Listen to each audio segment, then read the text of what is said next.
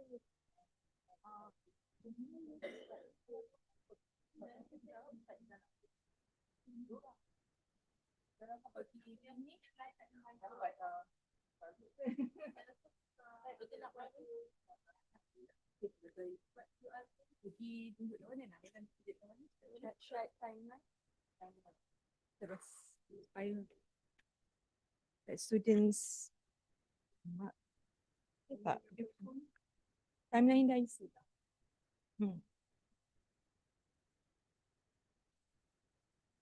Dan dah isi lah sebab I want to give examples terus.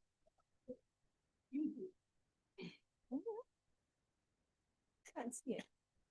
Okay. Shut up.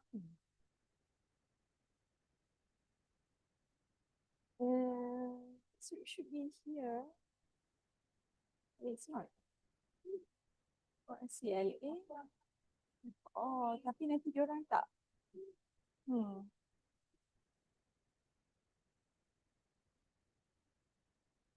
Short history.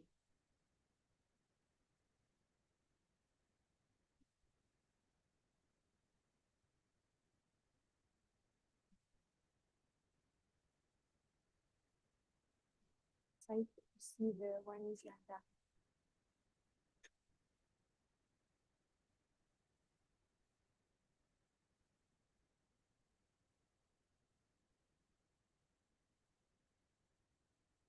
Boleh. Boleh. Boleh.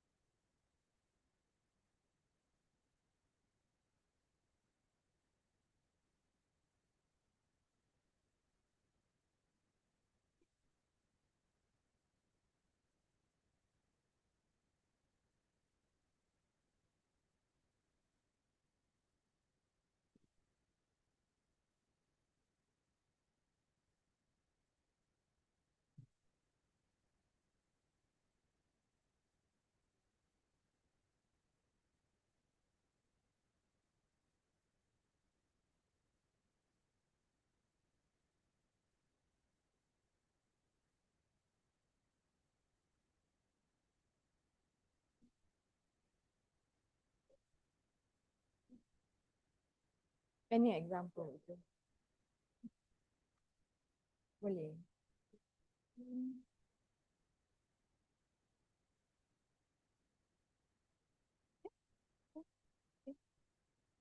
Tak ada yang masuk dalam my robot dah. They have half the room. I need the other half. Can you like message your friends and tell them to come down quickly, please? So we can start and not waste time. To those following online, thank you for waiting patiently. So I hope those online have already had their breakfast or snacks as well.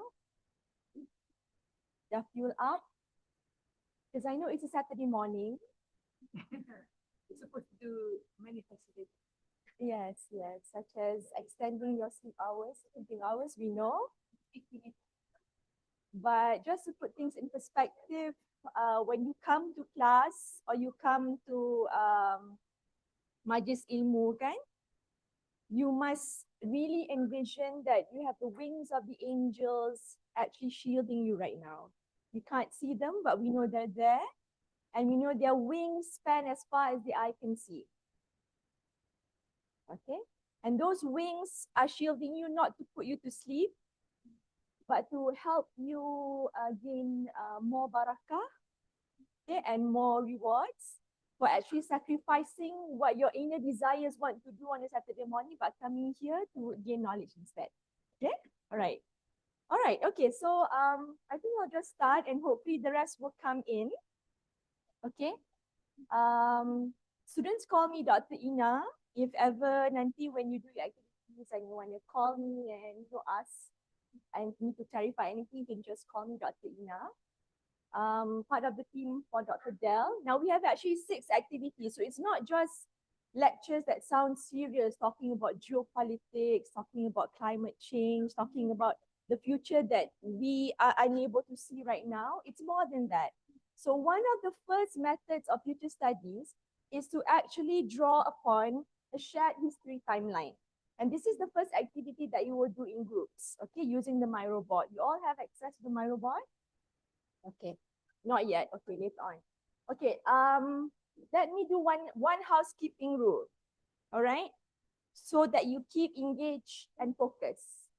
When I say ready, ready, you say steady, steady. Can we try that? Yeah. Okay, ready, ready? Ready, ready? So nanti kalau dia macam terlena sekejap, dia akan, you help your friends to wake up sebab you will be screaming in their ear, steady, steady. Okay? All right. Okay. So what is a shared history timeline? Now in future studies, it's important to see how we came to be here today. All right? How did we get here today? So we look at what happened before. Yeah, we look at what happened from time immemorial for as long as you can remember. Now, if we do that individually, we can't see the bigger picture. So the word shared means that you put everybody's knowledge and perspective into a timeline and put down whatever historical events, whatever big big changes in history that have happened. You map it across decades, across the years, and then you will start to see that there is a pattern recurring somewhere. That because this has happened in the 19th century, it's still happening in the 20th century, and it reoccurred in the 21st century. Okay? So the shared timeline, what is its purpose? There are three. Number one, so we can actually see how things have changed over time. If you don't put everything down, if you don't share your knowledge and perspectives, you won't be able to see the bigger picture. All right? So when you put down, kalau ini kita tengok kan, there's an exercise already done by students. I think this is the future of law. All right?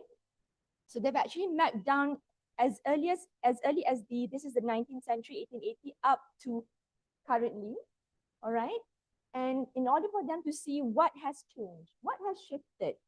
All right. Secondly, why we do the shared time history in future studies is to actually look at the patterns. So there are things that continue and there are things from the past that have stopped and have never occurred again. So there's a disruption, there's a big event that has changed the course of history. So there's continuity, there's discontinuity. Discontinuity is also known as disruptions. And number three, when we have a shared foundation, learning what happened in the past and how it has evolved across the years, that will help us to imagine the future. We're not just stuck in today, but when we do this historical timeline, we can actually not to forecast, but to foresee how the future is going to be shaped, okay? In the next 50 years, in the next 70 years. Because in the Quran as well, we are aware that Allah subhanahu wa ta'ala talks about that change is constant. And if you do this as an ummah, this will happen. If you don't do this as an ummah, this will happen. In a lot of ahadith, the Prophet ﷺ has also talked about future generations. One of it is that the future generation will love horses. They will love to buy horses in that time. Right now, what do we love buying? Gentlemen? You don't like cars? You can't think about cars right now because you don't have your own source of income probably. But the truth of the matter is cars. Cars. Things that, get them on the move. All right? So you can see that there is a continuity and there is some sort of foresighting. Okay? Even in verses of the Quran and the Hadith. Okay. So right now, so I give a short explanation because I don't want you to drag time. I want you to immediately do work because that actually makes you ready? Okay, right. So let's look at an example. You can see that, of course, when we talk about law, these are the law students punya activity. They talk about Hukum Kanun Melaka, Undang-Undang Laut Melaka, the Port Law of Kedah, okay, in the 1818s. Okay, kejatuhan Kesultanan Melayu Melaka, the first Charter of Justice, the laws of Perak, and where this was happening, it suddenly came to a disruption, the discontinuity, where everything started to stop. Governments and states started to focus on surviving the war. World War One erupted. Of course, World War One came with the Balfour Declaration 1917. You might be very familiar with Lord Balfour's declaration because now we have that geopolitical conflict. Nobody knows what the Kaitan Balfour Declaration with P, correct, all right?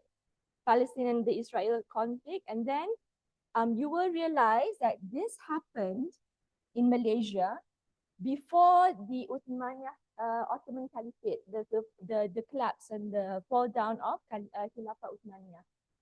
So when this happened in Malaysia, we're still very much influenced by the thoughts, the support from the Caliphate, the Umayyad Caliphate, Uthmaniyah Caliphate. And then the downfall of this happened. It's almost like the 1920s punya range ni. A lot of disruptions happened. Okay, World War One, Balfour Declaration, kejatuhan Khilafah Uthmaniyah. So this is what we call as a disruption. This somehow brought a shift, a landscape shift in the continuity of the development of, this small states beginning to be established in Nusantara. Okay, and then of course World War II. I don't know why World War II is actually not mapped here. Okay, here, sorry, Hiroshima atomic bombing, 1945. Okay, when the Allied forces fell. All right. Sorry, not the Allied forces won. Okay, over Germany, and the establishment in the same year of the United Nations, 1945. For the first time, the world came together. Okay, it wasn't just sovereign states working in silo. World War II, actually, the effect was that the United Nations, Persatuan Bangsa-Bangsa Bersatu, was established. And suddenly, we have that organization that controls how states act. Oh, well, if you look at what's happened now, the question of whether the establishment of United Nations now, the geopolitical conflict in the Middle East is now a disruption because people say that the UN is not functioning. It has defeated its original purpose. Okay? When the United Nations gave that veto power to the US, thinking that the US was the superpower that could, keep others in check, now we see that we're no longer keeping the US in check. And therefore, because of that veto power given, international law has somehow lost its teeth. So you can see that there's a continuity and there's a disruption that changes the course of history. Okay? And then we see the Chernobyl disaster, and we look at the developments in Malaysia as well. And of course, one of the biggest disruptions, I would say, in the 21st century is on March 2020, we were hit by COVID-19. Okay, and that was a drastic change. The other changes, probably when we talk about war is very disruptive and it changes things almost instantaneously. There are things that are disruptive, but the change to perlahan over the years akan terkesan. But war, the internet revolution, the World Wide Web was born in 1991. 1991, most of you weren't born yet, right? You weren't born. Okay. I was in Form 1. Okay. And then we have COVID-19. That changed the way we connect, we engage, we work, we travel, we communicate, how we even find sources of food to eat, how we do our day-to-day trade. In fact, there wasn't any trade going on. The world was still, and nobody thought that there would come a day in the Kaabah would be empty. It's always had people, and they say that the movement of the earth is also connected with the footsteps yang tawaf Kaabah 7 kali all the time. Never a single second where there is no footstep on the Kaabah, and that happened. And how could we have predicted that? How could we have known that there's a pandemic that large? Okay, in the past we had polio, we had smallpox, okay, things, diseases that were quite serious, but the world did not stop. Only certain parts of the world suffered more than others. But COVID-19 totally shut down the world. So that's a huge disruption. And you can see that when you map your shared history. So what I want you to do now is that when you go into your groups, you will be working in their groups. You open up your Miro board and you map the development of Islamic fiqh, Islamic science. Okay? Of course, use the internet for you to find out the information and start slotting in, okay, using my robot, all those events. And later on, I will come and look around and ask you, what do you think has continued over the years? What do you think has actually resulted in a shift of a landscape in the acquiring of Islamic knowledge, in the development of Islamic professionalism, in how Islamic scholarship was viewed by the world? Okay, can we do that? Okay. So, you know your groups, right? Like you don't know your groups yet? Sorry? Oh, okay, right. Make yourself comfortable. Okay. Ready? Good. Okay. I'll be checking on you, so make sure. Okay. To make things easier, at least one person puts down one event. So everybody contributes, at least one. Okay. I'll be looking at your my robots.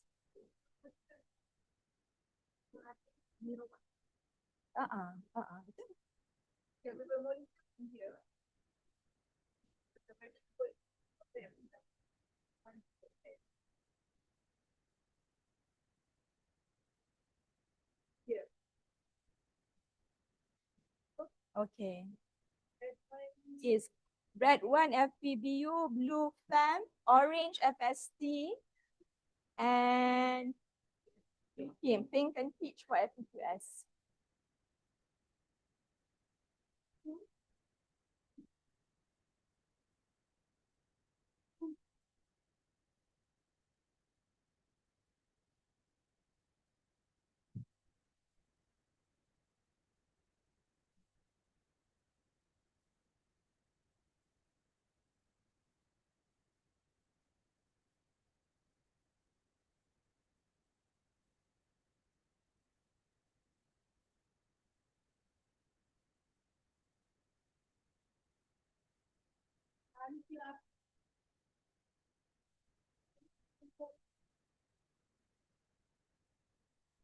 QR ni, oh dia ada different my robot. So QR ni hanya untuk main my robot ke? Oh okay, sorry. I didn't know that.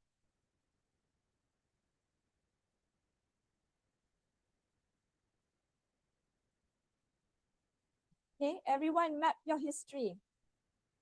It can be the smallest event, it can be the biggest event, it can be an event that you never thought of.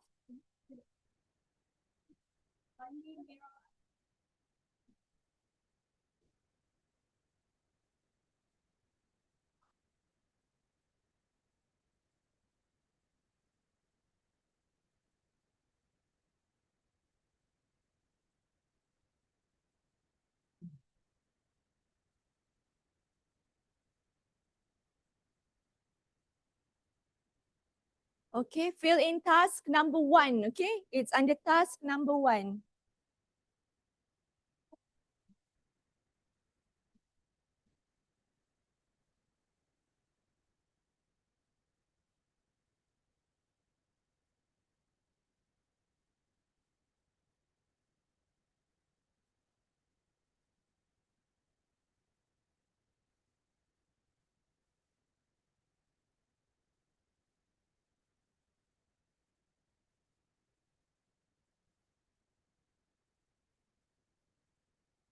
Now let's check whether they have managed to get into their My Robot. Which faculty is this? Pam, hi Pam. I teach company law for accounting, corporate administration, and muamalah administration students. Okay, and you are which program? Muamalah. But you're in your which year? 3rd year. Oh, okay. Tak jumpa pula ya. You all ambil company law juga kan?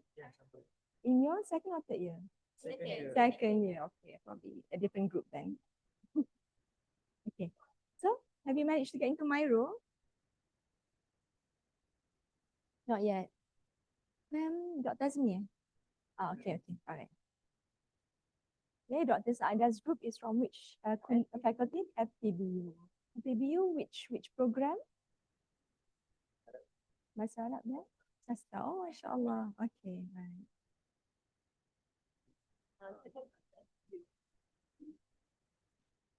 FPBU, the one peach pink. Dia, okay, betul. Gini. Pitch, itu tu FST. Tu. Sorry, ni PBU. Tu kan PBU pink kan? Tu PBU warna merah. I'm sorry, I confused. Sorry. Okay, merah ada. Okay. So dalam tu you see task number 1, which is this one. Kan ada. Macam dah ada orang isi je. Tak, dah ada orang bergerak-gerak kat dalam tu. Somebody's moving inside already. Okay. FPBU task number 1.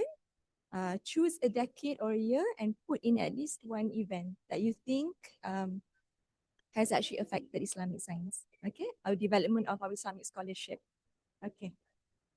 So shall we go and check on the other groups? This is Dr. Azmi's group as well. Habis dah? Oh, over there. That's Prof. Norita's group, I suppose. Is it?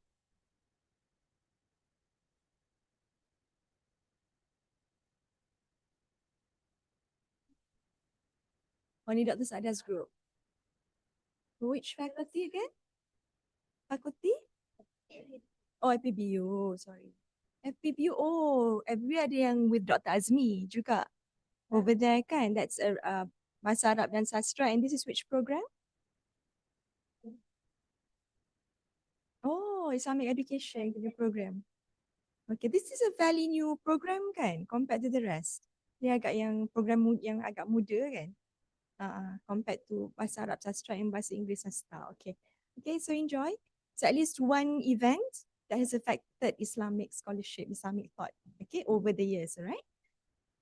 Now, so okay, you've gotten into your, that's the example, but you have to go to your own group to fill in. And I think FPBU, the color is red. Okay, all right.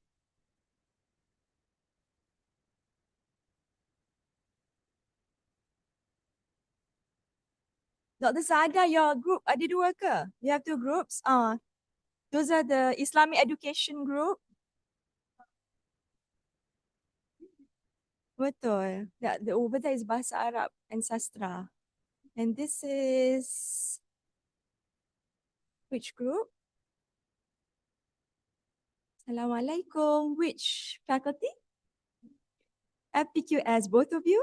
So there are two groups. FPQS, which program? Quran and Multimedia, all of you?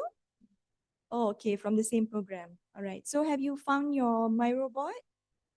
Are you trying to find it? FPBU is red in color kan? This one. Betul tak? This one. FPQS, sorry, you FPQS. FPQS is peach, I think. Yep, that one. Okay, so one of you. So it's the first task. If you maximize it, let's start this one. Okay. So because there are many of you, so it will be good for at least one of you to put in one event in the timeline that has affected what you think to be Islamic scholarship, the development of, Islamic scholarship throughout the years. Okay. I think you share the same Miro for the whole faculty. So I think some of you will notice that yours has been filled out because there are other groups actually filling up as well. Tapi FPQS, this is the only group, two groups kan? Okay. Alright. Nampaklah orang bergerak-gerak kat dalam tu dah mula start isi, okay? So pick a year, pick a decade and put in what you think has been a significant event in Islamic history. Okay? Alright. You're welcome. I'll come back and see how you're doing. Okay?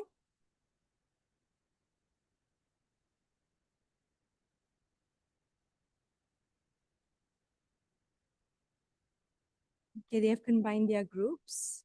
This is FPBU. Yes. Yes. I know this. Okay. Oh, mashallah. Okay. What's your research on? developing module for prevention stuff. Oh, interesting. Okay. So So basically, comments? I'm going to make a module based on INABA. So INABA currently at Terengganu. So I've been go with them studying how their all the program from A to Z, and then we create the module from the module. So with this we call it future thinking, right? Right. Maybe I can include it from the old methods like from INAPA and going to transfer it to the public so we can all understand it well. Yeah, betul betul. Future studies is very relevant in any aspect, whether it be law, Quranic studies, finance, and what you're doing as well. So it's quite generic. It's applicable across the board. And the techniques and methods that will be introduced today, I think we have 5 or 6, will definitely help you in your research, because then you can map out your research properly, kan? And see the connections and see the consequences, and then help give you a clearer sense of direction. Because which semester are you in right now for your PhD? Currently on my first semester. Oh, okay. So you're preparing your proposal for defense. Oh, all the best. So I hope that what we learned today will definitely have an impact on how you can better map out your proposal and take. Right. How do you find it so far? The first and second input on future study. I think it's an interesting topic because lots of is changing in this current situation because like from the COVID, past COVID, we have to change a lot of things, right? From currency, we traditionally using money, and now almost every parts of our what we call it masyarakat using the QR code. Before that, we start thinking about QR code. What is that? We feel like it's not like what not a logic thing, kan? Right. We used to hold money. Yes, and nowadays we doesn't have need to bring our wallet. In fact, to fill out our apa, fill everything using apps. So that's a great thing from COVID as well lah, because need to move forward. So not just like we call it from disaster, not for disaster only, but we need to focus on the great things also. So the future thinkers is very great to me for my research as well and for the students in USIMS. Thank you, Nabil. It's true. So COVID-19 was a big surprise. So future studies is designed to make sure that we're prepared for any future big surprises as well. Yeah, because it's like Dr. Del said, it's a new discipline of knowledge. So we will have to keep the world prepared right now. Right now, the phone is everything to us. We do every transaction on the phone. Once upon a time, it was just communication. Yeah, in my time, I'm Generation X, 1978. So I was born with analog devices, but I grew up with digital devices. So I'm the generation in between. We didn't have handphones, and suddenly in my 30s, my 20s for that matter, I started holding the first mobile phone in my hand. Yeah. And we got on the gens from the beginning of the era and using it, and from the upcoming upward for the technology. Yeah. It'll be really interesting, and we look forward to seeing how your research progresses for your PhD. Thank you, Navin. Okay, so I hope those online are also enjoying and have started to see what future study is all about. So the physical groups are actually already discussing the shared timeline. And we can hear them actually talking about the events. And I understand that for those online, two of you can actually join the My Robot, because there's a limit to how many people can contribute to the My Robot. Okay, let's look at how FBBU is doing.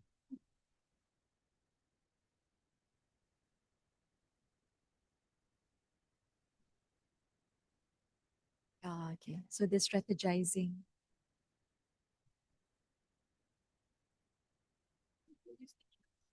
Yeah. They're exploring the My Robot.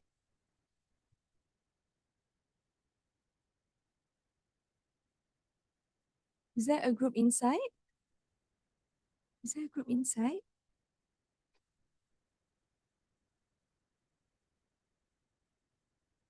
Prof. Assalamualaikum. How are we doing, Prof? Okay, okay, okay. And this is which faculty? FST. Okay, same program, I suppose? The same program? No, different programs in FST. Okay. I'll come back and see how you're doing, okay? Ronorita is an expert on this, so not worried. Okay.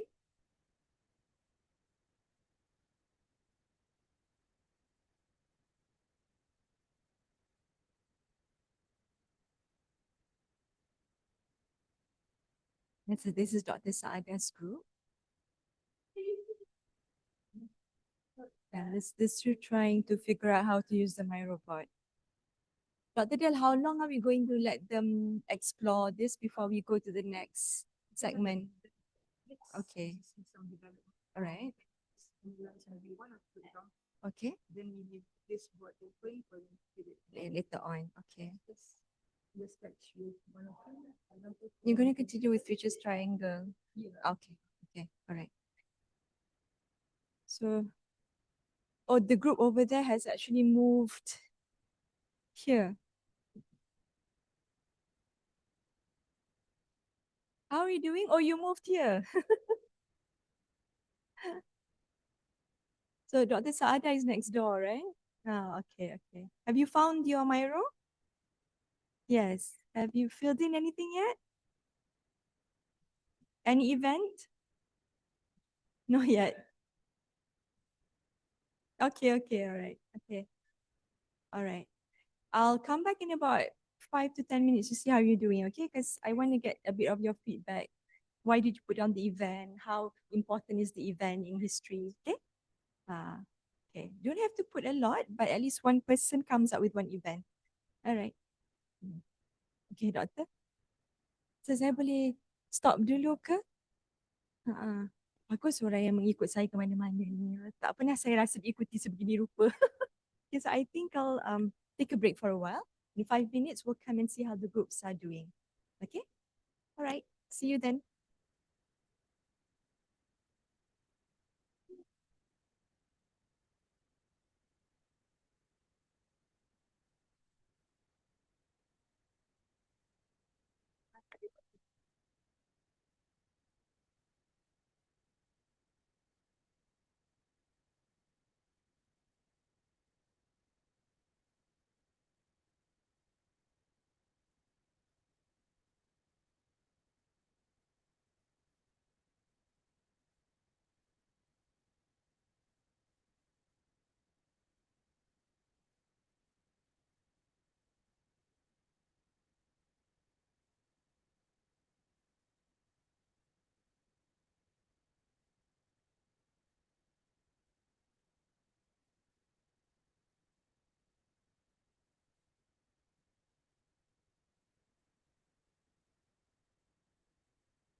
Plus mine. Mine.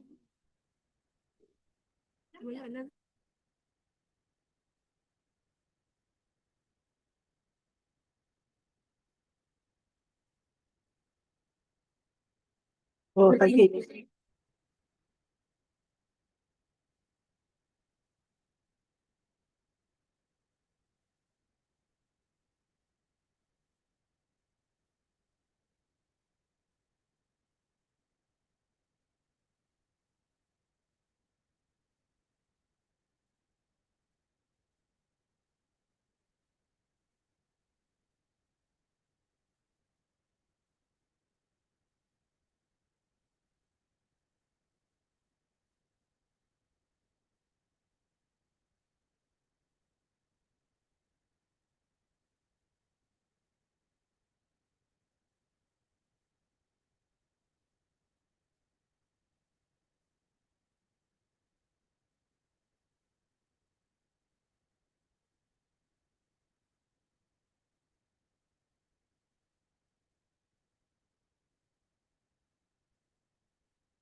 Ni doktor punya.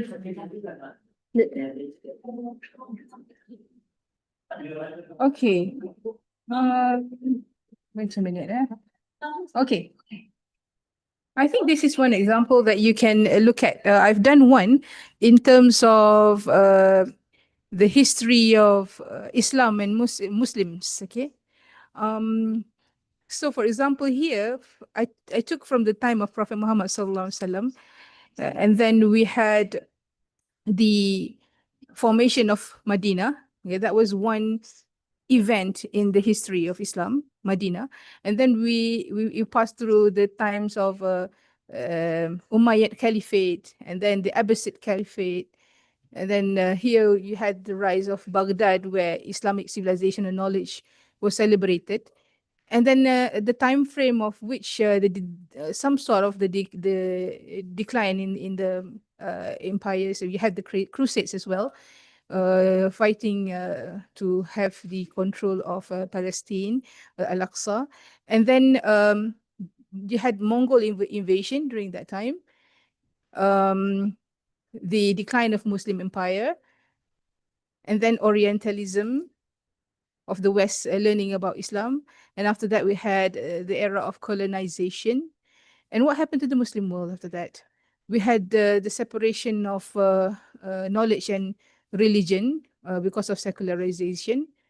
And then because of that, after colonization, the Muslim world also suffered the fragmentation of knowledge, where we had Western education in the Islamic world and then fragmentation of knowledge.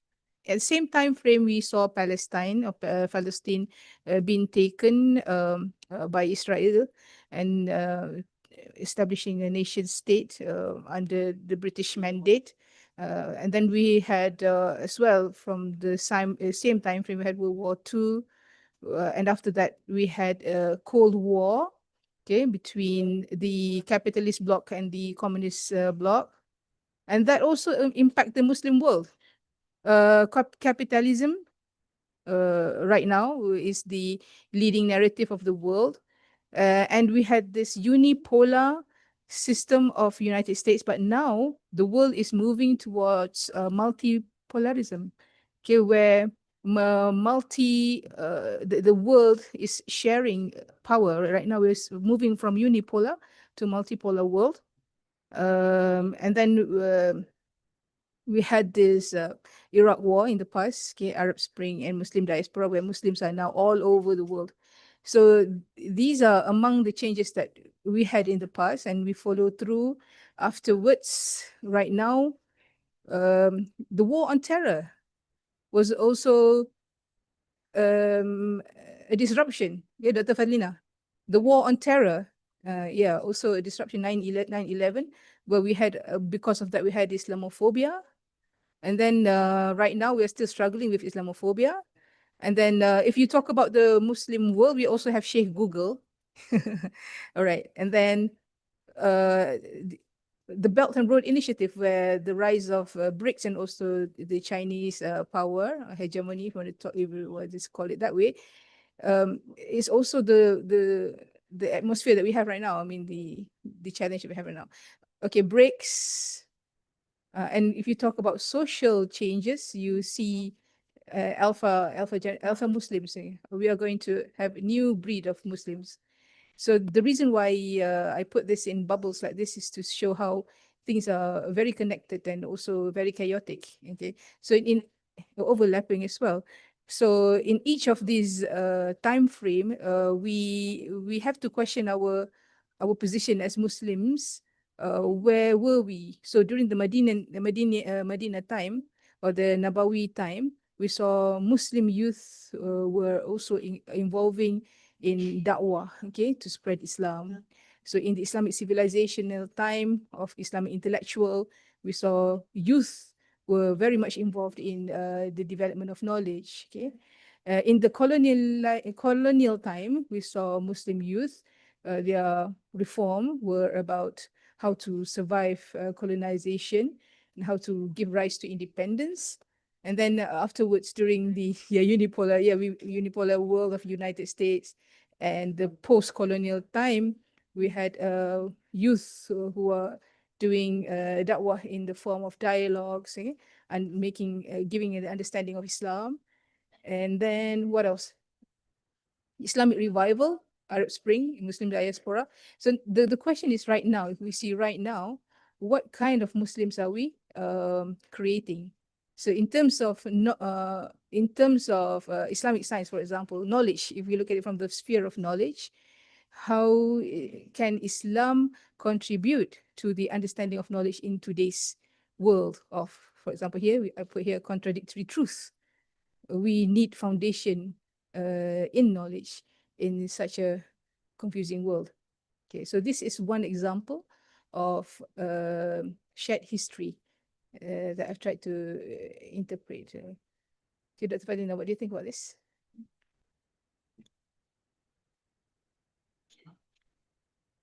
Of course, when you look at it this way, that's why it's important to map the developments across world history, because only then are we able to see the nexus, the changes, the shift in the landscape. Yeah. So the golden age of Islam, of course, was during the time of the Sahaba, Tabi' wa Tabi'in. And of course, when the Muslim Empire became, was vast and extended to almost 80% of the world, you can see the change from being individual emissaries of Islam to having a sort of like a monarch or an empire. Okay, so we had of course, the Abbasiyah, the Abbasid, the Uthmanid Empire, and the concepts of starting to have a ruler of the Muslim world, a central ruler of the Muslim world. But time the last center of the Islamic Empire was in Turkey, of course, the Ottoman Empire, and how the downfall of the Ottoman Empire was very much related to the birth of colonialism. Okay, colonial forces and colonial powers. Negating the fact that there should be only one ruler across continents, but then the fight for acquiring land and acquiring wealth from nations that were not that strong, came about. So then people started to feel like we don't need kings and rulers anymore. What we need are like controlling powers, and that's where you had the British India Company, of course, the Dutch companies, all trying to colonialize, other parts of the world, right? So, like I said, war is always that factor that disrupts and changes, the course of history. Like I said, World War II, and then we had the Iraqi War. All right. And then not long after the war between Iraq and Iran, the United States declared the war on terror, 9/11. Now, like Dr. Del said, that this brought about Islamophobia on a wider scale. But if you look at the connection, this also actually gave rise to Muslim scholars and activists in the West. So although there was Islamophobia, it actually attracted awareness it actually attracted awareness for others, for non-Muslims, to figure out what Islam really is. If they went to the extent of quote unquote bombing the World Trade Center, that's the claim. Of course, we know now the claim is baseless, and it wasn't the Muslims who architected the attack.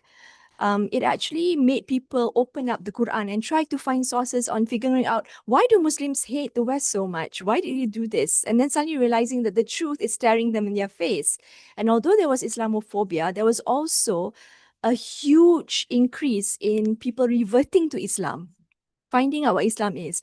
So sometimes war, of course, war has multiple negative impacts, but the war on terror particularly had a kind of uh, the tables were turned around and people were actually interested in finding out what Islam was, and the truth about what Islam was, started to come out.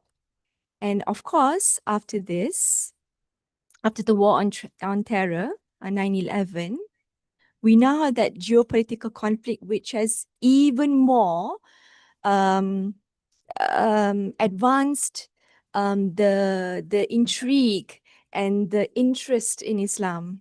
And we can see the landscape changing on how media coverage is reporting on what's happened, and people looking back to the history of the Balfour Declaration and seeing what anti-Semitism is all about, what Zionism is actually all about, and realizing that before the world kind of like veered and gravitated to the West, but now we can see that change where people are gravitating to find out other nations, other sovereign states, and other powers that are not concentrated in the Americas anymore.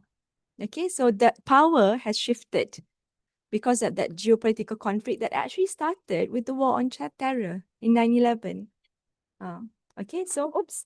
So that's my input on it. I can see some groups have already come back and finished with their timeline. I think we can call all of them back. Yeah.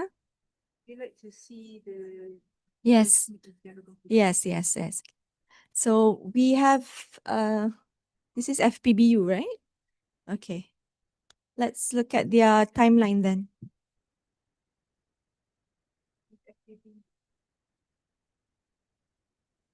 Some of them have recorded but have not put in. Oh, okay. Then we will see what they have so far. There you go. Task number 1. Nice. Okay. Oh, this is very structured. It would be nice for the other groups to see as well. Which faculty are you from? This is FPBU, right? All of you? No? FAM. Sorry, this is FAM, not FPBU. FAM. Got confused. This is FAM. All of you FAM. We have FPQS coming out from their rooms. Come. Let's have a look and analyze. I think we'll take 2 faculties that have actually filled up their shared timeline. Would like to have FPBU here as well and FST. FST is a smaller group. Oh, okay, tak apa. All right. Okay. So let's look at your shared timeline. This is FEM's shared timeline.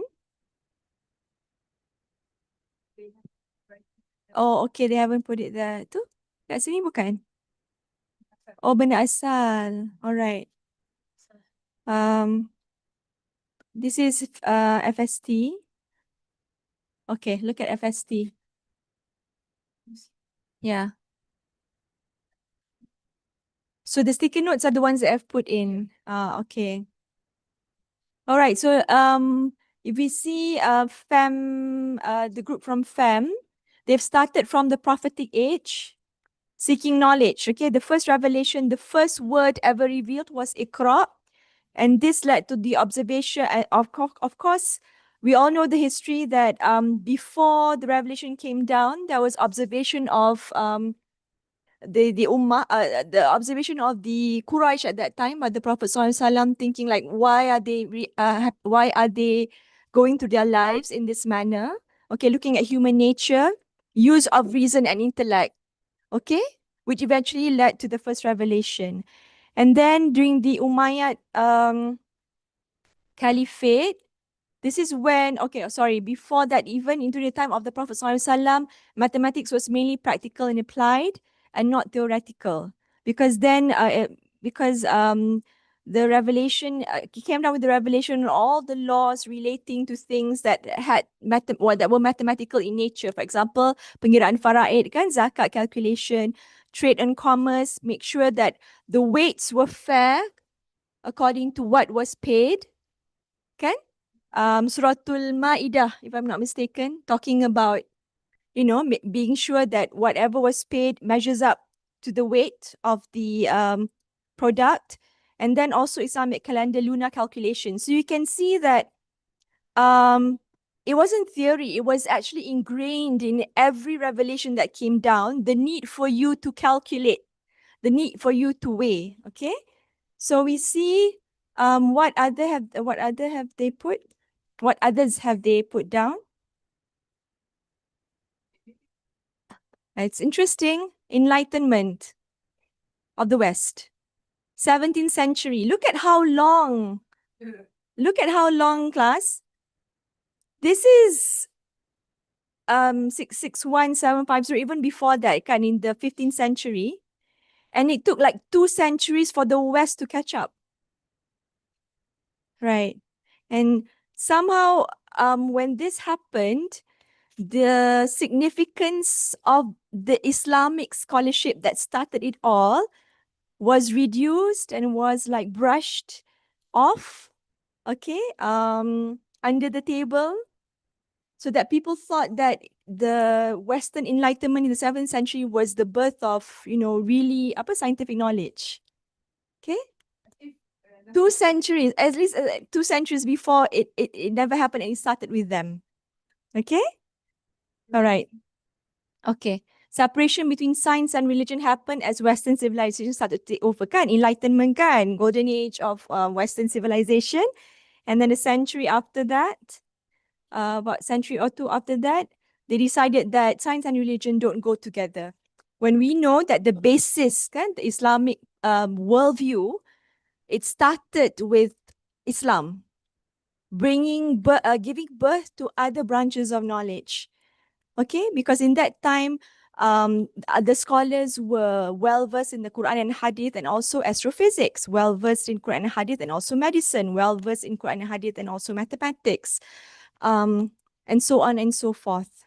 Yeah, but they decided to separate that. Why do you think there was a separation between science and religion? Do you not think that that was how they tried to slowly, make Islam less obvious, make Islam less of the basis of legal principles and all aspects of life, kan? That's why science and religion, they say, doesn't go, kan?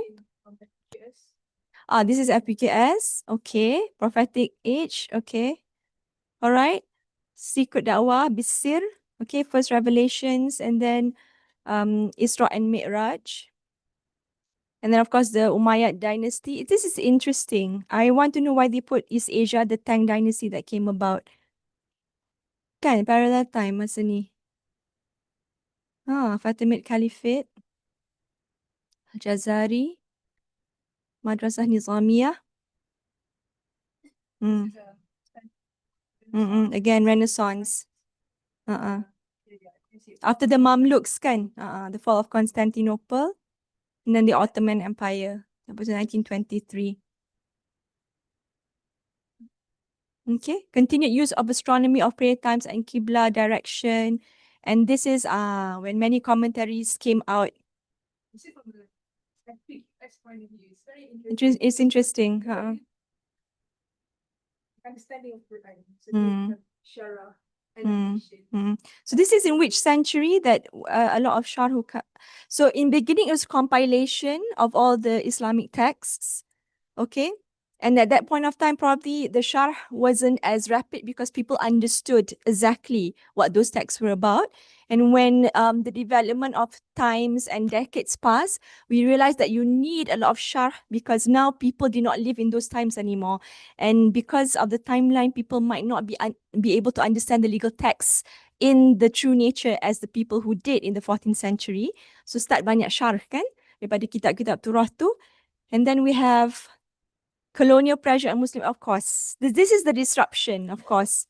Colonialization really disrupted because it brought the Islamic empire crumbled under that. Okay, and of course, if Dr. Dell, if you remember, empires and civilizations crumble because of one factor and one factor alone. And this is also warned, Allah subhanahu wa ta'ala has warned us, kan?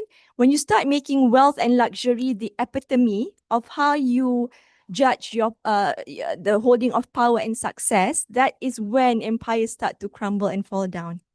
Okay? Because at the peak, of course, the Ottoman Empire was the richest empire in the world. Kan? All the wealth was held by them. So is it like awakening what happened during that time?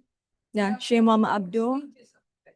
Correct. This is one of which obvious. Mm. Jamal Afghani against colonization. Mm. Basically. So colonization is something we look at it as being negative, but because it happened, there was a reawakening of Islamic scholarship. So sometimes things that happen appear to be bad, but they always have an impact of, being turned around. Yeah? Okay. Ni saya tanya tadi, when was the first digital mushaf? I asked them to find out, and that was in the, 2000, so 21st century. Online class, AI tools, and inshallah, Allahumma ameen. Very interesting perspective of FPQS in the shared timeline. Yeah. Yeah, okay. So we'll just focus on these two because we want to go to the next method. Are you ready? Ready, ready? Okay.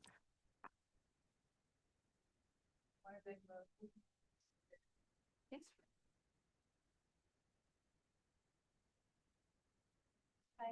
They use species and triangle. All right.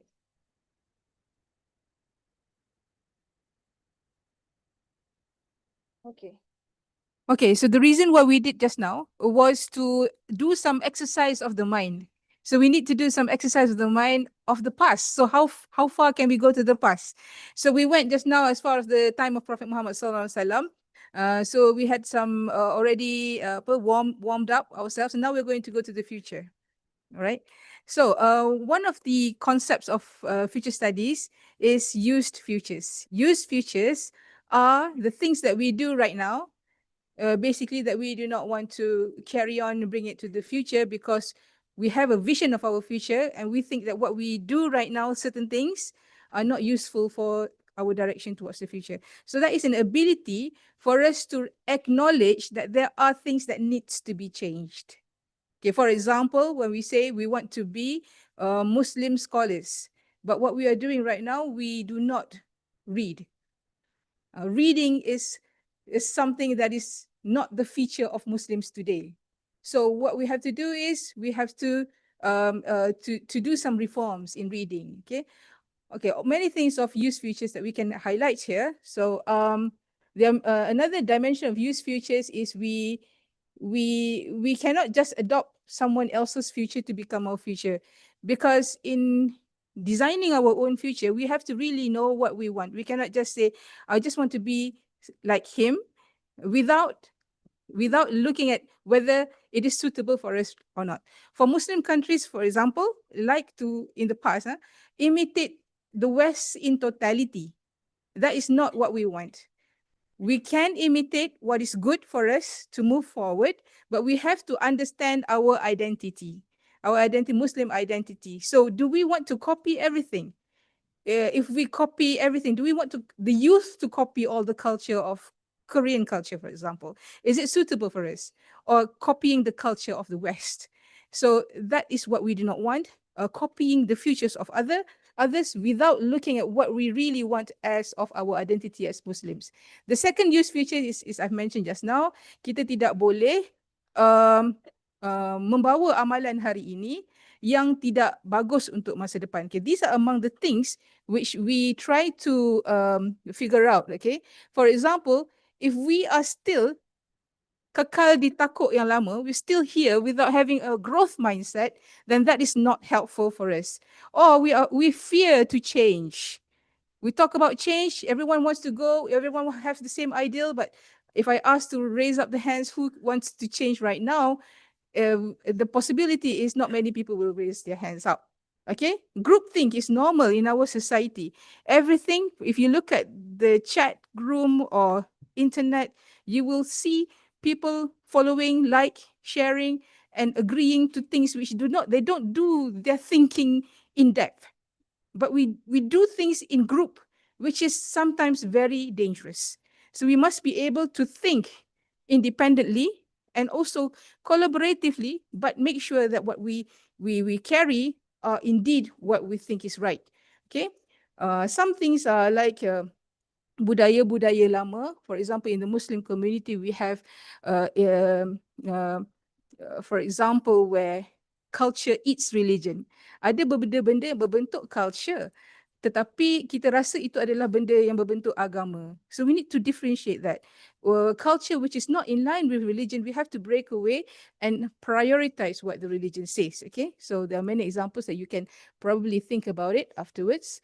Okay, but let's see one aspect. Okay, these are the use features which I have highlighted just now. Okay, but for the future, there is another concept that is what we call as futures triangle. Futures triangle. In order to determine the future, first of all, we have to have a vision. For example, this university, what the university wants to produce students or the intellectuals who embody Islamic science, a tawhidic understanding of knowledge. And the knowledge which is produced by the university is for the benefit of the mankind. Okay, manfaat sejagat. So as Muslim community, what are the vision of the Muslim community? Islamic science, what is the vision of Islamic science? What is the vision of knowledge? If we do not have this vision, we will just follow what the world tells us. But the vision that we want is, in the future, we want knowledge which is based on Islamic principles, okay, for the benefit of mankind, of the earth, and suits our role as vicegerents on earth, for us to tadbir, to administer the world. Okay, so we have this dimension, the vision, number one. But in order to reach the vision, we always have this dynamic in which two forces.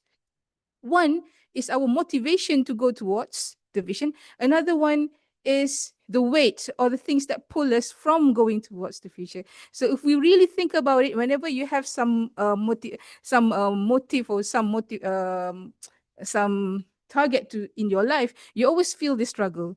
The weight of the past, perhaps your laziness or your inadequacy of things, right? So these are the weight of the past. And at the same time, you also have strength. As a Muslim community, we have strength. There are many Muslims now who are professionals, now who are in the areas in cutting edge research. Cutting edge means um, the knowledge that can give big changes to the world, a big contribution to knowledge, for example. Or we have, the Muslim community have many youth in the population, the world population. So Muslims, they have many children as compared to perhaps from the West, the problem, or the Far East, the problem is aging community. So the youth that we have in the Muslim population is a strength, and the world acknowledge that that is a strength of the Muslim community in the world. Okay, so that is the three dimensions: vision, the weight of the past, and the push of the present. All right, so you have to have the ability to find out what are the push of today that we have in the Muslim community, and the ability to acknowledge what are the weight that hinders us. So these are some of the examples that we do. For example, in Muslim, wait a minute, in Murabbi, education, to create education, the best features of education, the preferred future of education is we want to have educators with a heart, and pursuing knowledge and acquiring knowledge attitude. Murabbi with soul. These are examples that we have done in the past lah. Okay, all right. I think we can just go on to trend before we disperse. So I'd like to invite Dr. Fadlina to highlight this to the students. Okay, and then remind me to come up with this disruption. Trends tu nak kalikan dengan future sphere. Oh, that's a lot to talk about. Okay.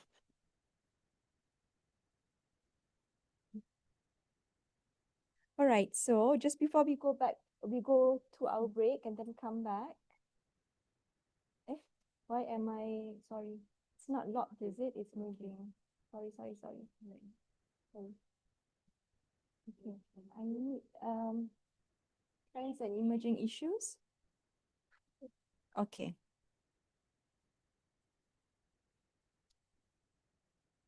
All right.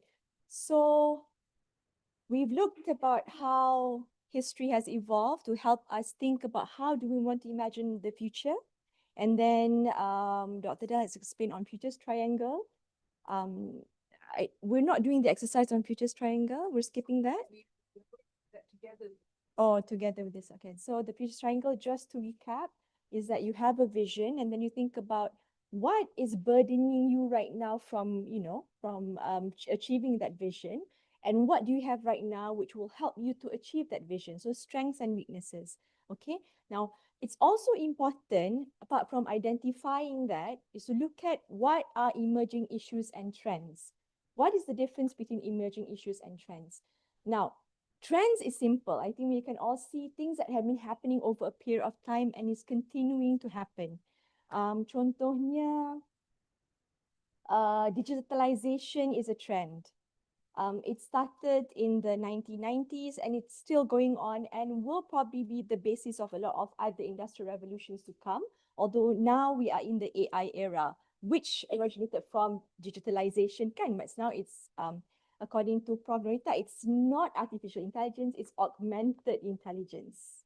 I remember you told us that. You know why it's important to differentiate? Because if you feel it's artificial intelligence, nanti it can become human agency. It can represent humans in a lot of aspects. And in Islam, that is not allowed. That breaches the limits of humanity. Okay? It cannot take over humans. And that's why I think Prof. Norita said it's more of augmented intelligence. Please correct me if I'm wrong, Prof. There's something I learned from her. Okay, let's go back to emerging issues, trends. So what else is trending right now? Come on, give me some examples. Digitalization is trending because you know it's happening for a long time. And there's not likely to be any disruptions to digitalization. What are the trends? Okay. Sorry, equality, sorry? Gender equality is becoming a trend, a worrying trend, but it is a trend nevertheless, because it started, I think, as early as the 70s, and right now it's coming to light, and you see legalization of same-sex marriages and all that. We're talking about I know it's sensitive, but LGBTQ is becoming something that states need to consider how to integrate them into society and things like that. Good. Now, what is the difference with emerging issues? Emerging issues, you've started to see it happening. It looks strange right now. You don't know whether it's going to be a trend. It might become a trend, it might not. Tapi dah nampak bibit-bibit permulaan tu. And sometimes emerging issues ni, they happen not across the board, macam digitalization or gender equality, you see it happening across the world, but it happens in certain communities sahaja. So you see it on a smaller scale. You see it happening now. You're just not sure whether it's going to eventually become a trend. Those are emerging issues. Okay, but we cannot ignore, because you never know whether a storm will erupt or a storm will not erupt. Dia macam ni. Kalau trends kan, let's imagine like there's a cloud that is beginning to get filled with water, and what happens, FST, when the cloud becomes dark, it's probably going to rain because it's like filled with water, kan? So you know, definitely trends, clouds moving. Okay, today it's probably going to rain in the afternoon. The clouds are getting darker. Okay, fine. And then maybe when it becomes windy, then a storm is coming. So those are trends. Imagine an emerging issue is that spot in the horizon. You see the sky, you see one spot. You're not sure what that spot is. Is it a plane? Is it an unidentified flying object, a UFO? Or is it just your imagination? You see a spot in the horizon, but you're not sure what it is. Those are what we can metaphorically consider as emerging issues. Example of an emerging issue, let's talk about AI emotional support. People looking to AI for emotional support to fulfill their desires. So they not having relationships with human beings, they're having relationships with their AI. And we have seen movies that have ventured into the possibility of this happening, kan? So you don't need to get married to a human being when the AI can fulfill your emotional needs. Nak mengadu, dia jawab. Nak say the right things, dia jawab. Nak give suggestions, tak menjawab balik pun, dia tak menjawab balik lah. For example. So AI emotional support is beginning to, some religions have actually started to explore. For example, Buddhism. Now meditation, you can have an AI figure helping you to meditate. You start the day talking to that AI figure, talking to the vision of the Buddha. And the Buddha, tries to address your worries and puts you at peace. We already have that. I've seen it. The AI punya project, that AI project. Okay, they're developing it right now. So that is an emerging issue because you don't know whether it's going to be embraced by the world. It's going to have a huge impact, but it's a strange happening that is beginning to emerge. Adakah ia akan menjadi satu kebiasaan? Wa'iyadzubillah. Adakah dia akan affect a lot of Western civilizations? We don't know. Okay. Another emerging issue. I read right now, we don't only have elderly retirement homes, we have youth retirement homes. Have you seen that? It sold out for 2,000. It sold out for this month, 2,000 per night, I think, or 2,000 over the weekend. So now we're realizing it's not the elderly who need retirement homes, it's your generation as well to get away from the chaos, to get away from screen time, to just find a place where you can actually detox and heal. So now you have youth retirement homes. You've not seen it? I just saw it a few days ago in the papers. Yeah. So that's an emerging issue. Now you have places where the youth want to, have peace. And they can't find peace where they are. They have to go to, a forest, a cabin, and get away from all, or a cabin which has no Wi-Fi for them to detox over the weekend. So that's something new. All right. Okay. So it's off grid. You go off road, you go off grid. Okay. All right. So I think explained. I'm not good at moving this about. Dr. Bell, can you like assist me? Okay. I think we go to futures wheels right now. All right. So a continuation from recognizing an emerging issue. Okay. What do we do with that? You see something which is bound to happen and may take over the world or might not, but you think it needs to be addressed. We don't ignore any emerging issues. We don't ignore any trends. In future studies, we acknowledge everything that's happening and we see whether what's happening is going, how it's going to affect the future. How do we do this? This is my favorite method in future studies because I use it in my daily life as well. It's called the futures wheel. Okay? And what it does is that it allows you to identify the different impacts that might happen. Sometimes when we make a decision, we tend to see first the negative impact. All right, and we feel that one negative impact will be followed by a negative impact and so on and so forth. But if you adopt this methodology, what you will see is that, okay, fine, we know there are going to be positive impacts and negative impacts.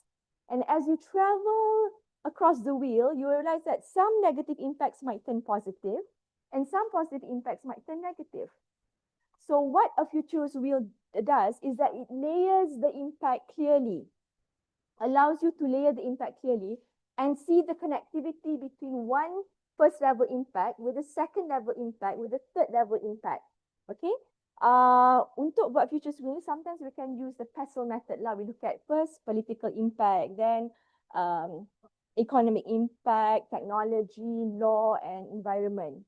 Okay, but we're not confined to that. Okay, we don't need to look at impact in that perspective juga. You can actually let your mind roam free and then think about what could happen, what could happen, what could happen. Okay, for example, metaverse dalam perniagaan. Look at the first level impact. Dia cakap nanti kurang travel lah because everything is in the metaverse. Metaverse is an emerging issue. You know it's happening. You know some movies have talked about the multiverse. For example, which movie? Yeah, okay, no, somebody's watching movies. Spider-Man, good. Kan? But you don't see it happening on a larger scale. You don't know whether one day kita pun terlibat dengan multiverse or metaverse ataupun mungkin some industry saja. So that's an emerging issue. It's not a trend yet. Okay, so you can nampak kurang interaksi fizikal. Betul sekarang ni pun. Kan? Saya dengan anak-anak pun kurang interaksi fizikal pun when the screen takes over my motherhood. Okay? Alright, that's supposed to be a joke but you're not laughing. Can I get... you're laughing because I told you it's a joke, right? Okay. Ready, ready? Okay. Peningkatan penjualan barangan digital. Let's look at kurang interaksi fizikal ni. It is connected to a fourth layer impact, loss of childhood. It's happening right now. And also, okay, apa lagi yang kat sini yang ada connection? Peningkatan penjualan barang 3D digital menyebabkan saya rasa apa ni, barangan fizikal, bila barangan digital terjual, then I think barangan fizikal jadi rare. And harga jadi tinggi. You start having antiques. I think if we have things from our childhood, if we sold it now, it would actually, get us more money. Betul. Okay. Alright. Kemunculan jenayah baru yang berkait dengan, Dr. Tan, can we look at the connection? Cyberbullying. Okay lah. Jenayah baru tu cyberbullying lah. Okay. The good thing is if you have a virtual office, you cut a lot of costs when you go digital, right? Apart from, having to pay for the subscription of the software.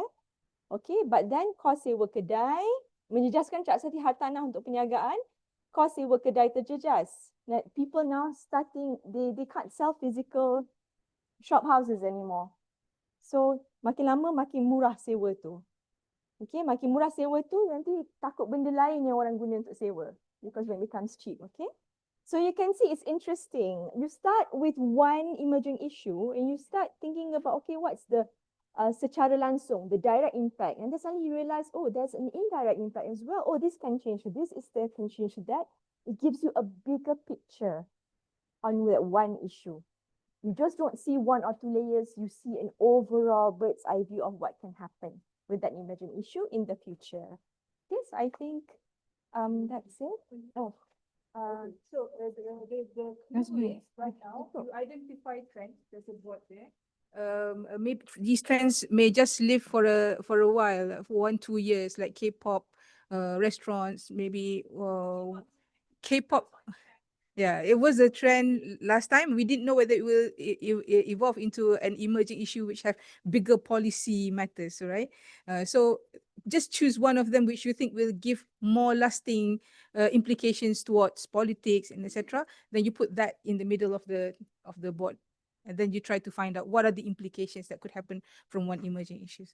Okay, so let's go to your groups and have a discussion about this. Do the futures triangle, the trends, and also the futures wheel.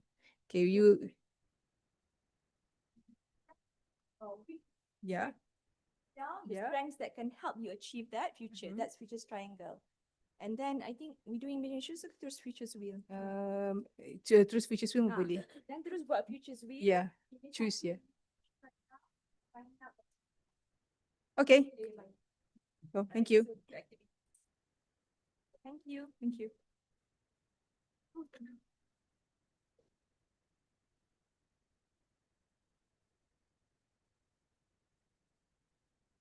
So this is another example, maybe for the benefit for those outside. Youth getting married late. This is also one interesting one. Do you want to talk about this, Dr. Valina? Yeah, come on. So youth getting married late is an emerging issue. Not a trend yet. No, that's not getting a trend. It's going to be a trend. Okay. So it is actually kalau the scale tu is beginning to be a trend lah. So you married late, this is Mila maturity when entering into marriage would be one of the impact. And matured parents lead to matured children, and apparently then there'll be less marital problems, divorce and domestic violence, because you've entered marriage when you have that level of maturity. This one is debatable though. And then you have high performance in work, because this is especially for women lah. For men, maybe the burden of providing for the family comes into play, but women, of course, when we build a larger family, and then when you have to go for maternity leaves, every now and then. There's an impact on the performance in work, and sometimes women do find it hard to maintain stability in their workplace because some employers. Yeah, correct. Okay. Also brings financial stability because when you start the marriage late too, both spouses would probably already have their own savings and fixed income. Okay. Yeah, high income nation as well, but there's an impact on the health because especially for women, when you start a family late, it does have an impact on your health psychologically, medically, the chances and possibility of the child having a bit of how do you say, a bit of abnormality lah in their development. There's a higher possibility. I'm not saying that it's generic, but there's children at late age, kan? Okay. And then the lack of involvement of parents in education when you marry late. Yeah, that is true. And then I think this is something that Dr. Dell also highlighted, that you don't have intergenerational engagement because you're probably going to children are only going to know their parents, at the very most the grandparents, because the parents are married late. So anak-anak membesar, mak bapak dah pensioners kan. Mungkin tak sempat tengok anak tu kahwin pun and have, look at their own grandchildren. Yeah, there are chances of not seeing future grandchildren, third generation. Yeah, macam our generation, we still know kita punya moyang, kita punya nenek kepada nenek moyang kita, we are still able to meet them. But marrying late has that effect on intergenerational relationship. Okay, what else, Dr. Del? Aging parents. I think this one is interesting. Aging parent gaps. The good side of it is you get wise children because at the age of 40, for example, I have a boy. Of course, I'll be speaking to the boy of a 40-year-old per mom as compared as when I'm 20. Less play, but You make less mistakes in parenting. yeah, Right. you can assume that way as well. Okay. Probably not going to be able to see the child kan sampai Leaving. That's another emerging issue about not youth getting married late, um but youth getting maturity late. I mean, because of our educational system, we study until the age of 25, and then people prone to study more. So the age of 30, while we are in the student status, we are basically having all the privilege as a student, less responsibility, and therefore we see right now the maturity grows very late in children, and people of age of 30 or 40 still playing games. and still parents. There, yes. The wisdom of their parents, not be able to make important decisions in their life, betul. Still playing games, correct. Do you think it's worrying? Still going to cinema like the younger days. Yeah, true. Still playing. Yeah. Yes. Possible futures Possible futures. in the triangle. In the Because you want to fill in the Yes. cluster. So there's the word possible future. civil. Possible is the possible future. Possible. Okay. So they need to find one example of emerging issue and the one other side witness. For the future's triangle, for the future's wheel. Okay, that's good. For the future rule, for example, if you're talking about Islamic science, what is the future of Islamic science that you envision in the group? What kind of status science is from the perspective of the group? So that is your vision, the preferred future. And then afterwards, to achieve that, what are the hindrance? What are the problems? What are the hindrance? The weight. Yeah. At the same time, what are the strengths that we already have right now that could make it possible? Strength, this is the hindrance. Yes. She's actually connected To the pool of future. Yeah, the vision. Okay. So we want to aim this. Yep. Correct. You're right. Correct. Oh, So Okay, thank one side you, of Dr. triangle Saada. big, one side of triangle full. Okay. Negative, positive. Actually, we can make we can make a simulation about that because I've seen in Futures Workshop. they have 3 persons, for example, if you can get 3 boys. Yeah. One is going to the future, but one is pulling back, and the other one is like helping. But yeah, that's a bit of a physical move. If we have rope, that would be better. That would be better. Pull and push, pull and push. Yes, yes. Okay. So this is interesting, very interesting. Capable future youth leaders, less in quantity but good in quality. Why less in quantity? Because not many youths lah. Because you married late, so you. Yes, correct. And then children will come like a museum. Like when a child passes by, everyone will come and see. Oh, A child looks like right, right. we were like that. You have youth museums. Different ages. Correct. So it's interesting. I always find Futures Wheel very enlightening and interesting. Yeah. What are the features that we look at? Like who gains from this? Who benefit from this? Mm. Who The impact individual, societal, financial, and we also see who benefits from what doing a Futures Wheel. can do Right, right, right. we see what Can, result. can be developed according. Yeah, yeah. How do you regulate? Do we need new laws to combat this, for example, which we already have, can on cyberbullying, example?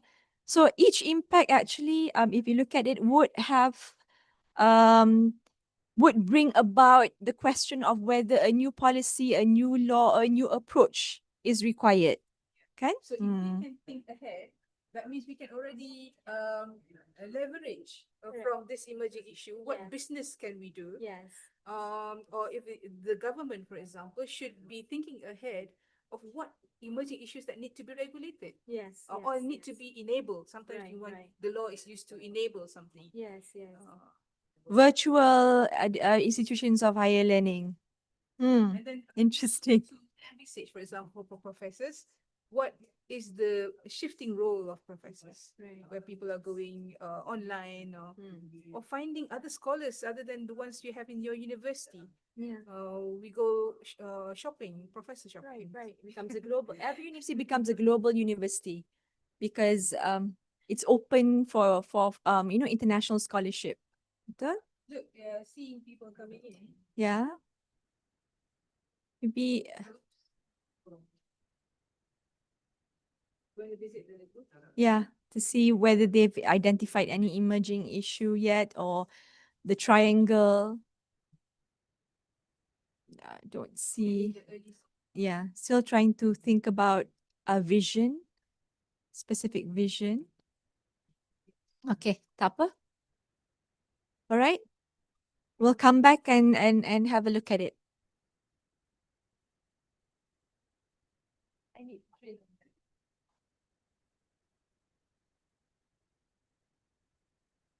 Tengok diorang bincang.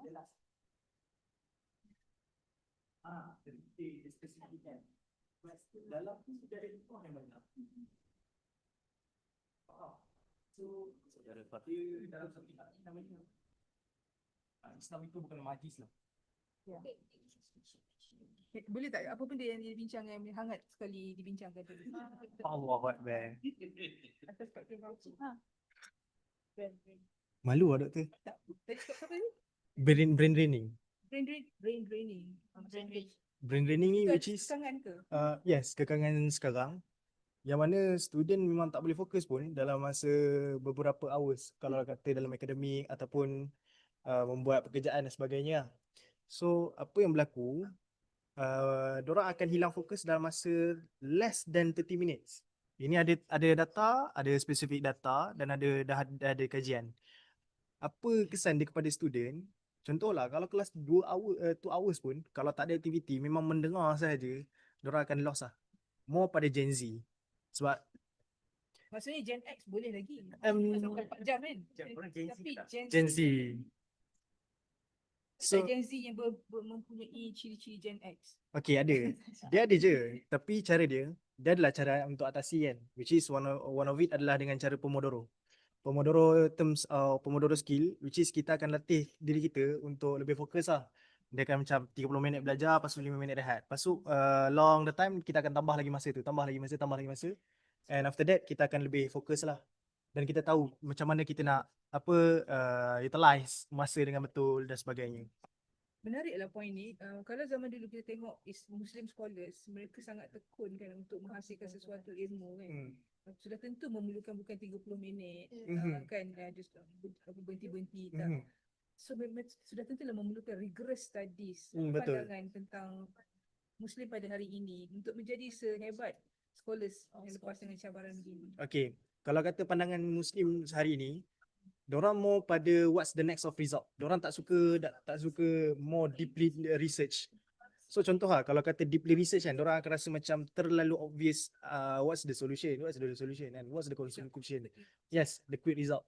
So the effect is kita we do not know the very good we call it very good for Islamic scholar atau Islamic study, macam mana kita nak selesaikan apa solusi dan sebagainya.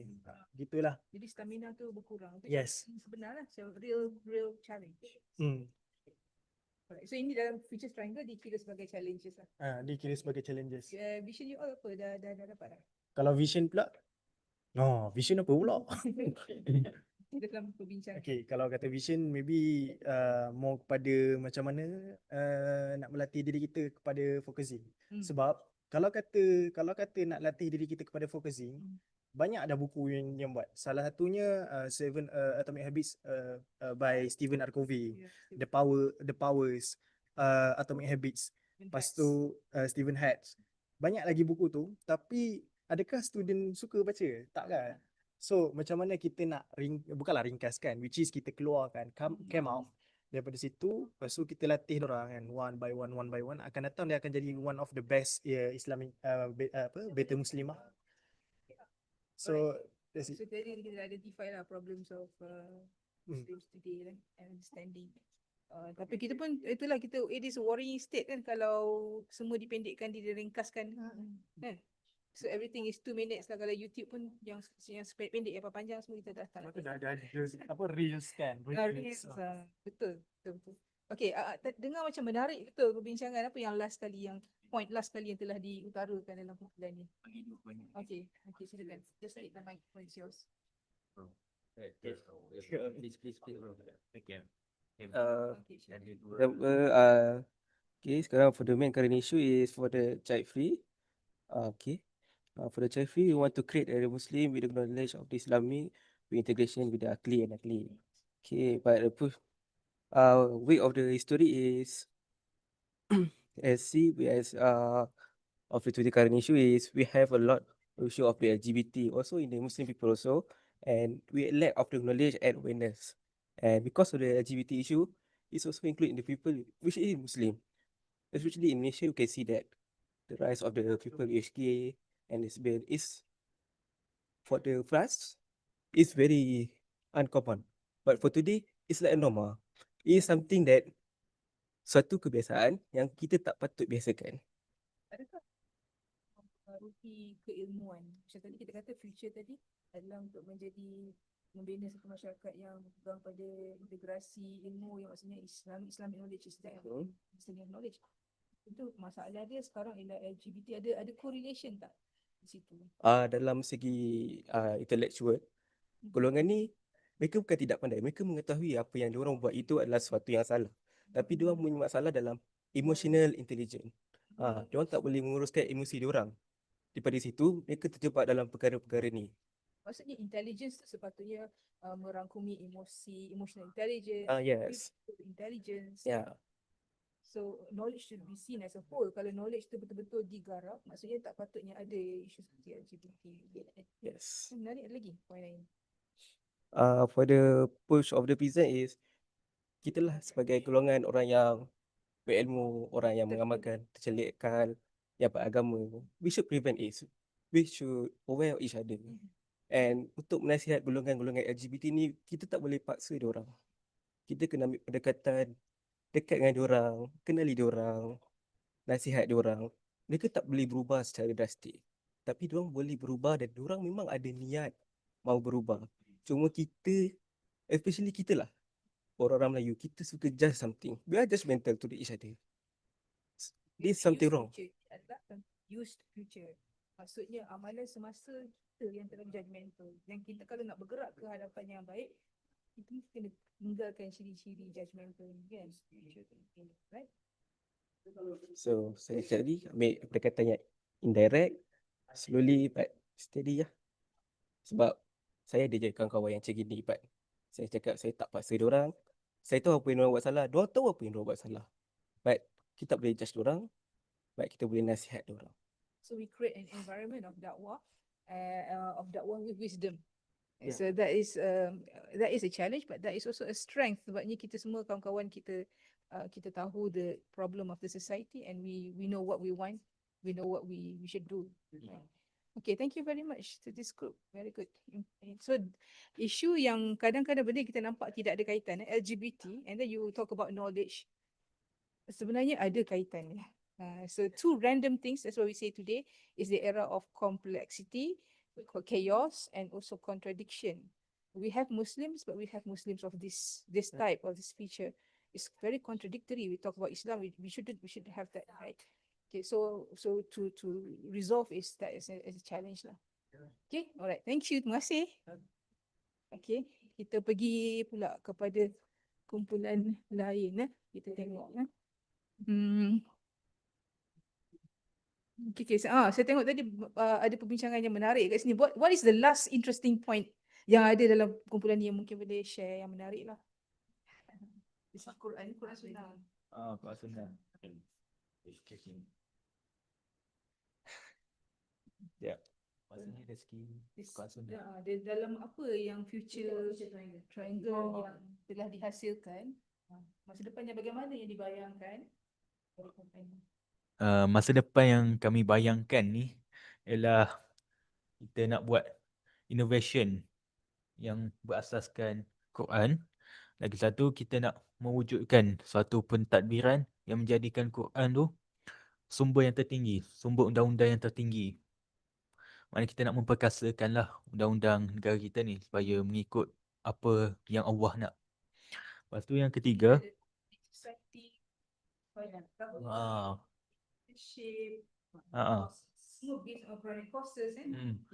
lepas tu kita nak hasilkan generasi muda, generasi yang berakhlak mulia. Yang sebab akhlak yang mulia ni dia akan jadi contoh. Lepas tu akhlak mulia ni akhlak Al-Quran lah maksud dia. Betul.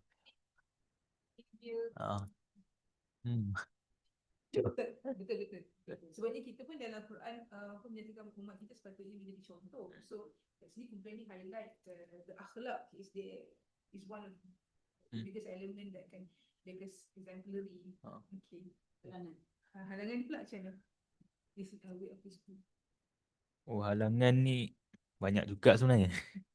Contohnya kurangnya pendidikan Islam dalam masyarakat ataupun kurangnya peluang untuk masyarakat mendalami ilmu agama.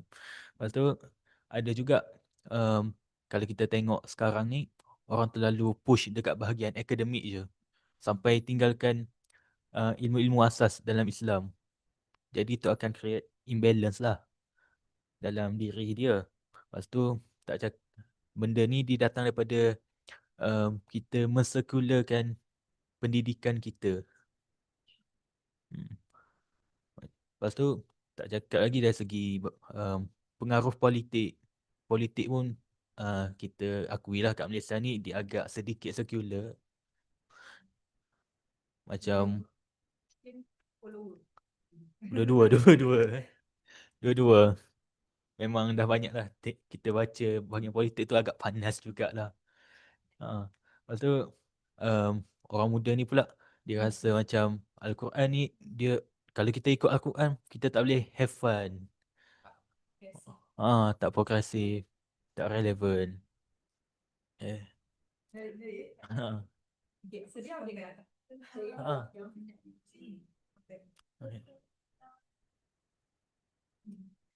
Walaupun ada like halangan, but there's a kekuatan, the push of the rhythm towards our own vision, which is as example in USIM. USIM kita pentingkan konsep application of akli and nakli in studies.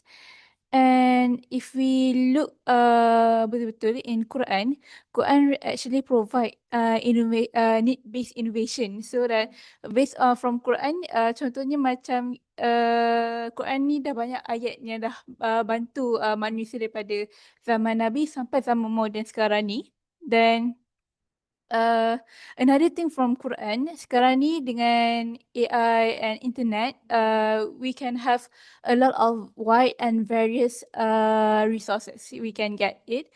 And through social media, although social media ada pro and cons dia, and if we use social media in a good way, we can spread Islam in social media.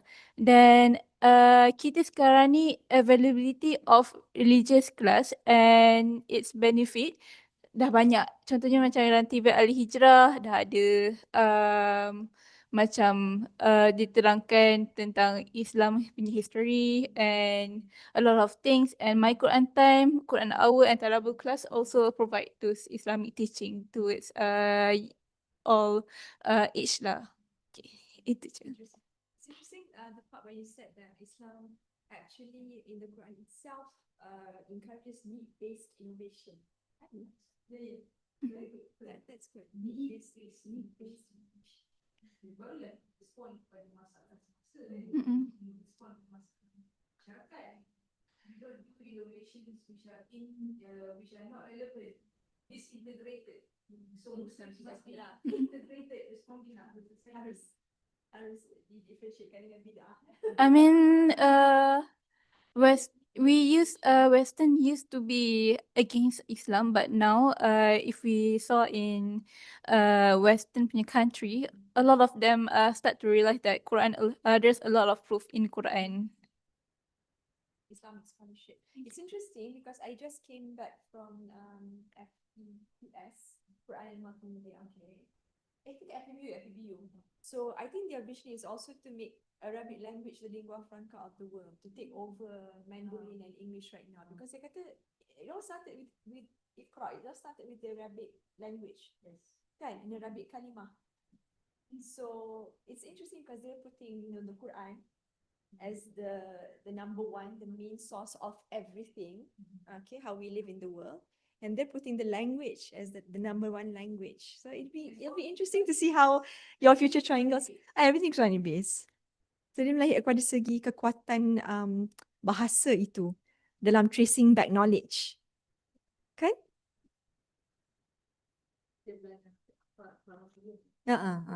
Al-Farabi. Hierarchy of knowledge tu. So dia letak tu of course ilmu kalam, the theology, ada ilmu akidah first, and then ilmu apa yang kedua tu, and then the third one is language, Arabic language is the core subject. So in the Islamic tradition of knowledge, of course akidah, and then Arabic language, because the language franca is the scientific language. So I think the problem with now, because of the secular education, the hierarchy of knowledge pun dah tak betul kan. With the secularization of knowledge, as you pointed out, kan, bringing you down. But there are strengths that we can work on. Interesting. Okay. So Dr. do you want to see the next group? Translate to see. Menarik lah.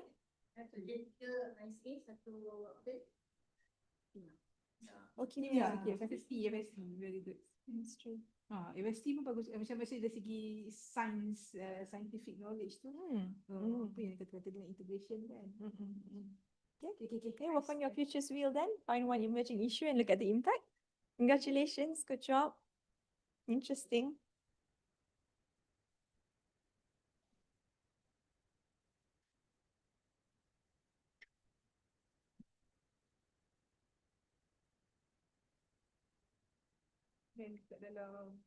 Dan dalam group, dalam yang online tu, saya nak baca sikit lah apa yang diorang cakap ni. Cuba tengok. Cuba tengok dari sini, cuba tunjuk yang ni kan. Okay.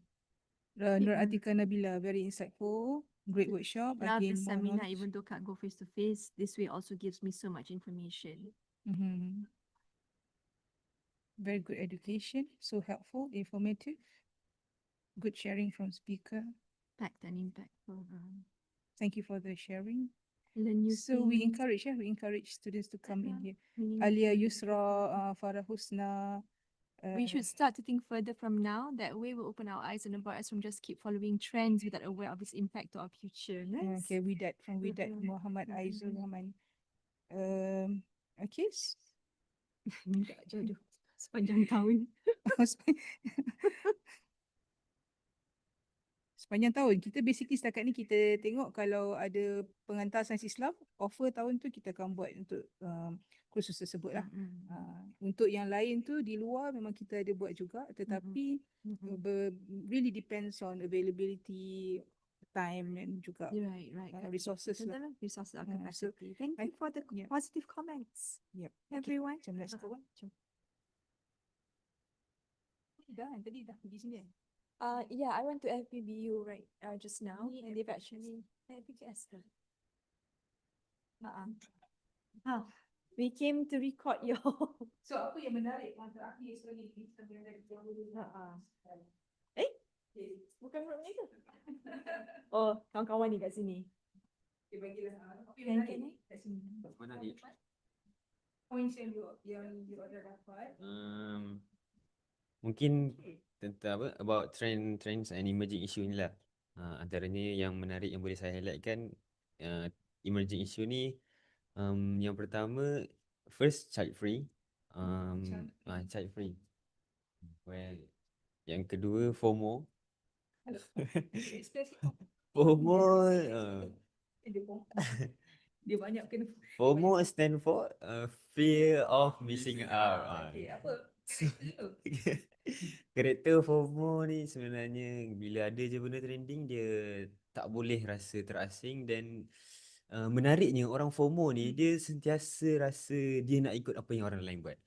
Jadi itulah yang kami highlightkan dalam antara 3 emerging issue ni lah. Dan yang terakhir sekali adalah mass migration, the branch of national law. Ini penerangan dia sebenarnya di pihak saya tetapi itulah antara 3 yang kita nak highlightkan. Adakah semuanya trend tak okey? Neutral ke? Adakah okay? What do you think? Macam FOMO tu. Ketiga-tiga ni sebenarnya saya tak boleh nak biaskan dia akan mengarah ke arah kebaikan atau keburukan kerana ketiga-tiga emerging issue ni kalau kita ikut trend dengan betul dia akan jadi benda betul, tak ada salah. Tapi kalau disalahgunakan hakikatnya semua salah. Jadi itulah sedikit sebanyak komen daripada emerging issue sekarang ni. Child free. Child free ni dia tak salah kalau tak nak anak kalau kahwin. Tapi kalau tak ada anak kalau dah kahwin tu rugilah. Sebab itulah Alright, so saya kita bincang pasal emerging issues tapi yang bagus FOMO. Tak bagus ke FOMO ni? You should use FOMO in a good sense. You always want to progress and make sure tak ketinggalan. Yes, like Mr. Bikul Khairat as well, isn't it? People are reading this book. I want to read too. Anak I kan sebut anak saya macam tengah tutup. Always use in a bad way. Why you always like need to be in the know? Like leave us alone. You have to be FOMO. So there's a new fear of today to be left out because a lot of information it should be available. Everyone has it, but you suddenly don't have it. Yes. Can that create into a psychological issue? Maybe. Yes. Bully as well, right? Yes. Because kalau kita dah ada perasaan FOMO tapi dalam masa yang sama mungkin FOMO tu memulakan kewangan ataupun so tak ikut. Dia mungkin akan bawa kepada nak ikut juga. Ataupun nak tengok juga sinema. Nak tengok juga. Sekarang Papa Zola kan.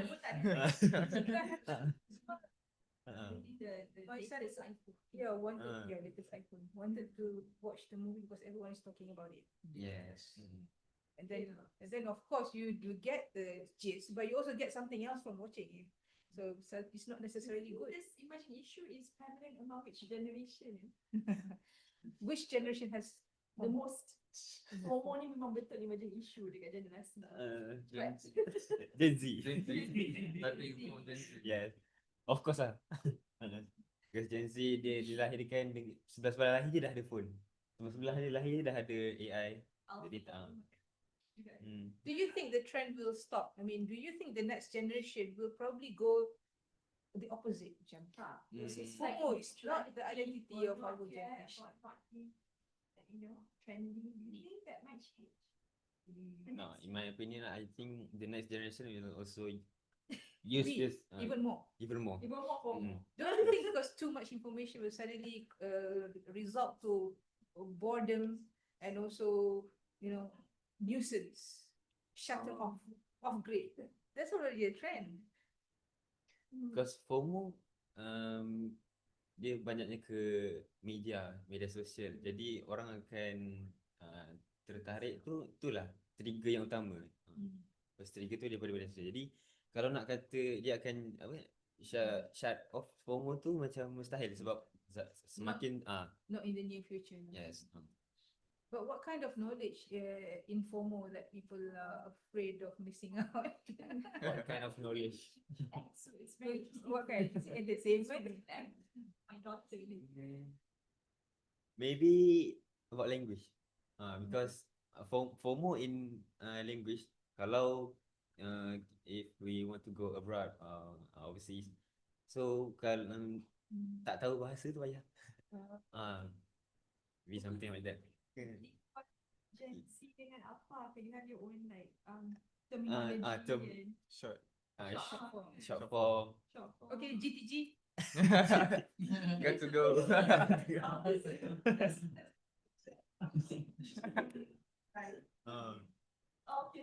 Thank you for sharing. Welcome. Keep on doing it, okay? Fill it in. Your future's wheel, your future's triangle kan? Yang ni dah siap. Mana-mana Nak buat future's wheel, future's triangle. Dah start buat kan? dah. Menarik. Dia tadi yang Future's Wheel tu kenapa pilih kat dalam tu benda tu? Ni dia bincang dengan saya tadi. So your emerging issue is Krisis nilai dan addiction to social media. Sebab sekarang ni Or has it become a trend?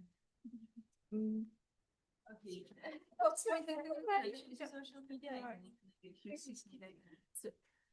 sebab sekarang lebih pelajar ni dia more to the technology even in education also using AI kan. Lepas tu menyebabkan sebenarnya dapat mengganggu kita punya apa tu neuron. Lepas tu yes. Lepas tu menyebabkan krisis nilai identiti sebab One of the impact kan? Identity crisis. Okay. yes. And then diorang tu more addicted on scrolling social media sebab and nampak a lot of the negative issue and also diorang tu tendence untuk do something like that. Lepas tu Impact coming from that. Huh? What do you think was the impact that would emerge from that? Sebenarnya kalau ada satu social media tu yang tunjuk sebab kita as a pelajar or human kan, dia akan belajar sesuatu tu based on what we see kan. And also we encourage to do that so. Lepas tu kalau dekat media sosial tu kita buat something yang tunjuk kepada kebaikan, benda tu dapat impact kepada pelajar untuk orang ikut sesuatu yang positif tu. Okay, daripada krisis ini, siapa yang boleh mendapat manfaat daripada? I mean, if you are an economist, if you are a businessman, how would you leverage from this issue? What kind of business will you bring? Business apa? Isu ni krisis identity mungkin yang diperlukan oleh remaja. Biasanya kita based on needs of the society, then you will see new business. Selalunya kalau sekarang kan pasal apa tu Influencer. Tu pun boleh jadi satu tu kan. Addressing this issue. Um, Tapi tak dari segi undang-undang agaknya apa yang bukan masalah ni. kalau undang-undang Kerajaan Australia baru-baru dia ban social media for children below the age of 16. So itu impact dia lah. Impact dia. Dari segi environment ada kaitan tak? environment. Mungkin macam mana kaitan dia? Apa Boleh just just do do right right or or wrong wrong sayang. You Can can say anything you want. Just do right. No. Lagi tak nak lagi kita semua. Alright, segi pandang dari segi alam sekitar. Okay, apa agaknya kaitan yang boleh dikaitkan? Alam sekitar sebabkan boleh jadi vandalism kan. Menyebabkan alam sekitar mungkin tercecas dan diorang boleh jadi smoking kan. Smoking dapat tu juga efek. On the positive side, tourism boleh meningkat lah sebab orang-orang masalah krisis identiti, like hidden gem. Kita tak tahu tiba-tiba dia letak dekat social media dan we know that everyone is claiming it under the term of healing. Get tips on how to get there, how to save money. Dari segi kesihatan, push macam tu. Cepat tak positif negatif dia. Kan? Dia berkembang kan. Okay, I think that's enough. Thank you. GTJ. Okay, apa dia? Dah, kita dah covered banyak. So nak panggil dia masuk lah kot. Kita terus pergi the next, and then they can break for lunch a bit early, right? Okay, so boleh can you please call them back? Everyone? Okay. We're gonna look at scenarios and then CLAs. About the metaphor. Oh, the metaphor. Actually, yeah. Okay. Actually, it's interesting kalau kita go deep, but I think at this stage we introduce the concept. So later on they will go back and try on other things. Is easy to gauge. Yeah. I think among all the methods, the future scenario is something that their generation will find easier to envision. Okay, alright, let's go. So while waiting for them, they're coming, yeah. Thank you. Okay, what about you as committees? Come on. Apa pengalaman, apa observation yang dilihat aktiviti ni okey tak untuk pelajar? Did you follow tak discussion? Daripada Eureka ke? Dari ISI. Okay, yelah SI. Okay. APY, SSP. Fine. Okay. Setakat ni dari pandangan saya untuk program ni dia banyak explore dengan student-student lah, dan student boleh keluarkan idea diorang tentang isu semasa.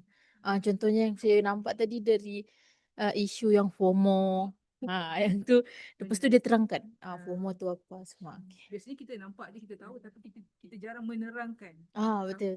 pemerhatian tu kan. Betul. Okay, alright, bagus. Dah habis dah pengantar sains Islam? Dah Habis dah. Bila? Lama dah? Saya lepas 2 tahun yang dahulu. 2 tahun yang lalu. Okay, alright. So yang ni second ISFAR, maknanya last sem yang orang dah ambil kan. Okay, jom kita gerak masuk balik supaya kita boleh selesai lebih awal.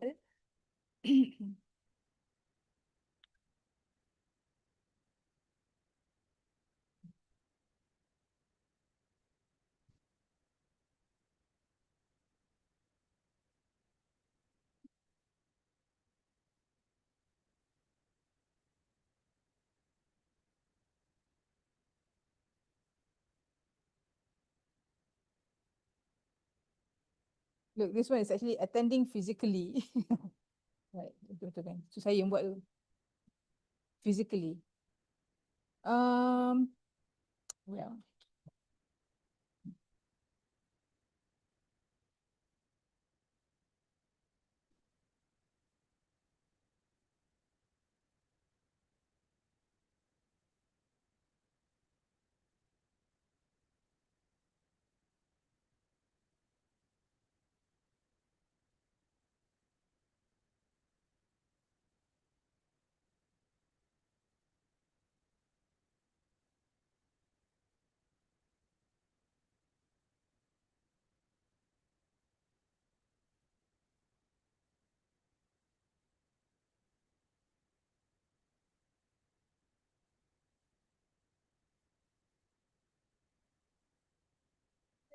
Yeah.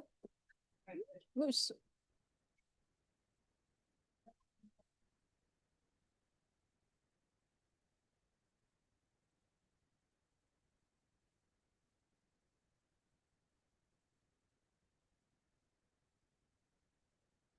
Okay, Bismillahirrahmanirrahim. Assalamualaikum warahmatullahi wabarakatuh. Kita kembali. Kita tadi dah buat aktiviti dan kita dah lebih broaden dan kita dah mula start. Apa kita buat tadi, kita scan keadaan semasa yang ada di sekeliling kita yang mempengaruhi perubahan hari ini. Contohnya kita kata Muslim yang bagaimana kehadapan. Tadi ada juga dibincangkan dalam Muslim community pun ada isu LGBT. Jadi macam how do we expect the future to be carrying with Muslims have certain characteristics today, right? And also tadi perkara-perkara seperti FOMO juga dibincangkan. So kita tanya apakah itu FOMO? FOMO is like fear of missing out things. Is that a worrying state of the new generation? Yes, it can be. No, it may not be. So things like that, it opens our mind to look at the state of changes of the people we have today, especially around us. Okay, so among the things that is important for futures thinking is you have to be comfortable to see changes. So it's not shocking anymore. Melihat perubahan sebagai norma dan perubahan itu biasa. Dan perubahan itu sifatnya bergerak pantas, very quick. So the metaphor that I can use, if you go on the car, I was with Dr. Fadlina at in Taiwan last time. We were in the car, I was sitting backwards, you were sitting to the front. So Dr. Fadlina was able to see the view of Taiwan approaching. I was sitting terbalik, kan? And then I saw Taiwan becoming zooming out, zooming out, zooming out. And then we tried to look tepi, kita tengok sekeliling, we see things moving very fast. Even the tree, we couldn't catch the fast move. So what we came out with that reflection is looking forward is you looking to the front, you are like doing futures thinking. Looking to the back, you are like doing backcasting. Looking here, yang tepi ni is the present changes, which is very fast. This is what you have to acknowledge. Speed is a norm, and also changes are very fast changing. Kalau tengok ke tepi dah tak dapat nampak dah. Sekejap-sekejap trend tu berlalu cepat. Okay? Dan kita baru nak catch up, dah trend baru datang. Alright? So, melihat perubahan dan peristiwa adalah saling berkaitan. Everything is interrelated. So you cannot say, I'm learning Quran and Sunnah, the problems of the youth is not connected to me.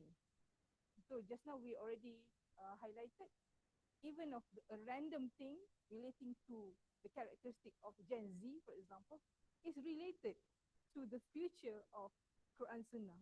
So just now you have mentioned important points. You want to create Quranic society, Quranic inspired leadership, Quranic inspired knowledge. So those are the preferred features that we want. And we match that, or we measure that according to the trends that we have today. Okay, and then things are interrelated, and we have to also accept the point that there could be an alternative future. That means the future that the current situation that we have right now is not necessarily going to stay like that forever. We might have a radical change of the current establishment. So menerima kebarangkalian kewujudan masa hadapan yang pelbagai, not only one future, but many scenarios can happen. So the next exercise is for us to learn how to create scenarios. Okay. Sikit. This is zooming out. Okay. Scenario masa hadapan. So it is important for us, because now we have gone to the exercise of what is our preferred future. So kita nampak, kita nak jadi orang yang bagaimana. That is one scenario. But sometimes that scenario does not happen, does not materialize. Another ability is for you to try to imagine what is the worst case scenario. Try to opposite that. But normally, talking about the worst case scenario is a taboo in the society. You notice that? For example, kalau kita cakap, nanti jatuh sekarang, ataupun nanti kalau macam contohnya kita duit tak ada, jatuh letak macam mana, kan? So biasanya in the society, you would say, jangan cakap macam tu. And it's not good to say something like that. But in futures thinking, you are encouraged to think about what would be the worst case scenario. Because by doing that, one, if in case it happens, you all have already imagined that in your mind. And you, of course, you will take the necessary steps to avoid the unwanted scenario. That's the second scenario. The third scenario is the adaptability scenario. Oh, okay, we call it business as usual scenario. We don't do anything. We don't know what the future that we want. We also are ignorant or indifferent about the possibility of the worst case scenario. So we just do whatever we want, like nothing happens. Of course, that will also lead to another type of future. That is the business as usual future. It may be worse than what we have today. Because, of course, if you keep throwing rubbish everywhere, if you keep do open burning, like you do right now, of course, the world will deteriorate in the environment. Okay? All right. And the last one is, these are the four kinds of scenarios that we just considered. There are many others, of four kinds. The last kind is the outlier. You, it is not within your imagination. For example, for your examination, if you work hard, you get a good result. If you don't work hard, you'll be barred from examination. Okay, but if you do in the medium, you may achieve somewhere in the middle. Okay, but for example, if there is something else happening, flood, or COVID-19, or earthquake, you can't take exam at all. So that is one scenario which is really totally outside of your common understanding. So this is a chance where you try to think about those kinds of scenarios which is random, very random. We have Malaysia.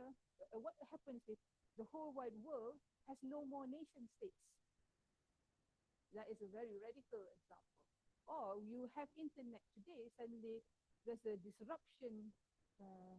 What's in internet? You don't have internet anymore. The bank will collapse, the system will collapse and everything. So everyone in the whole wide world is living off grid, for example. Or there's something happening that we are not able to live on land anymore. So if the whole wide world population will have to figure out on how to live on the ocean or in the ocean. So we become ocean people. Okay, so that is another outlier. Okay, so I'm giving you some examples afterwards for you to see. So this is where, that is why futures thinking developed from novelists. Novelists are good at doing futures thinking, or movie makers, because they are able to imagine things which are impossible. Or macam cerita tajuk Time, okay? Suddenly they highlight one element and put the whole world or life depending on the element. What if you can add your timeline by doing certain things? Those things are radical to imagine. Okay? So many futurists of if you look closely, novels or movie makers, many of them are very having this futuristic thinking. Okay, of course kan kita tak nak yang marut kan. Okay, so future scenario, the best case scenario, I'm taking environment as an example.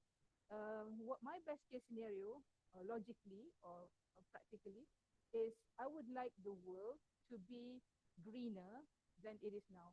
Perhaps realistically, I want the world to be like in the 1970s, or when we don't have this rapid urbanization that like we have today. I want to see at least my backyard, I still have the green lunch. Okay, so this is the metaphor that I have in mind. So metaphor is also important in future thinking because it makes you imagine things quickly and it becomes your subconscious thinking. That is why in the Quran there are many elements of metaphor. That is for us, when the readers, the Muslims, when we read, we can capture it by way of image. Okay? Alright. So masa hadapan yang diinginkan ialah our understanding is we share the earth. We do not manipulate the earth. We do not assert our power over the earth. Okay, the air is clean as that in the 1700 or 1970s, whatever it is, and we have everything in the form of alternative, sustainable way of living, transport, and others. Okay, worst case scenario is when this is the unimaginable, where you cannot live on Earth anymore. It's very, very hot. Nowhere is safe there's heat, there's no oxygen, there's no water, and we are in the situation of constant fight because of water, because of land, because of oxygen. Okay? Or you have to buy oxygen. The whole wide world is buying oxygen. That can be another movie, right? For business as usual, we don't do anything about flood. We know flood is coming all the time. Okay, in Malaysia, it's not only December that flood is happening; it's throughout the year. Flood is happening right now. So if we don't do anything about this, then we are going to endure flood the whole year, okay, which is also bad, right? And then the outlier here in terms of environment, because of we have too many waste, we send them to the space. Okay, that's why we have space law. Your friends from FSU were doing space law mooting competition because we need to regulate the use of space because powers are now asserting control over space. There are real issues there. Say, for example, we export all our waste to the space so we have a cleaner earth. That's an outlier which you can think of. Okay, so that's number one. You happy right now? Okay, this time. Okay, wait a minute. Okay, I did the future scenario in the field of law. What kind of law that we want? What kind of law that we don't want? We don't want law which is supporting criminals. We want law that is policies for justice. But that can happen to law because it depends on who holds the law. We want law that encourages us that we can ibadah as Muslims. We don't want law which suppresses. Okay, like in certain areas that you see. Okay, the next one is called the layer analysis.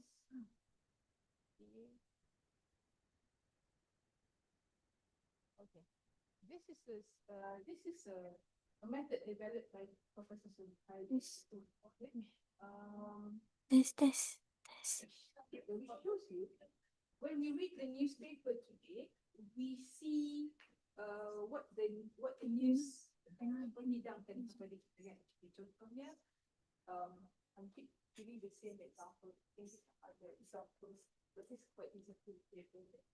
For example, when you read the newspaper, you see there's a news, a boy dropped from the third floor or fifth floor of the 15th floor.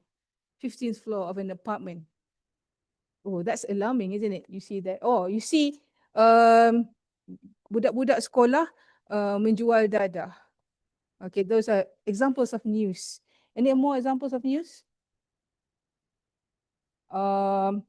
LGBT berleluasa. Okay, kita kata 200 orang telah ditangkap. Okay, okay, itu satu contoh. Okay, contoh lain? Anyone another contoh of news? Malaysia dipersadar dunia. Okay, boleh juga. Okay, South-South relationship Malaysia and Ethiopia membawa kepada sesuatu yang lebih besar contoh. Ataupun yang negative issues tadi kanak-kanak tidak ada duit, dia menjual. Kanak-kanak membawa senjata ke sekolah. Okay, okay, those are things. Now, when we see those things, as a person who has futures thinking training, would understand that this does not come of a sporadic issue. Dia bukan isu yang terpencil, yang tanpa disebabkan oleh sesuatu yang lebih besar. So in every problem there are these layers. The next step is causes. What are the reasons of this happening? Okay, for example, if the kid fell down from level 15, what could be the problem? Probably because the mother has to go to work, nobody at home, because of economic factor, because of economic reason, no support, or because of the employer does not put importance to this, to the welfare of the workers. Okay, or because of economic problems that the children has to sell drugs, or keruntuhan dari segi institusi kekeluargaan. Okay, then we go to the next level also. What is the worldview that makes this happen? Worldview is apa sudut pandang kita. Okay, contohnya employer kata, alah ini isu ibu bapa mestilah bersalah. Okay, ini masalah ibu bapa. Ataupun ini masalah, okay, what can be the worldview of this? tak perlu pun, employer tak perlu pun menjaga hal ehwal employee. It's not within employer's job scope, for example. Uh, uh, tak apa, budak-budak boleh duduk di rumah, diorang pandai jaga diri. These worldviews are problematic. We don't put the best interest of the child, for example, as the worldview. If the whole country holds the worldview of the best interest of the child, or anyone is left behind, the child's welfare must be given into importance, then the whole community will help. The parent will not think about leaving the child alone at home. Okay, so worldview begitu. So that's why kita kata ada pepatah tu kata it takes the whole village to raise a child. Worldview kita mungkin juga begini, tak apa, itu anak orang tu, bukan anak kita, bukan anak orang Muslim, tak kisah. Okay, so those are problematic worldviews. Next is metaphors and myth. Just like what I've mentioned just now, the metaphors can be also influencing the way we think. Okay, I got some examples, but I don't want to share that right now because I think I want to find more closer examples for you. So the concept is this causal analysis to show you that one issue does not stand alone. It is because of a bigger understanding of things, which may be collective. Sebab tu kita kata kalau kat Malaysia macam ni, kerana masyarakatnya berfikir begitu. Okay. Kalau sebab itulah rakyat Malaysia kalau pergi ke luar negara, dia selalu kena tangkap. Kalau dekat UK, kena tangkap sebab tinggalkan anak kat rumah. Sebab kita rasa boleh je ni. Boleh je ni kan. Tinggal anak dalam kereta kan. Begitu kan. Tapi kalau di luar negara dah kena bawa masuk ke mahkamah dah lah. Okay, alright. Dari segi ini, kita memberi contoh youth as leaders. Okay, pada waktu satu masa dahulu kita banyak baca dalam surat khabar bila Syed Saddiq berada di parlimen. Masa mula-mula orang tak biasa, orang muda pergi masuk ke parlimen. Some sort of bully is happening lah. Mengatakan bahawa alah ini budak hingusan aja. Budak-budak tak boleh nak bagi idea yang untuk negara. So those are probably the litany. Litany is the news headlines or the common information that we get.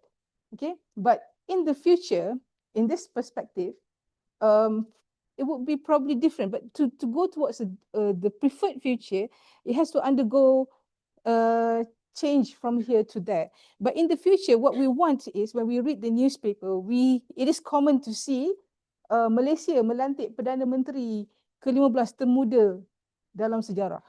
Tapi sekarang kita baca berita Malaysia lah pemimpin tertua dalam sejarah. 100 years pun ada. Okay, now Anwar Ibrahim also approaching very old, right? So it is normal in leadership where you get old people. Oldest tu abnormal lah. Tapi in the future, probably we will be accustomed to new ones leading. For example, Mamdani, okay, Zohran is also very young. So it's becoming more normal right now because of civil activism and the like. Okay, right now the system we have kecaman begini. Why? What is the system? The system is we don't allow young people to come up to higher positions or formal positions. Or in the family, for example, young people cannot speak because we have the orang tua di sini. Okay, tapi yelah, to the contrary, orang muda, the Gen Z, what is the characteristics of Gen Z? How do they speak in front of older people? But nevertheless, we were talking about this, the patriarchal system, for example, or the old age system, which does not allow young people to come forward. Okay, the worldview, the seniority basis just now. Okay, and then the worldview, orang dalam masyarakat kita kata alah itu budak-budak je. Kalau dengar apa setengah je dia dengar. Dia tak dengar betul-betul. Okay. In the future we want even views from children or from people of young age will be taken into account seriously. That is why in terms of child protection we've mentioned just now, best interest of the child will involve us the adults listen to what the children wants. Okay, itu yang termasuk dalam Child Protection Act dalam Malaysia dan juga International Code or Convention CRC. Okay, the metaphor, this is the metaphor. So this is a result of 18 years, 16-year-old students, they came up with this example, and they gave examples of this. Listen, all. So you tell me if I had adult rights. Okay, these are very creative. To show how the situation is for kids, you don't have to listen to them because they don't have the position or the rights. Okay, but if you compare it with the the preferred future, so we want to have a worldview that encourages, is not clear, encourages children in taking part in important jobs. Okay, for example, the Prophet Muhammad SAW's time acknowledged Usama Zaid as the leader in the battalion. Okay, as the leader in the battalion. Okay, and then in the future they want to have news which covers youth in important jobs. So at this time, Mamdani was not yet elected. This was how many years ago? Of New Zealand, isn't it? All right. Okay. Very young. 20s. Okay, very young. This is a much more easier example. You read, this one was done during COVID. Okay. During COVID, we saw dolphin being found on the shore. So that was why we came up with the preferred future, which we want dolphins to appear again on our shores. Okay, like in Rantau Abang, kita ada penyu, kita nak penyu datang balik kepada kita. But the litany today is more dolphins die because of pollution. Why dolphins die because of pollution? Actually, the system. The system here today, it says, even when you litter, you buang sampah, no action will be taken against you. Unless if you're in Singapore, you'll be. So it's not that situation in Malaysia, for example. But in the future, we want cleanliness to be the government's policy. We want it to be serious. And then in the worldview, kita kata kalau kita buang sampah sikit je. If you go tepi beach, you lepas piknik tu, setiap orang ada sampah satu besar. You tend to see also people leaving their rubbish. They feel that it is only them as personal beings, so it doesn't give impact. But if 10 people do the same, that is why we have a crisis in environment. Sikit saja sampah ni tak ada effect pun. Tetapi kita nak in the future worldview itu bergerak, kebersihan adalah sebahagian daripada iman. Sebab itulah to resolve a problem, a crisis, you have to change the mindset. What mindset to be changed? That is what the thing the government has to identify, and us as well have to identify as individuals. Okay, so itu saja. Ada apa nak tambah? Yep. It's becoming bigger or smaller. Ini beberapa contoh lain. And then I think I just want to highlight you to one thing which I've just figured out this morning. I was trying to look at one example of why do we still have war when we have United Nations? We know, we have a specific law on you cannot kill civilians. You cannot harm the environment. You cannot do this, but we still have it. We read the news. That is the power of narration to justify genocide, to justify attacks on other countries. So the litany here, we say, oh, we have to attack that country because that is a preemptive action. Before they attack us, we have to attack them. So that's leading the narrative. When you read the newspaper, it's like that. So, for example, people from the United Nations, from US or from Israel will say, oh, we're justified in this because the litany is like this. So we had to bomb them to prevent future attacks. We're going to do peace operations, but actually they're attacking under the name of peace operations. Okay, and so violence is actually violence, but it is actually packaged in a language that becomes like a mission or becomes like an operation or becomes like to stabilize the world order. So this is what I meant by contradiction. In order to achieve peace, we have to have war. That's a contradiction of today, okay? The system is because because we have this military industry. We also have loopholes in international law that allows this to happen. Loopholes means ada kekangan, ada kekurangan. Geopolitical tension and real politics. So benda itu tetap berlaku walaupun kita kata kenapa tak diambil tindakan, tetapi dia tetap berlaku kerana sistem membenarkannya. Okay, journalism pula menggalakkan benda tu. Okay, and then the worldview is peace. These are problematic. That is why the Islamic science, Islamic worldview will address a lot in terms of worldview here. Because of course, if you read this, you will find this is so problematic in Islamic understanding. Because what is said here is, for example, peace is achieved through domination. Is that problematic in Islam? No, domination is never the direction of Muslim in siyasah. It's not domination. It's not that. Okay, justice perhaps yes, but not domination. If we don't strike first, we will be struck. All right. Only the powerful survive. This is the problem of science as well. The survival of the fittest. Okay. War is inevitable. I mean, the common state is war. Peace is just, only an exception. So these are the things that we have to understand in the worldview of the current world and how Islam can provide direction towards this. Kita ada Islamic worldview kita. Metafor kita pun kata begini juga, macam contohnya Israel bila membuat pembunuhan terhadap kanak-kanak, ada yang bila kita interview tu kita dengar kan yang dia sebut, dinyatakan bahawa we must kill the monster before it grows. Dia sama macam ketika zaman Nabi Musa, Firaun pun berkata begitu, we have to kill these babies before they grow and become an attack to me. So these are problematic mindsets. Okay, all right. So that is the last exercise for today. You can do it in maybe 10 minutes and we can continue afterwards. And then we are going to have lunch as well. But I think what we're going to do right now is to go straight away down to take a photo group picture. After that, I will leave you to your groups and you go have lunch and come back. Okay, so thank you very much. Let's go all together. Where's my ISI members? Kita nak ambil gambar kat bawah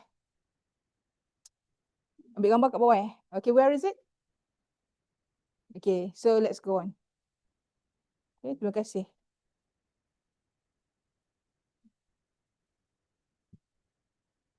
Oh, ada ke? Oh, sebenarnya tak tahu. Sebenarnya tak tahu.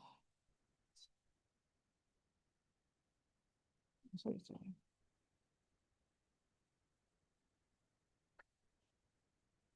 Okay. Okay, kita break sekejap kan?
hello, hello, hello, hello, hello, hello, hello, hello, hello, hello.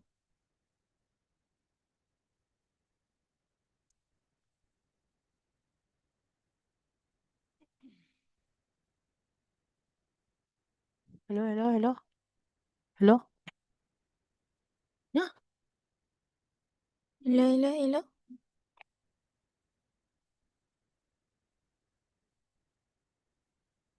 Hello.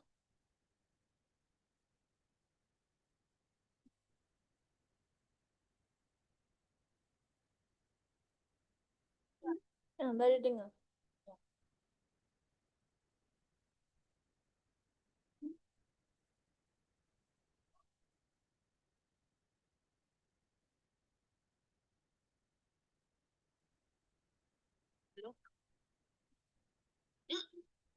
Tapi lagu tak dengar. Hello, hello.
Mic dah ada. Hello? Tak buka apa? Saya nak tutup ni, Kak Kila yang tahu.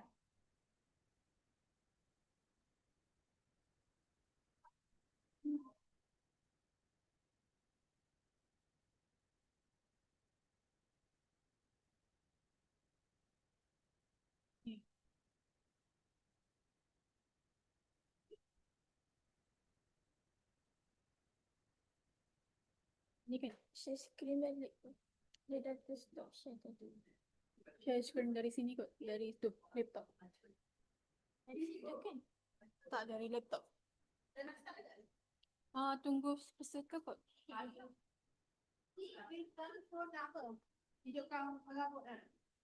Kita yang share screen tadi kan? Ni.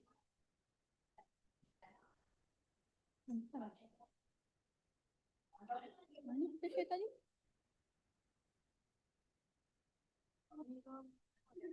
Oh, okay. Dah share ke? Dah. Sekejap. Dah started, dia baru start. Cuba cakap takut. Hello? Tak buka lagi. Dah. Dengar. Hi guys. Lambat. Dia lambat.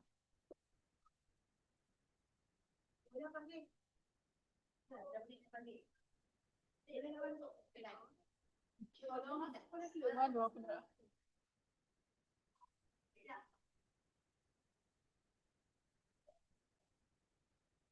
Macam nak tidur je weh. Air kosong. Tak ingat ke tadi Kak Kila cakap apa? Refill kat bawah. Kan?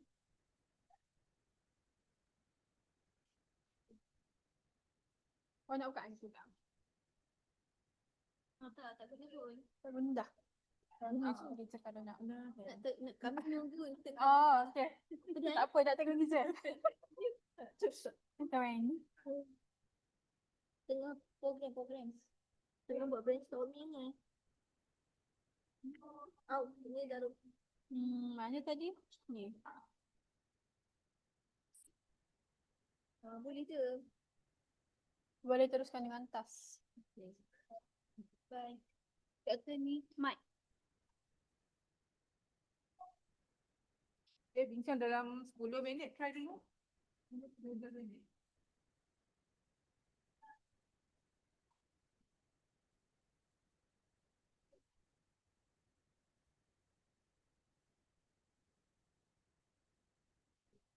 Mana apa? Tira? Tadi bukan di kat sana. Tadi dia di kat sana tadi.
Belum boleh dengar suara kita ke tak? Itu. Suara dia ni.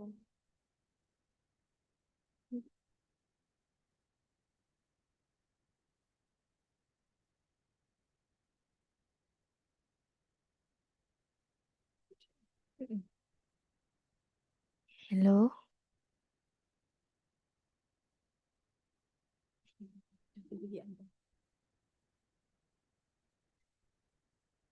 Kau akan ikut aku ya.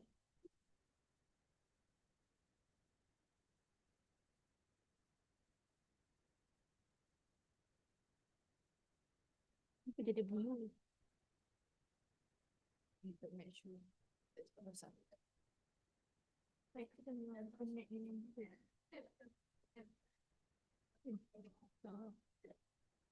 Oh.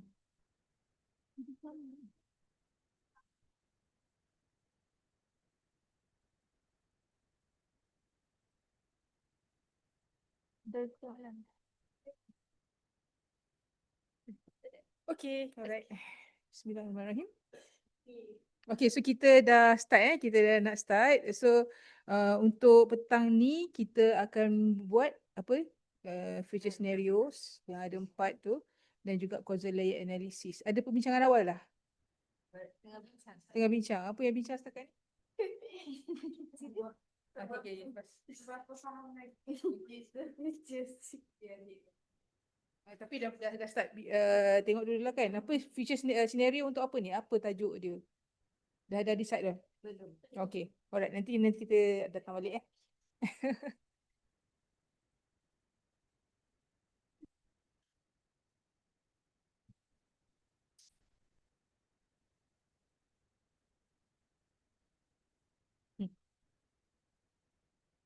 Okay. Prof tengah sembang lagi. Okay. Yeah. Prof. Kita boleh kita recall sikit apa yang kita bincang tadi dan apa group ni nak buat. Okay. What's your friends? So saya start. Okay, Bismillahirrahmanirrahim. So group ni daripada FST. Dia punya vision adalah untuk melahirkan a Quranic mindset society. Kan? So innovation dia based on Quran, dia punya governance based on Quran, the courses, subject dia pun dia integrated dengan Quran. All subject cross discipline. So that's dia punya future vision lah. Tapi dia punya hurdles dia kebanyakan generasi muda ni dia rasa Quran tu tak relevan dengan keremajaan dia lah. Dia rasa tak boleh nak have fun kan dan sebagainya. Dan kemudian kalau kita tengok remaja ni juga dari segi bila dia tak dengan Quran jadi akhlak dia pun dia tak menunjukkan akhlak Quran kan. Dan antara hindrance dia sebab the bad influence of politics. Jadi dia memberikan kesan kepada generasi muda lah. Dan kemudian hindrance selain itu secularization of education. So untuk pelajar-pelajar sains especially, so science is one thing, religion is one thing. Jadi dia tak dapat nak appreciate Quran tu. And there's also imbalance between religion and academic focus macam secularization lah. Dan kemudian dia orang merasakan there's lack of Islamic science education opportunities, especially for those who are in the science and technology background. Mungkin untuk yang Islamic studies banyak, tapi untuk diorang tu mungkin kurang. Sebab kadang-kadang dia ada syarat macam di ISFAR syarat agama kan, kena background akademik agama. Yes. Dalam sains dia tak susah nak buang tu lah. Buat secara rasmi, secara formal. Integration. However, dia punya the strength, the push is that maknanya social media tu we can orang kata benefit, leverage social media tu untuk this Quranic mindset lah. Lepas tu sekarang ni ada availability of religious classes and religious program macam My Quran Time, Quran Hour, Tadabbur classes semua kan, online and face to face. So that could help push the vision. Lepas tu banyak resources online yang AI based dan sebagainya. Dan kita ada macam isi.usim ni, one thing application of nakli dalam subjek kan. Kita nak bergerak ke arah 4 quadrants of scenarios. The best case scenario, worst case scenario. So mungkin menarik untuk lihat apakah kita set aside science ataupun knowledge without Quran based, without macam the worst that it can. Okay. Then the business as usual work. Apa dia? Okay. So interestingly dia orang highlight the emerging issue ni. Saya pun tak ni satu yang FOMO tu lah kan. FOMO, fear of missing out. Lepas tu brain rot tu. Maknanya addiction ataupun obsessed with certain kind of trends ke lifestyle ke sebagainya. Dan there's a lot of mental health issues. Neurodivergent kan. Dan sekarang ni banyak mislabeling. So dia bila dia tak boleh buat sesuatu, dia tu because I'm ADHD. So dia jadi macam escapism. As an excuse of self-declaration of bukannya professional punya diagnose kan. So itu dah jadi trend lah. And then emerging issues, sekarang ni banyak yang kata pergi healing, glamping, elastication, tapi dia punya healing is still far from Quran. What is healing from the Islamic point of view? Uh, We have healing in Islam. of course dia mulai zikir, Quran, solat. So what has gone diverged in? So dia healing, dia healing hanya kepada aspek fizikal lah, pergi kat laut, pergi kat sungai, macam tu. Material. Tapi okey, dia sebenarnya benda tu okey. Tapi dia tak connectkan dengan Allah. So dia jadi masih bersifat superficial lah. Kan. So bila dia balik, back to usual punya problem kan. Lepas tu, dan saya rasa satu point yang menarik yang sebut ni, infantilization of adults. Which saya pun, saya pun kena check juga diri saya. Kan, membudak-budakkan orang dewasa kan. So, aku bagi hadiah toy, macam hadiah untuk budak-budak, permainan budak-budak, dia punya movie. Orang tua macam mana tu mas? Sekarang ni beli mainan budak-budak. Kitchen tu macam, memang kitchen tu kita nampak macam agak agak childish sikit lah macam. Ada bear macam tu. Dia benda-benda macam tu lah. Movie tu dia buat movie yang color-color yang panas budak-budak. Maksudnya orang dewasa sekarang dah tak nampak ciri-ciri kedewasaan. Dia dah pergi ke tidak matang kan, aspek-aspek ketidakmatangan. Saya pun nampak macam tu juga. Macam youth, tadi kita bincang juga lah, youth getting matured late because of many factors. Some because of education, dia belajar lama, jadi status dia sebagai pelajar tu lama kan. Status sebagai dia not holding the real responsibility. Sebab ada yang kahwin lambat, etc. And then not only that, when youth ni becoming older, but they still adore youth or Kind of life. kind of lifestyle. Lepas tu dia ada free child apa semua kan. So dia interconnected kan. Okay. Like children, it will attract pedophilia. So that could be a bad effect on infantilization. Okay, bismillah. Saya Muhammad Kusyaras, pelajar master under Islamic Science lah. So saya tertarik dengan idea doktor tadi. Cuma dia dewasa, orang dewasa sekarang dia terikut ataupun dia berkelakuan budak-budak. Kan? Dia cuma dia punya mindset tu, jadi contohnya macam yang patung tu kan, patung tu. So dia macam doktor, apa faktor kenapa orang dewasa tu macam tu Dia buatkan suasana supaya orang tu jadi dulu macam budak-budak. Kalau ikut Islam, anak perempuan boleh pakai anak patung kan, perempuan macam kecil kan, main anak patung. Kan? Kalau ikut Islam lah, yang boleh main anak patung perempuan tapi masa kecil kan. Tapi sekarang ni convocation umur berapa? Tapi masih bear. Anak saya dapat bear yang besar sangat. So maknanya dia ada elemen, I mean I can see the truth lah. Cuma dulu tak nampak benda tu sebagai satu emerging issues. And the movie, yes. Dan itu mungkin simptom kepada benda-benda lain.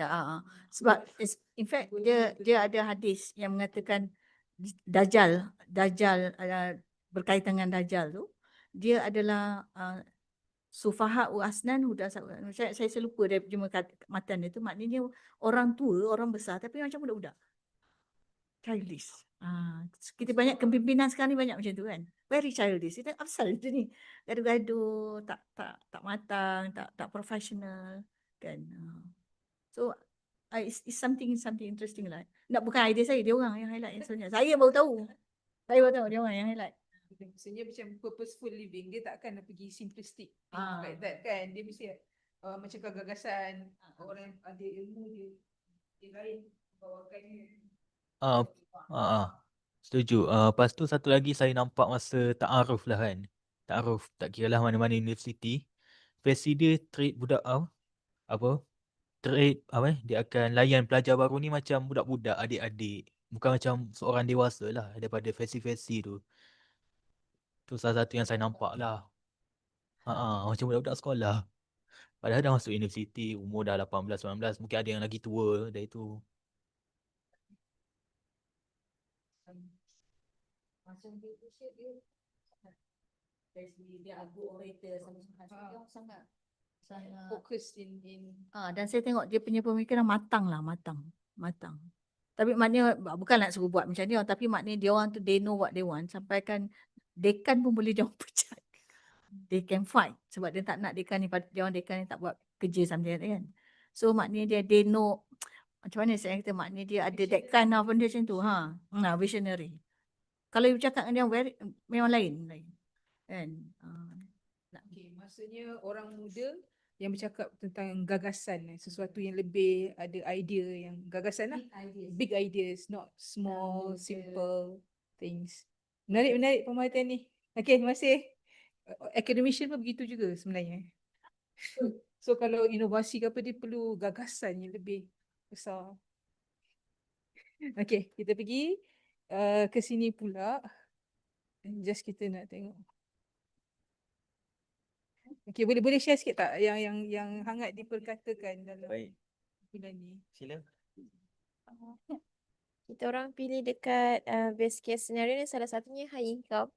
Jadi high income tu untuk future itulah. Jadi untuk worst case-nya, kami memilih debt yang terlalu banyak sampai tak boleh untuk manage financial dengan baik.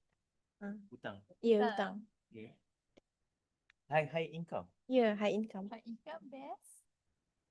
Worst Best case case. scenario. Yeah. Kalau worst, hutangnya banyak. Oh, so Boleh tak? tapi kalau konteks lain, orang tu memang kaya tanpa hutang. Macam mana? Apakah best case scenario dia? Kaya tanpa hutang. Dia memang kaya, tapi dia tak berhutang.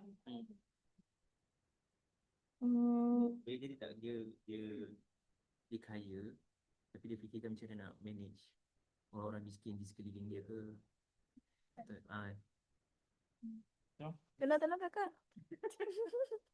Ada program kat situ? Ada idea. Ada idea. Zakat. Orang yang terlebih kaya ni, kalau dia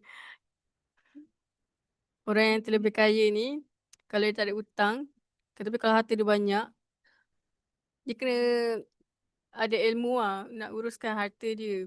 At least orang yang, bagi saya, orang yang kaya ni, dia dipilih oleh Tuhan untuk tolong orang-orang susah kat sekeliling dia.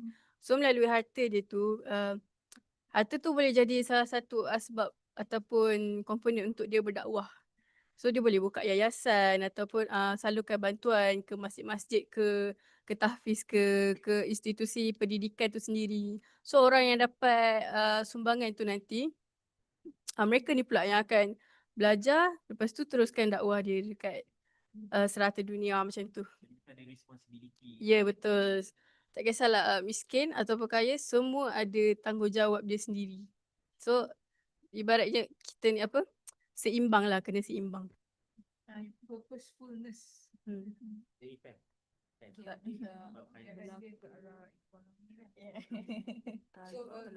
depan yang dikendaki adalah ekonomi yang seimbang. Gap antara orang kaya dengan orang miskin tu dia tak jauh sangat. Worst case scenario, dia tak keseimbangan lah. Alright, nanti develop lagi untuk causal analysis. Thank you. So, do you want to give some points of on causal analysis? How important it is? Causally analysis. It's among all the methods yang kita nak ketengahkan dalam work bengkel ni, causal analysis tu dia ialah lebih memerlukan satu pemahaman dan satu apa, you have to open up your mind wider. It's not technical. To me, it's the most effective sebenarnya. Causal analysis, but you need to be able to delve deeper into your thoughts, and you have to macam memang explorativeness level tu, memang exploratory level tu kena lebih tinggi lah. Sebab dia macam iceberg kan, kalau kita nampak tadi what Dr. Dell has presented. So it's the underlying worldview, the underlying system, and the metaphor that can be used to depict a certain litany. So that means you have to go underneath, layer by layer. Kita mudah tengok apa yang ada di on the surface, and I think all the other methods have actually tried to open up and look at the surface, but then try to open up your thoughts. But causal analysis deepens that thought process. So dia sangat menarik sebab kalau kita nak fikir tentang orang kata sekarang ni, if we see something on social media, the first thing you do is tabayun. And I think causal analysis is the essence of tabayun itu. Because you look at what is the litany now, and then what is the preferred litany in the future, and you have to go into systems and worldview, and you have to look at how we can change the current metaphor and imagine a metaphor that represents your present litany. Jadi kalau dalam banyak analisis sekalipun, when you do your research, when you presenting a certain aspect, kalau saya macam undang-undang kan, I'm a law lecturer. CLA is the one that you want students to that's what you use to synthesize. So it's a higher level of cognitive thinking. Selalunya kita students sampai analysis, but CLA is the synthesis of the matter. And that's when you get students to contribute to the knowledge instead of just narrating and regurgitating whatever you study. The CLA helps the student to actually think about being the policy maker, think about how far the law can be developed, and think about what we can do to change the legal worldview and legal perspective. So to me, CLA, I struggled juga at first, but then it has become probably the most instrumental method in any aspect. I think tabayun to the deepest level. Prof Sohail yang introduce CLA method ni, dan ramai orang di luar sana banyak yang nak tahu macam mana buat CLA method ni, sebab yang paling power tu ialah the realization that if you want to change something, you have to change even the worldview. And that is sometimes influencing a lot of the problems that we have today. Cara fikir kita sebenarnya yang perlu berubah. Dan perubahan tersebut apakah bentuknya, adakah berbentuk sikit ataupun berbentuk radikal. Kadang-kadang sesuatu tu memerlukan kepada perubahan yang lebih besar kan, untuk jadikan dia efektif. Okay. Alright, je kita satu lagi group. PQS. Okay, ada ke benda-benda yang nak di-share? Belum lagi. Kelakar. Dr. Saada mungkin nak tanya juga pandangan sikit lah tentang from your overview from what you have seen today kan, and in terms of how it could shape the thinking of Muslims. Adakah umat Islam perlukan kepada kemahiran sebegini? Adakah ia satu benda yang jauh, yang alien to Muslims and Islamic thought? Okay, ataupun adakah benda tu memang ada dalam Islamic thinking? Okay, in terms of Islamic future thinking ke? Okay, untuk future thinking ni saya rasa sangat penting lah kan. Sebab kalau lah kita sebab tadi baru discuss dengan student, kalau kita tengok filem-filem barat kan, diorang semua dah bergerak ke arah future thinking kan. Contoh ada satu movie, manusia pula kena sembunyi. Okay. Robot pula yang invade the world kan. So that is something yang impossible to happen in the future kan. Tapi kalau dari Islam pula, dia sebenarnya bahaya kalau kita terlebih-lebih pula berfikir masa depan kan. Sebab kita tak tahu what happen in the future. Kita yes, so dia ada satu two contradictory perception lah. How we can prepare, how we need to prepare in the future, and how we can accept what has been destined to all of Muslims kan. So but for young generation today kan, kita tak boleh elakkan lah untuk berfikir tentang future thinking, tetapi ada ethics and certain rules kan. Dan untuk program hari ni saya rasa sangat bagus sebab kita provoke sedikit untuk mereka berfikir di luar kotak. And usually another problem yang I realise pelajar sekarang suka hidup dalam comfort zone. Kita selesa. Sebab apa? Tak ada duit, mak ayah bagi duit. Kan? Tak ada apa-apa, kita dapat semua. All the accessible benda kita dapat. Jadi kita tak rasa susah.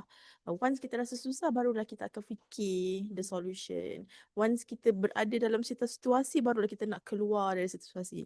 Tapi disebabkan comfort zone, terlalu selesa, kita nak keluar. Kita rasa tu bukan masalah aku. Kenapa aku kena selesaikan kan? Jadi saya rasa pendedahan tentang future thinking, pendedahan tentang masalah ummah, pendedahan tentang combination Islamic science itu sendiri, the integration of akli and nakli itu sangat-sangat bermanfaat lah untuk pelajar-pelajar dan juga generasi Gen Z khususnya. Okay. Thank you, Dr. Sada. Okay. Say banyak. Okay, kita okay, kita super nak buat ulasan sikit. Dr. Sada buat PhD dalam bidang orientalism. Jadi banyak sebenarnya input yang boleh di share kepada kita lah kan. Okay, alright. Udah kita. What time is it now? It is 2:25. 2:25. Can we look at the Miro board and see things that we might not have yet covered? Can I open the Miro board?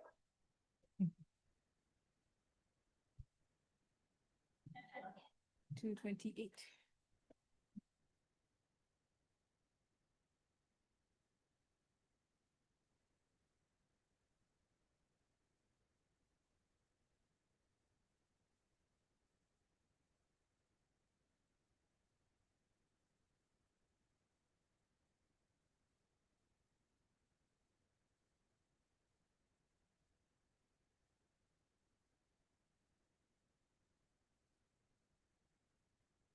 Okay.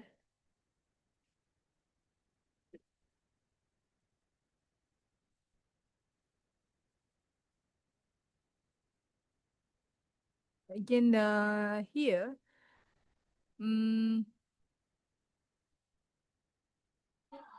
we have seen just now in among the realities that we have today is we cannot now rely on one discipline to resolve issues of today. So we see disciplines are interrelated because an issue evolve or happen because of many causes, and therefore the solutions may have to also be from many disciplines. Because as we have mentioned today, we could see two different spheres or random items. If you combine them together, it creates four scenarios more perhaps. Okay, so capitalism plus climate change, what happened? Water scarcity and global migration. A food crisis, how can that respond to wakaf? Quantum computing, all right? Aging Western population and growing Muslim demography. So things are like here in this figure, or this illustration, we see how distinct matters relate to each other or communicate with each other. Okay. Okay, all right.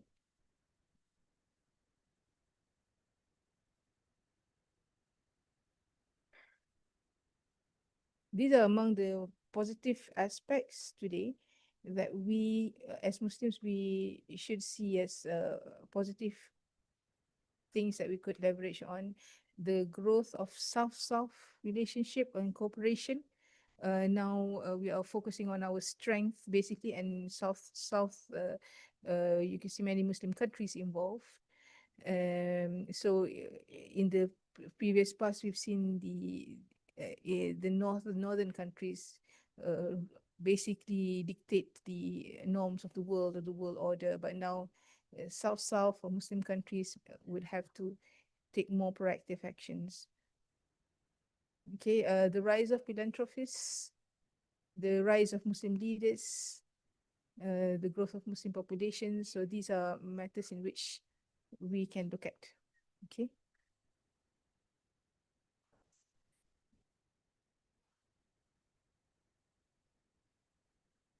Okay.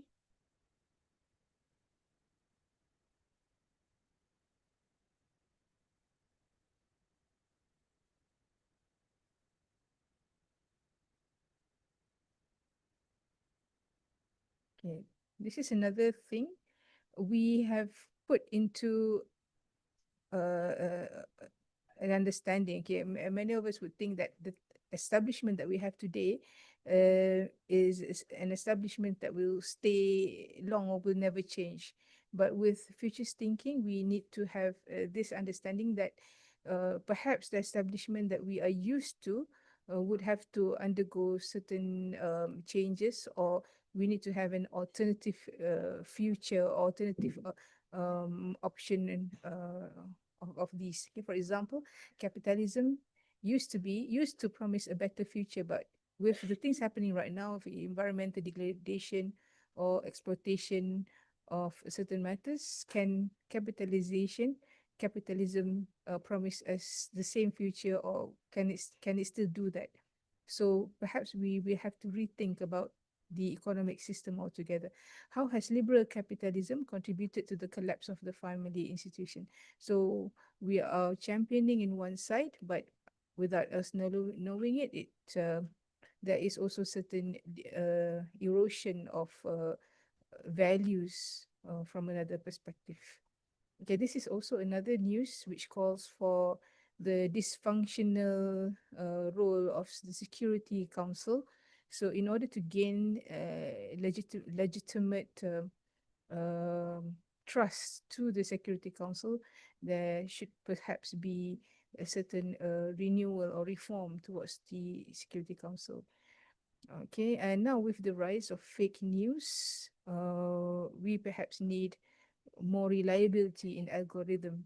So the current news of information from the internet may at one time in the future will not be reliable, will not be the hype. So there could be a possibility that people are going off the information grid because it's too much. Okay, now anything else from this group?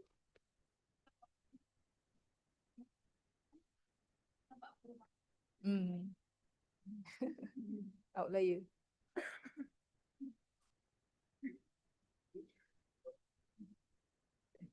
Jadi dah causal analysis kat mana? Dah buat dah causal analysis? Belum?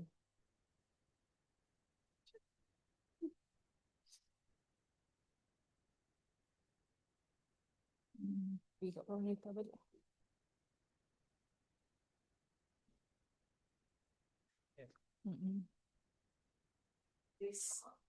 CLA dah masuk dah? Oh belum? Future Wish tadi dah buat dah. Kita gerak yang 4 scenarios dengan tu CLA. Okay. Okay, chronic mind setting. Yang empat. Yang ni. Oh, kena buat apa ni? Okay, just explain to us how you put these into the quadrant. Okay, so we decide that we put coordinate mindset society as best scenario. Coordinate mindset society is a society that mengamalkan adab dan akhlak daripada Quran. And move to our worst case scenario, which is what if the society acts materialistic, they based on influence, and they act like dark age, uncivilized, barbaric age people. Yeah, influencer actually, like because nowadays we can see that a lot of people especially generation Z, Z ya. They ada influencer yang diorang ikut. But then if the influencer buat ni, diorang kata ikut. If they buat tu, buat tu. So like it would be very teruk bila influencer tu buat something that are bad, and they decide to follow that flow. The blind following. Yeah, blind following Influencers influencer. have obsessed with influencers, and influencers have ultimate control of power. The Yes. direction of the idealizing. Okay.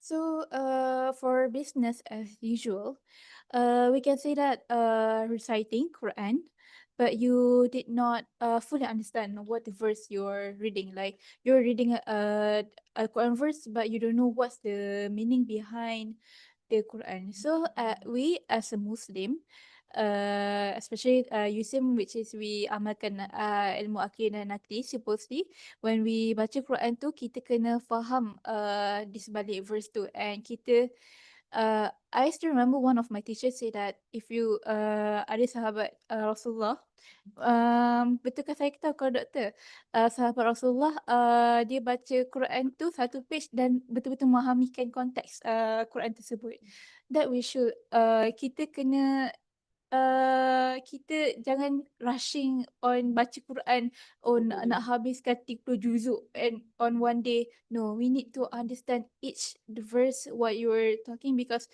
each verse tu ada ayat Quran dan apa ayat Allah, ayat daripada Allah. So kita kena faham betul-betul apa yang cuba disampaikan daripada verse. So the outlier is that technology reduce the talaki tradition. So like tadi Dr. Profesor ada bagi tahu tentang ChatGPT, orang tasbih melalui ChatGPT. Yeah, it is very interesting. Ada lagi nak cakap pasal ni? Okay. Yang business saya dulu tu, kan dia ada Quran mindset tapi dia very seasonal. So Ramadan nanti semua baca Quran kan. Lepas tu habis Seasonal early presentation. Lepas tu dia baca je lah, not on understanding. The race towards finishing reading. Khatam. Nanti tengok seminggu dah habis dah. Khatam tu pun FOMO juga. Ada elemen FOMO masuk dalam Quran.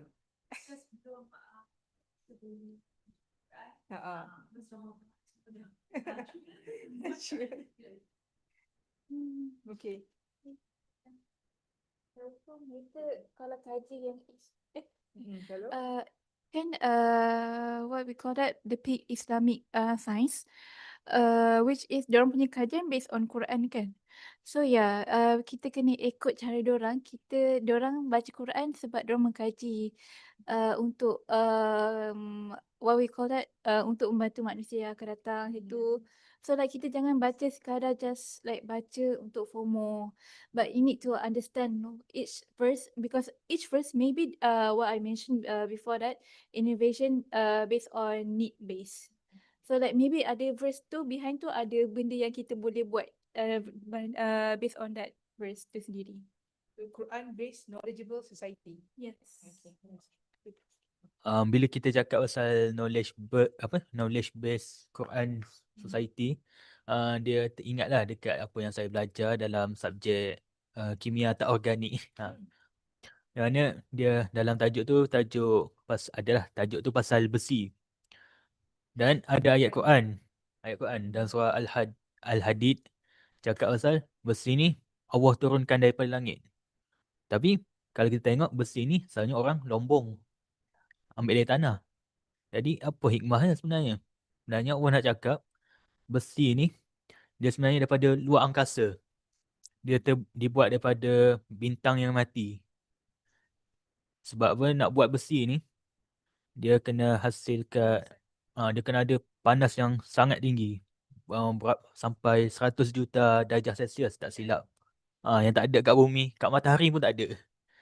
Jadi besi tu bila dia dah habislah proses dia tu, dia akan tersebar dekat seluruh angkasa dan akhirnya akan jatuh jugalah dekat bumi dalam bentuk asteroid ke meteorite ke.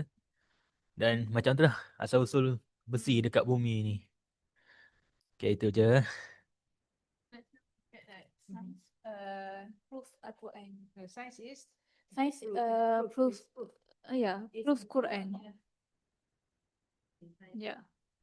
So how do you say that? How do you It's like validating the Quran verses by science. It's not that. It's the other way around. Quran is not validated by science. The Quran has all science. Faham tak? When we say that, it's as if Quran is like an afterthought. It's like macam, oh, we found the knowledge and oh, the Quran also says the same thing. It's the other way around, don't you think? It's like Quran mendahului sains. Quran adalah sumber kepada all the sciences that we have. Dan sometimes kita tak sedar bila kita cakap macam tu. Sains bukan membuktikan Quran. Ya, betul, betul, betul. Yeah. Correct, correct. So we have to become a bit careful how we couch those terms, how we say that. Lord,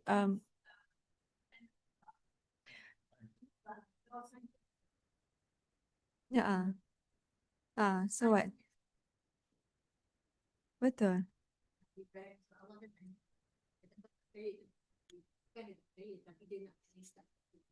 Alright.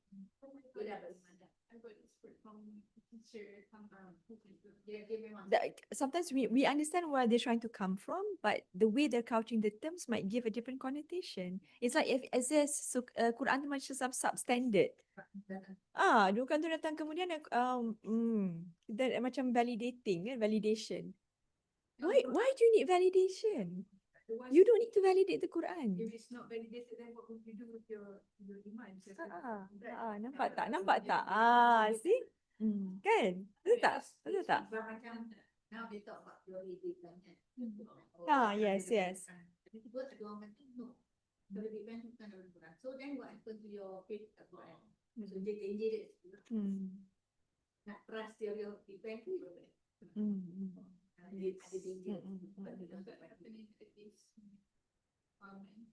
And Al-Quran encourages scientific inquiry. Correct. Alright. Yeah. Whether science proof atau tidak proof Quran kita tak boleh mengatakan. Yes, yes. Fundamentally, lain. That should be fixed dalam things. Betul. But there are many signs in the world. SIGNs. I think Dr. Alvin will always say this. Bukti-bukti kejadian penciptaan Allah pada observation kita di dunia gitu lah. So our scientific inquiry will reveal the greatness of Allah. The science should make us closer to Allah. Correct. Okay. Alright. Interesting discussion here.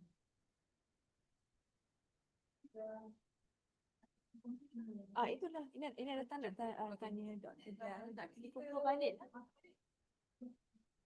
Panggil Dah kat dah. You going on apa Islamic website? Okay. Let's go back to the microvoid.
Okay, do we have everybody here?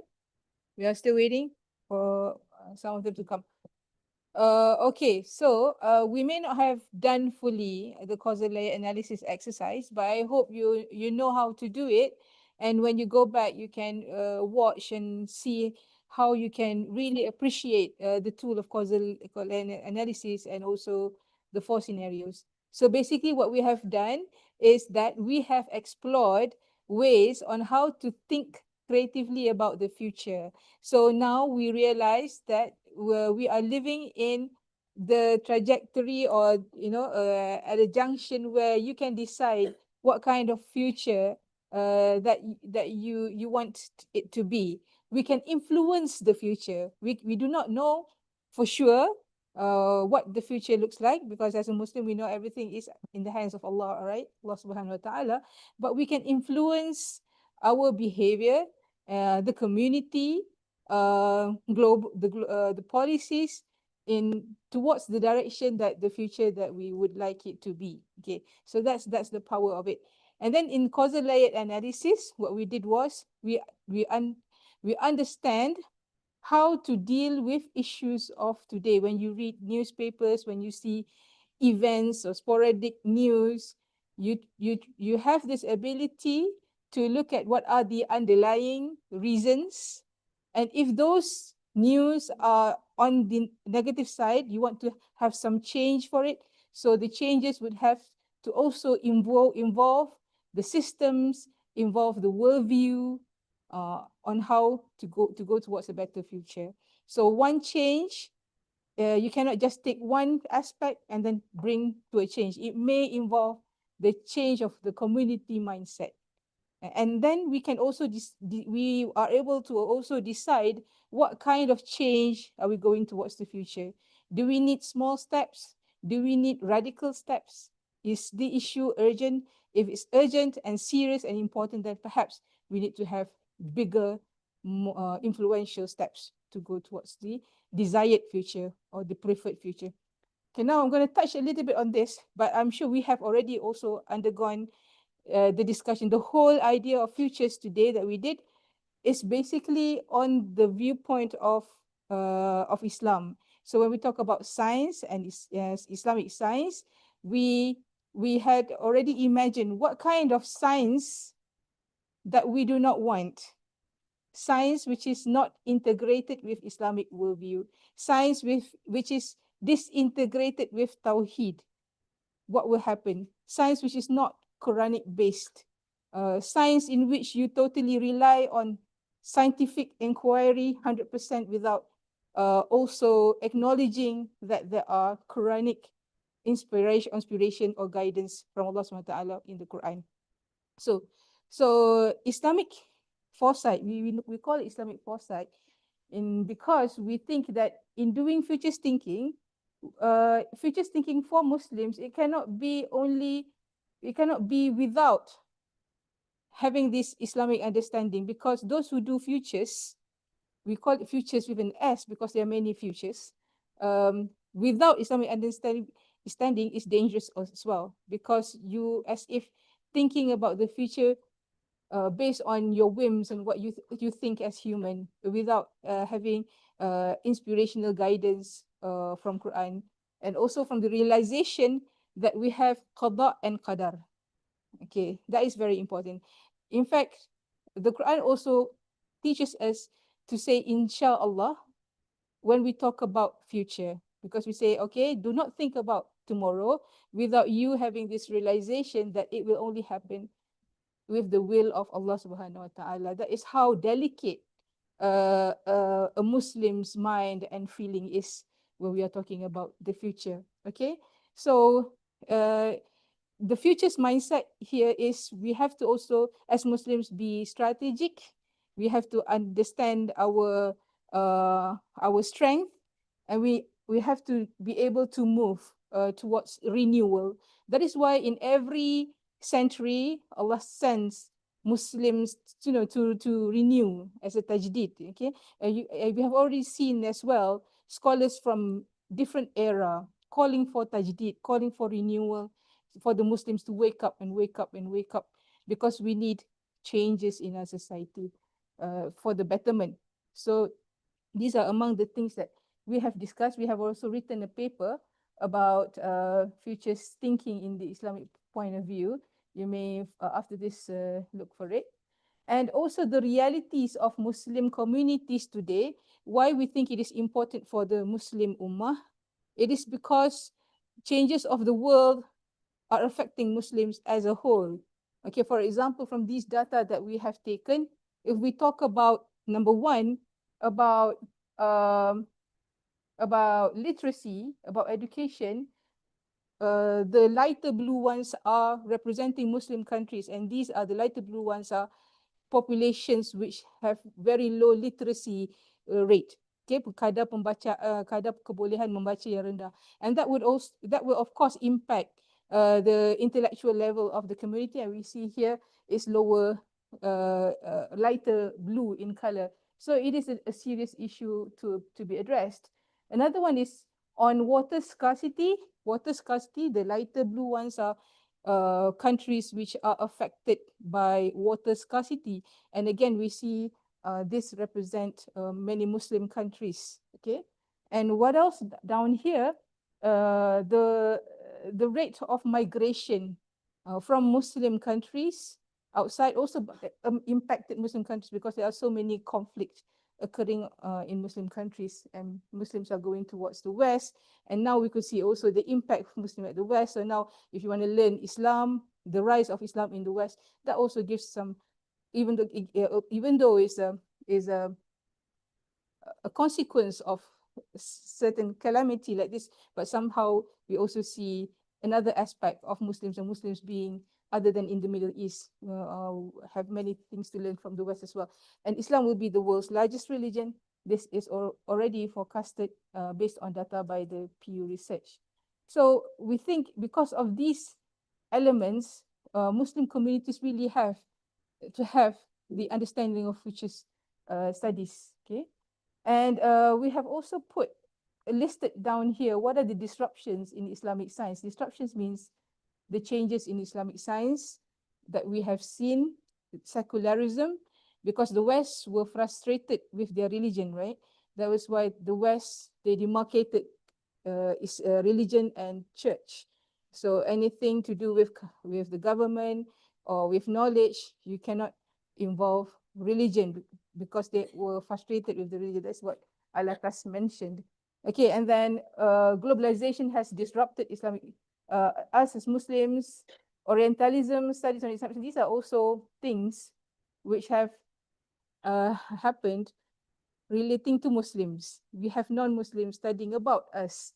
So that was something. I think Dr. Saada could say something about this, right? Okay. Fragmentation of knowledge is what happening to the Muslim corpus body of knowledge. Okay, modernization and etc. Okay. Okay, let us see what kind of future do we want to be for Muslim communities. So we want Muslim communities which are referred and relevant. Our worst case scenario is we have Muslim communities, but people do not recognize us, do not know our existence. We are not influential. We are nothing. We have no contribution to the society. That's the worst case scenario. But the best case scenarios of Muslim communities is we want us to be relevant. We influence governance, good governance, Islamic values. We connect people. Okay, we are the ones who promote peace for the people. We are the types of Muslims who are collaborative. People come to us because they feel that Muslims, they are good at collaboration. They have trust towards Muslim, and we are inclusive. Muslim communities who are able to lead social transformation. So this one, of course, needs vision. So you saw problems in the society, and Muslims have the ability to come and initiate agenda for transformation. Muslim communities create respected nation world leaders. We are already seeing this. We want world leaders from the Muslim community. Muslim communities is knowledge-based. This is what one of the groups has mentioned just now. It is not easy to create a society which is knowledge-based. it is easy to create a society which is not knowledge-based. If it's not knowledge-based, then what is it based on? Other things will fill in, okay? For example, emotion. What if you have a Muslim society which is emotion-based? Oh, that is so bad because it's not based on knowledge. Based on, you have fake news, you follow all these information driven by fake news and follow the emotion. We do not want a world where we are emotion-based, not knowledge-based. Knowledge-based means research-based. Research-based means reading-based. Reading-based means Quranic-based. All right? Muslim society brings togetherness, connects people, peace. Muslim communities have cross-disciplinary appeal. So we are known, we want to be known as people who can talk about or who can relate or who look or people who look at things in a 360 dimension. We don't make decision only in one aspect. All right, cross-disciplinary means polymath. If you look in the past of the Muslim scholars, you will notice that Al-Farabi, Ibn Sina, Ibn Rushd, were all polymath. That means poly means many, math means disciplines, polymath. So today's understanding of knowledge is, to us, is the result of fragmentation of knowledge. So that is why, even though we are in the field of linguistic or Quranic science, we have to have the ability to move as well outside beyond our discipline, right? Because the reality today, one discipline cannot solve the issue of the world. That is why you see the issue of the Palestine. The law cannot solve the problem. You need to have international relations. The worst thing is human rights, because you are not supposed to kill people, right? It has now become a matter of trade, depending on whether this, if I support this, is it good for our economy? So human rights is now being a subject of a commodity, and peace is, to these people, is just only a lesser evil. It's not the evil that we should together put forth to get rid of. So that is those are among the contradictions of the world today.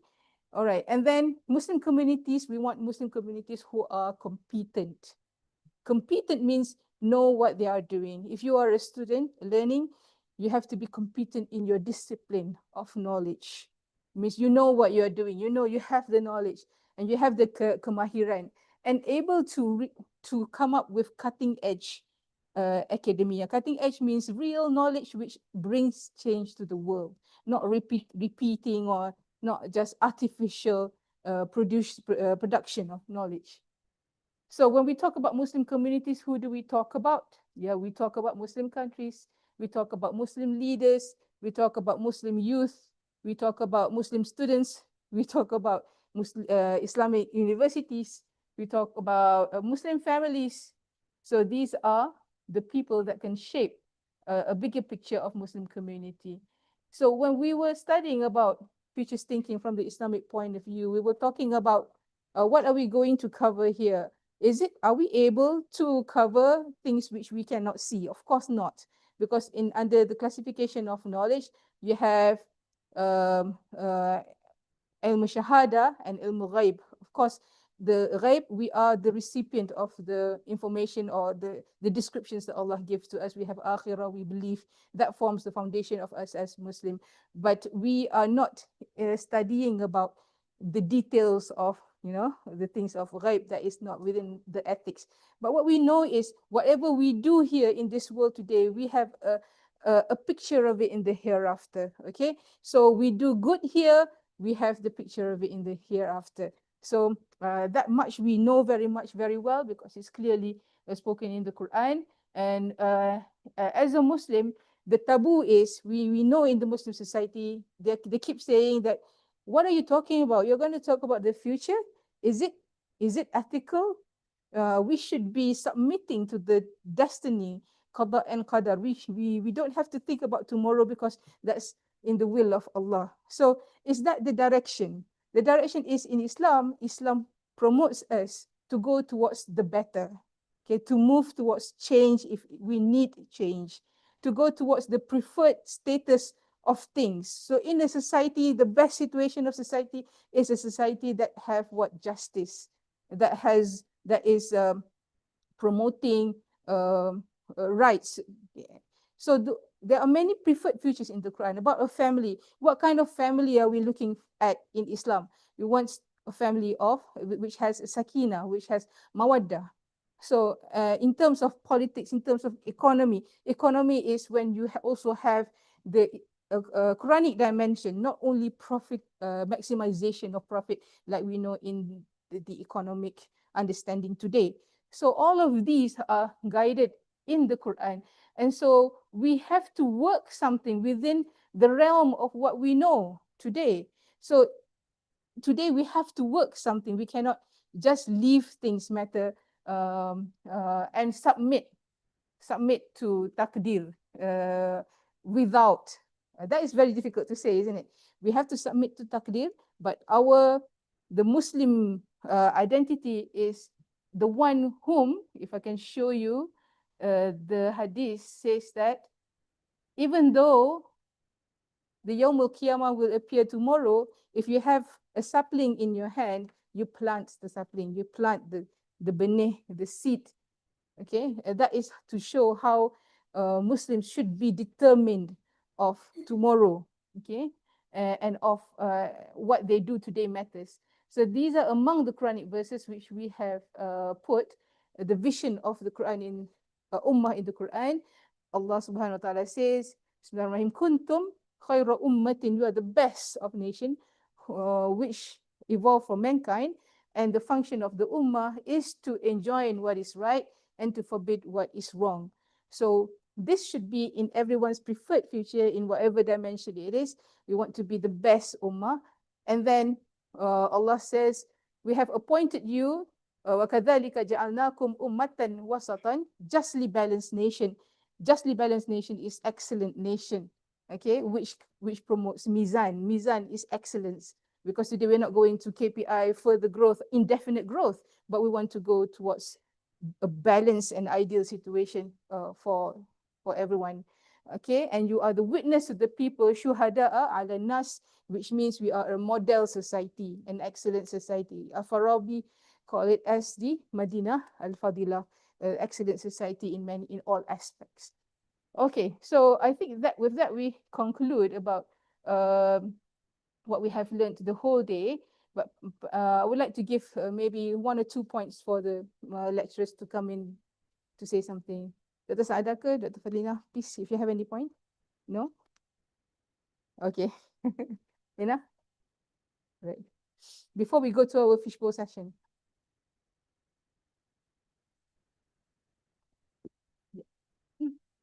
As yesterday that I wanted to. Okay, I forgot. Allahumma salli ala Muhammad. Can we have somebody? Can we have Doctor ask me first? Well, I recall what I wanted to. Why do I see that we have like half the class only? The rest have gone back. That's the law of nature. Yes. Survival Tak apalah. as well. Masya-Allah. Sila Dr. Like just a bit of conclusion. Oh yeah, conclusions. Yeah. I love about what you said just now. Due to knowledgeable ummah, kan, knowledgeable ummah. We have one input from our student. He said about a knowledgeable ummah is very very hard to nurture, rather than have emotional ummah. Emotion based ummah is very very easy to get, but in order to get a knowledgeable ummah is where you start to nurture with the Iqra bismi rabbikal ladhi khalaq. It's not here. Okay, it's not here. Iqra bismi rabbikal ladhi khalaq. Everything starts with Iqra. Kan? So anything knowledge, the key to knowledge is actually Iqra bismi rabbikal ladhi khalaq. So in order to do that is, we have to define using these methodologies that we have learned today, and how to configure out if we want this future of the ummah to be knowledge based ummah.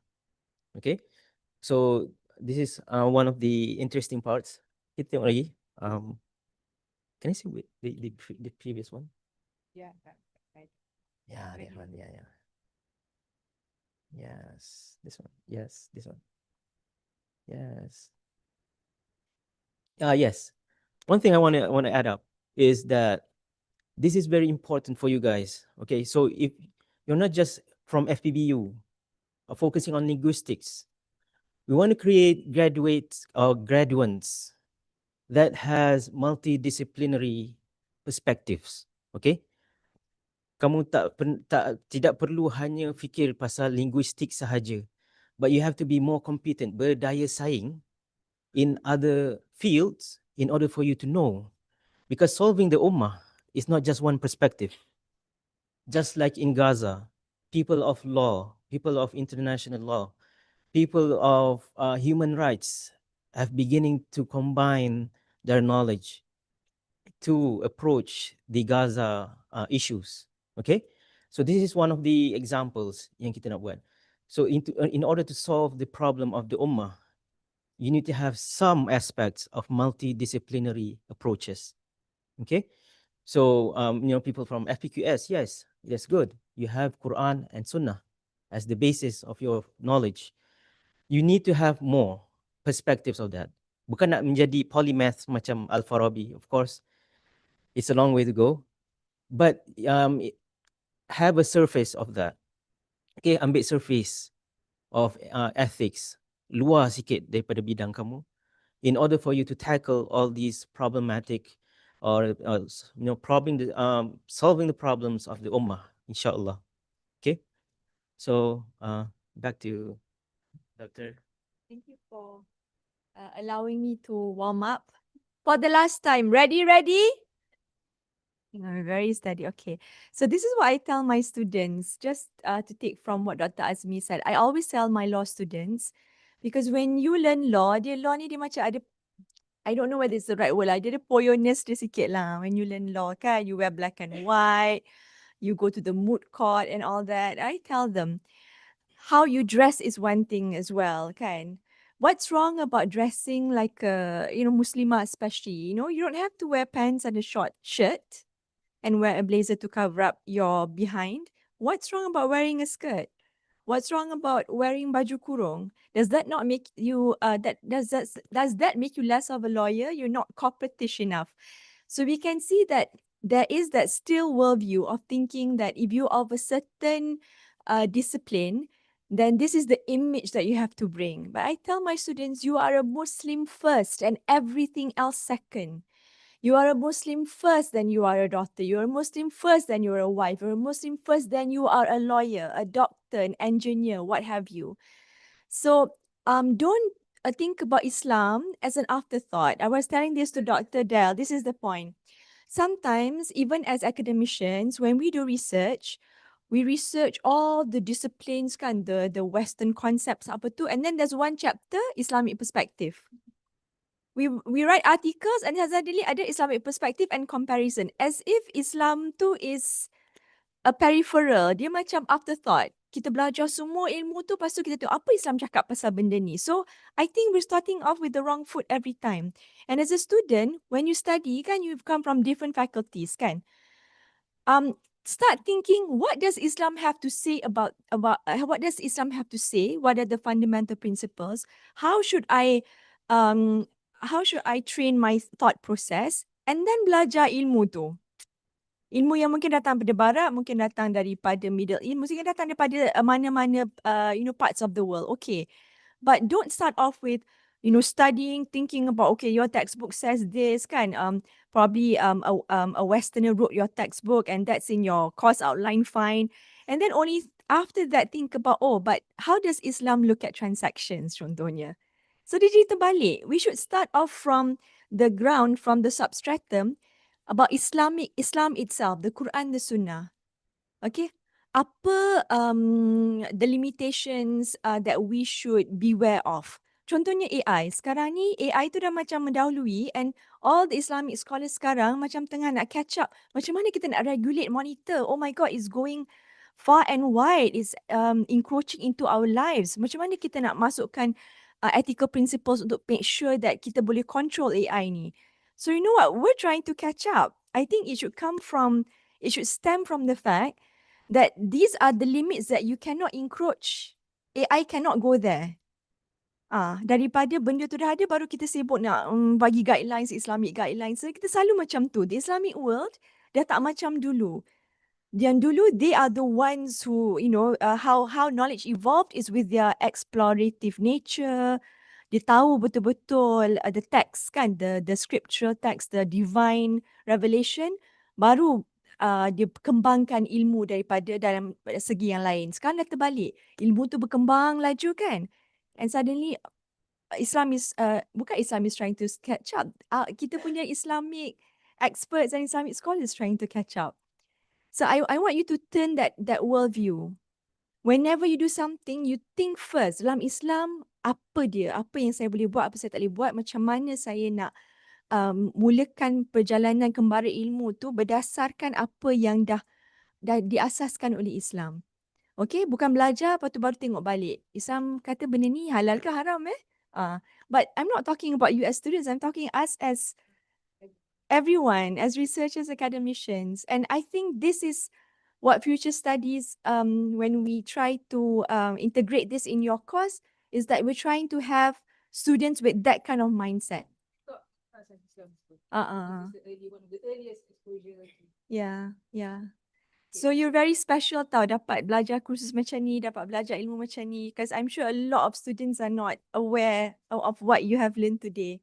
Okay, all these methods, okay? Okay, I think Alright. we can do the Kita nak buat fishbowl session. We can do it here. Yeah, betul. at the back, get chairs, try to sit here because Kita tak nak berlapis kalau boleh. Kita nak macam, ini okey ini okey. belakang tu Yang belakang-belakang. Last session before we go back. We're going to end early insyaAllah. By 3:30 dah boleh bersurai, okay?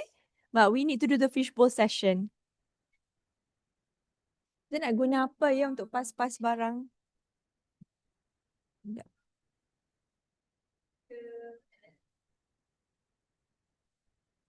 Ada tak yang tak pakai lagi? Okay. Okay, mineral water.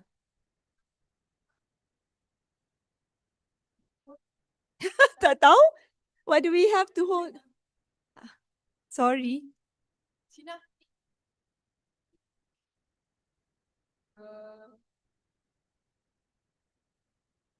Ini kita pakai pasu bunga je.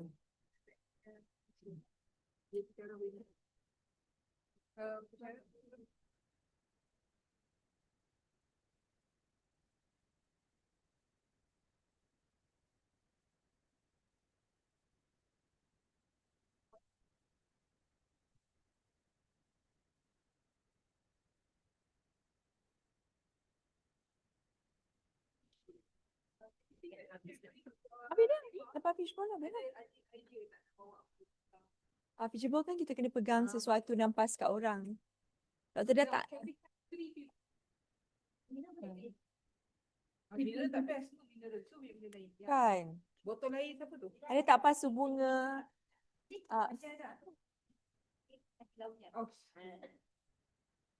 Okay, 3 people volunteer please to the front to give the first feedback. It's just like feedback session. You can say whatever you want. Who's gonna time? We give them what, 1 minute? Okay, anyone? Ni ala comel. Nah, Dr. Del. Who do you suggest? Who? Farhan. Farhan, who do you suggest next to you? Farhan pegang lu. Pick out. You can. Anyone? Okay. Tak kena tunjuk je lah. Nah, pegang. You can sit in the middle.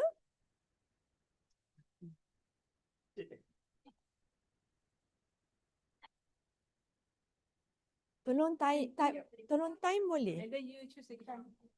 Time, setiap orang ada 1 minit je untuk bercakap. Lepas 1 minit itu cakap time's up. Baru kita tepuk tangan.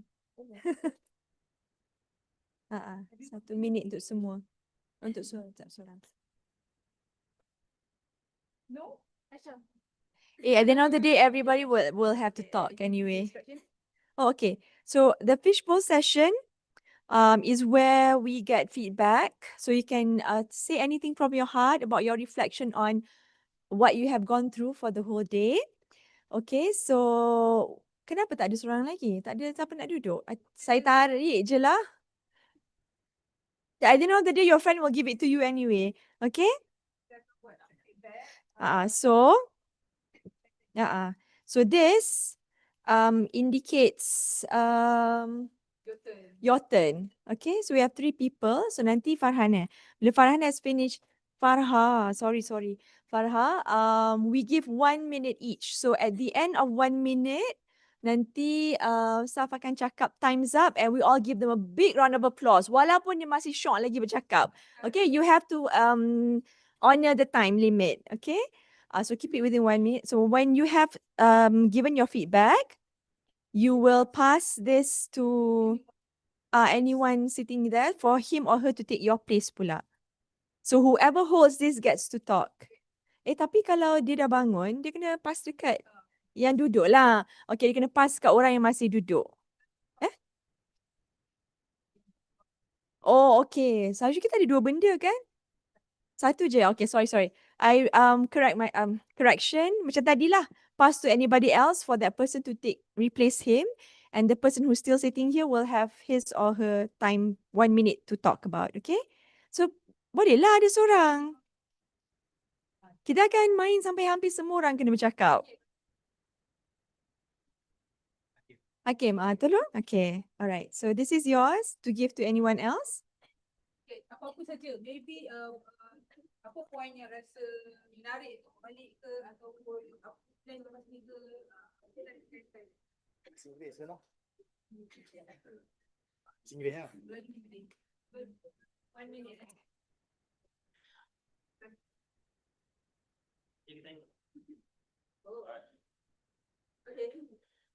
Okay, bismillahirrahmanirrahim. Assalamualaikum warahmatullahi taala wabarakatuh.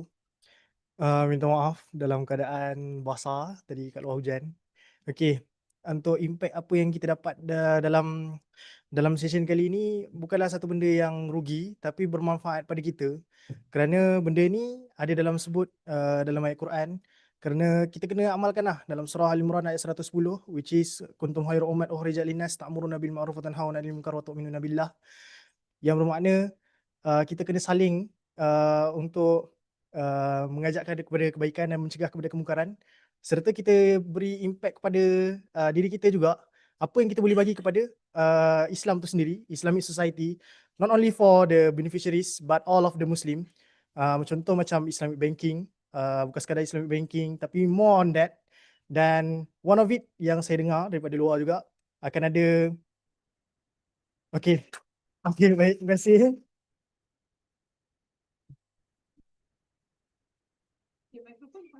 Mikrofon pas kat orang yang nak.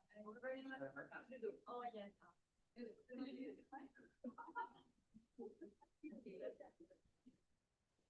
Okay, Bismillahirrahmanirrahim. Assalamualaikum. My name is Hakim from the FAM.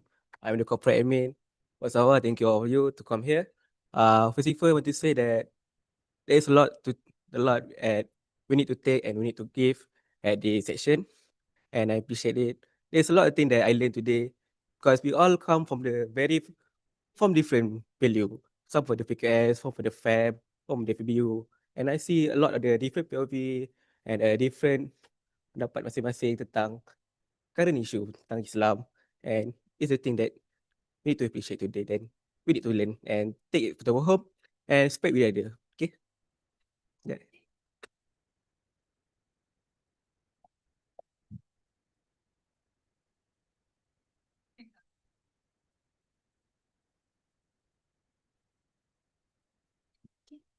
Bismillahirrahmanirrahim. Assalamualaikum warahmatullahi wabarakatuh. My name is Anu Sofia and I'm from ISA Computer Science FST. So what I have learned today, I have learned a lot from this workshop, especially that I realized it is important Islam sangat penting dalam kehidupan kita sejak daripada kedatangan Nabi Muhammad. Sebagai pelajar USIM yang mengamalkan akli dan nakli, kita perlulah imbangkan akademik dan juga agama. Sebab kita ni sebagai khalifah di muka bumi, kita selain daripada untuk diri sendiri, sebenarnya kita belajar bukan untuk diri sendiri, tapi kita kena menyumbangkan menyumbangkan kepada masyarakat. Sebab itulah tugas kita sebagai seorang khalifah di muka bumi.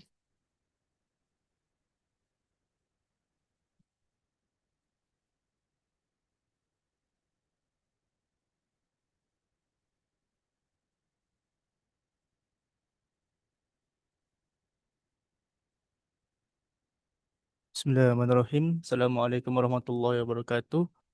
Nama yang diberi Daud Huzaifah bin Saimi. Belajar tahun pertama, SEM 1, FEQS, Quran Multimedia.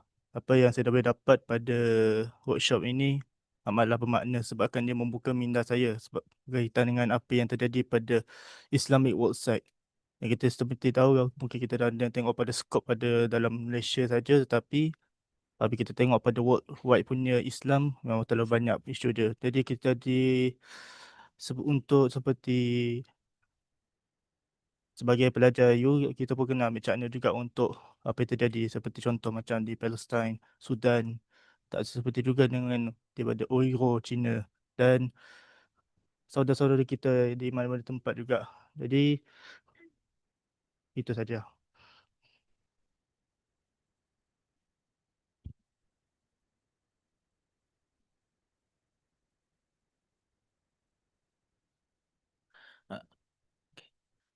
Assalamualaikum warahmatullahi wabarakatuh.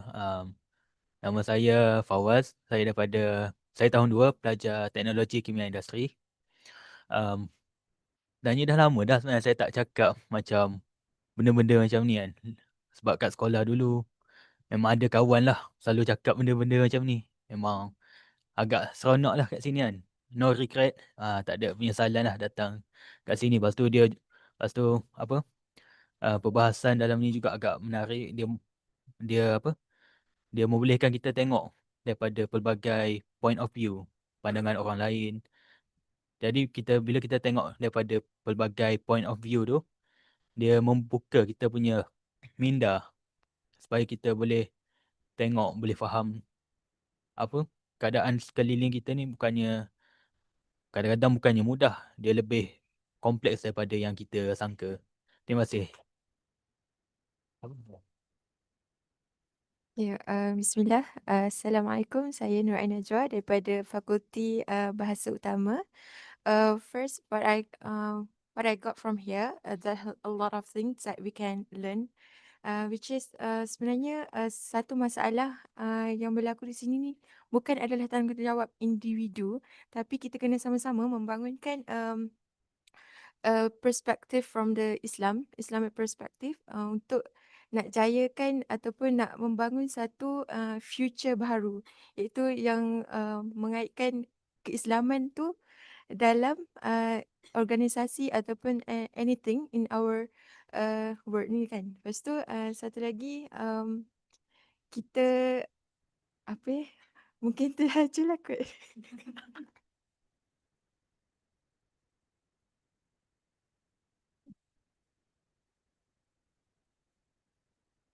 Ya, Bismillahirrahmanirrahim. Assalamualaikum warahmatullahi wabarakatuh. Nama Muhammad Amiruddin. Saya dari FPQS. Dan pada hari ini saya belajar kalau kita nak fikir, kita sebenarnya kena sentiasa berfikir untuk masa hadapan kita.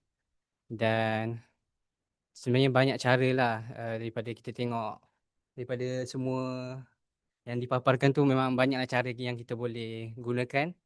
Dan kalau macam kita tak boleh seorang sahaja berfikir macam ni, maksudnya dalam satu komuniti tu semua kena berfikiran, kena banyak berfikirlah. Maksudnya macam tak boleh bergerak seorang lah, kena ada satu komuniti pun kena berfikir tentang ada sama-sama lah, dia kena ada kawan tu fikir nak contoh nak membangunkan Islam, nak kuatkan ukhuwah semua. So jadinya terima kasih. Okay, Bismillah. My name is Hadif.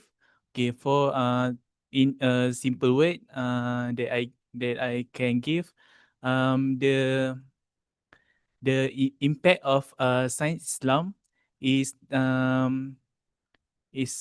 important to the young generation and the next generation. Thank you. Okay, Assalamualaikum warahmatullahi wabarakatuh. My name is Fatima. Cakap Melayu boleh kan? Okay. Sebenarnya saya masih tertanya-tanya sampai pagi tadi tu, kenapa saya datang sini? Apa tujuan saya datang sini? Saya masih tertanya-tanya. Tapi bila dah duduk dalam ni, dan kita ada buat macam, kan tadi macam ada bagi handout apa semua tu kan. Jadi saya macam, oh, maksudnya ada tujuan tu memang jelas. Allah dah tunjuk dah aku kena datang sini untuk apa? Untuk ni bagi otak ni fikir sebab kita sekarang kan dah bergantung pada AI.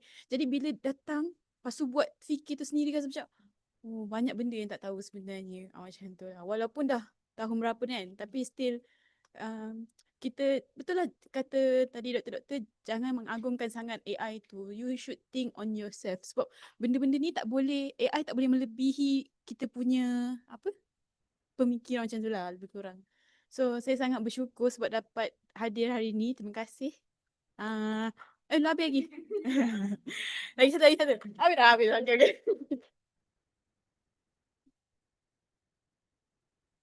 Okay, Bismillahirrahmanirrahim. Assalamualaikum warahmatullahi wabarakatuh. Nama saya Muhammad Aswar Primata.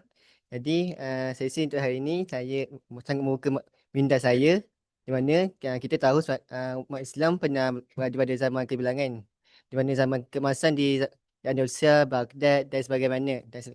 Namun semua itu telah jatuh disebabkan faktor-faktor tertentu. Jadi kita sebagai umat Islam perlulah kita mesti naikkan balik martabat Islam sehingga sebab mana Barat mengatakan kita ni hanyalah lemah. Islam tu hanya lemah. Tapi kita perlu martabatkan naikkan semula Islam ni di mata dunia. Itu saja dari saya. Terima kasih. Bismillahirrahmanirrahim. Assalamualaikum warahmatullahi wabarakatuh. Nama Muhammad Rosyaidi bin Abdul Rashid dari Fakulti Pengajian Quran Sunnah.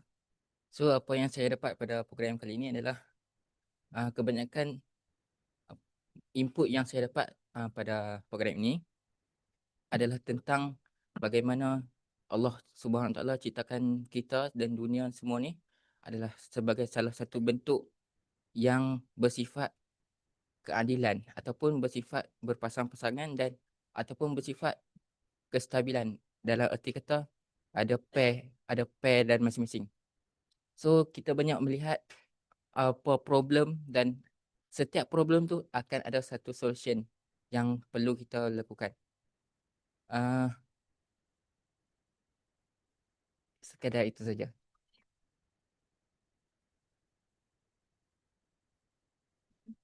Okay, Assalamualaikum. Saya Amirah Sofia binti Muhammad Afindi dari Fakulti FBU. Okay, daripada hari ini, Alhamdulillah, saya rasa mindset saya terbuka. Daripada saya belajar hari ini, doktor-doktor bagi tahu semua pasal future studies, future thinking, semua. Saya jadi nampak, oh macam ni in future. Banyaklah yang saya tak tahu, jadi saya tahu hari ini. Dan saya rasa macam oh macam ni rupanya in future yang banyak lagi saya tak tahu. Lepas tu saya harap semua boleh fahamlah apa yang kita belajar hari ini.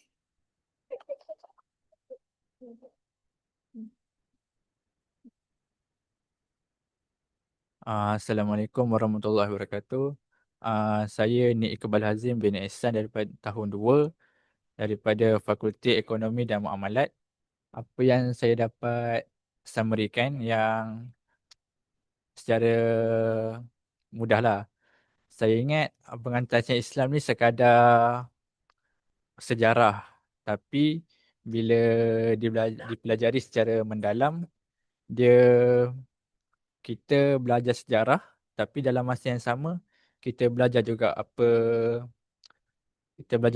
yang kerajaan Islam dulu, betapa hebatnya kerajaan Islam dulu kan.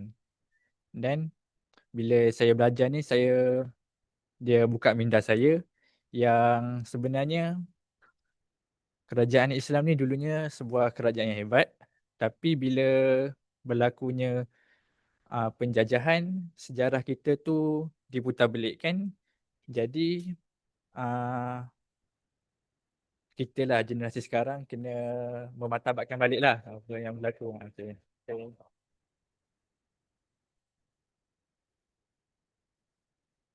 Assalamualaikum warahmatullahi wabarakatuh.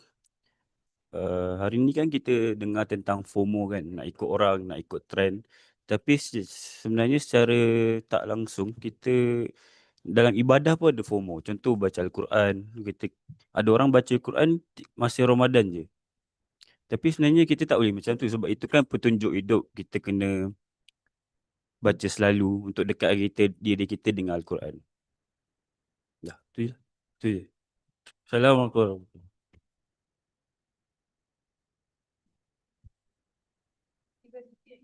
Bismillahirrahmanirrahim. Assalamualaikum warahmatullahi wabarakatuh.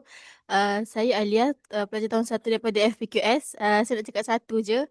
Apa pun yang kita buat, tak kisahlah akademik ke ataupun benda harian kita, kena agama tu nombor satu. Itu je.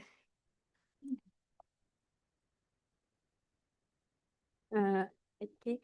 Bismillahirrahmanirrahim. Assalamualaikum. Hari ini apa yang saya dapat adalah untuk kita yang sekarang, kebanyakan kita terlalu lalai dan mengutamakan kita punya trend sampai kita mengabaikan kita punya kepentingan Islam. Contohnya macam yang Dr. mention, pakaian kita. Kadang-kadang kita mengutamakan, ni pakaian aku pergi kerja, aku kena pakai macam ni, formal macam ni. Kita mengabaikan yang pakaian tu dari segi Islam bagi ke tak bagi. Kita mengabaikan benda tu. Kita terlalu mengagungkan disiplin dari segi pandangan manusia. Tapi dari segi hukum, benda tu tak boleh. Macam tu. Sekian. Okay. Assalamualaikum warahmatullahi wabarakatuh. Sama sekali saya nak cakap terima kasih kepada semua sebab bila saya datang program ni, sebagai seorang Muslim, kita macam boleh tambahkan ilmu kita lah. Dan sebenarnya bila kita join program macam ni, kita boleh membuka minda kita pasal benda luar. Kita sebenarnya duduk dalam komuniti yang sesama Islam, tapi kita tak tahu apa yang jadi kat luar sebenarnya. Okay. So sebagai Muslim, setiap hari amalkanlah amalan-amalan yang dapat meningkatkan iman kita. Terima kasih.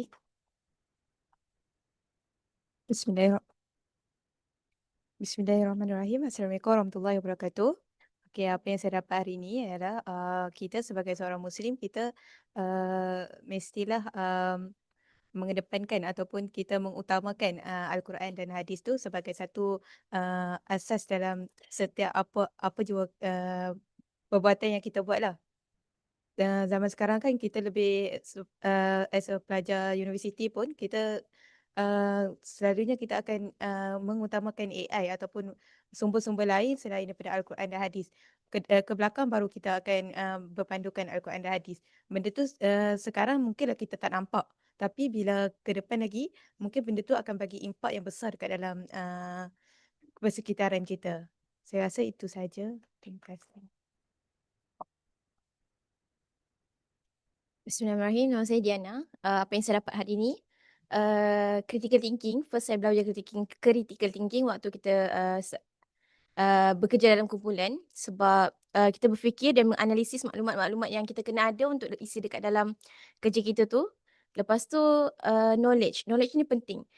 Contohnya waktu saya dalam kelas financial management, doktor saya bagi tazkirah sikit tentang sedekah. Sedekah ni sesimpel-simpel perkara yang kita buat dalam harian kita. Tapi pentingnya untuk kita tahu sedekah ni, arah tujuan sedekah tu ke mana. Contohnya, ada budak kecil dekat tempat stesen minyak minta sedekah.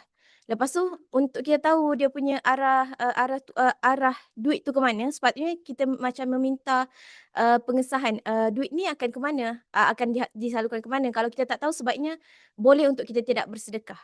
Even RM2 pun. Okey, tu je. Terima kasih. Baik, bismillahirrahmanirrahim. Nama saya Nur Alia binti Muhammad Yusof. Saya dari Fakulti FEBU. Okey, apa yang saya belajar? First, future study yang mengenai kajian tentang boleh jadi itu kebarangkalian, boleh jadi itu adalah kemungkinan, boleh jadi itu adalah prefer future. Jadi apa yang kita belajar, kita ada kitaran masa sejarah yang lalu. Berlaku banyak sejarah yang berlaku dalam Islam sebagainya. Lepas tu kita belajar pula untuk apa yang kita nak, apa yang tujuan kita atau apa yang kita mungkin boleh berlaku untuk tahun-tahun akan datang. Macam tadi kita tengok ada 2035, 2045.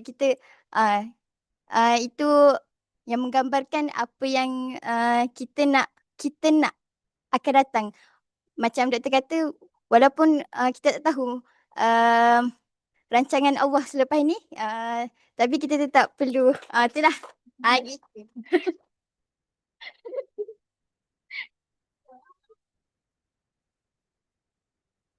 Ya, Assalamualaikum warahmatullahi wabarakatuh. Nama saya Nur Rashidah Azwani binti Muhammad Nasir. Saya dari Fakulti Ekonomi dan Muamalat FEM. Okey, so apa yang saya belajar hari ini adalah betapa pentingnya umat Islam pada zaman sekarang untuk kita seimbangkan antara ilmu dunia dan ilmu akhirat. Sebab kita zaman sekarang ni kita teknologi tu sangatlah apa orang kata pesat lah kan. So bila teknologi pesat dengan AI dan sebagainya, sebenarnya kita ni diuji lah orang kata, banyak timbul fitnah di akhir zaman. Apa yang saya pernah dengar orang kata Islam tu muncul orang kata asing, dan di akhir zaman juga Islam tu juga akan asing. So bagi saya kita ni sebagai umat Islam yang masih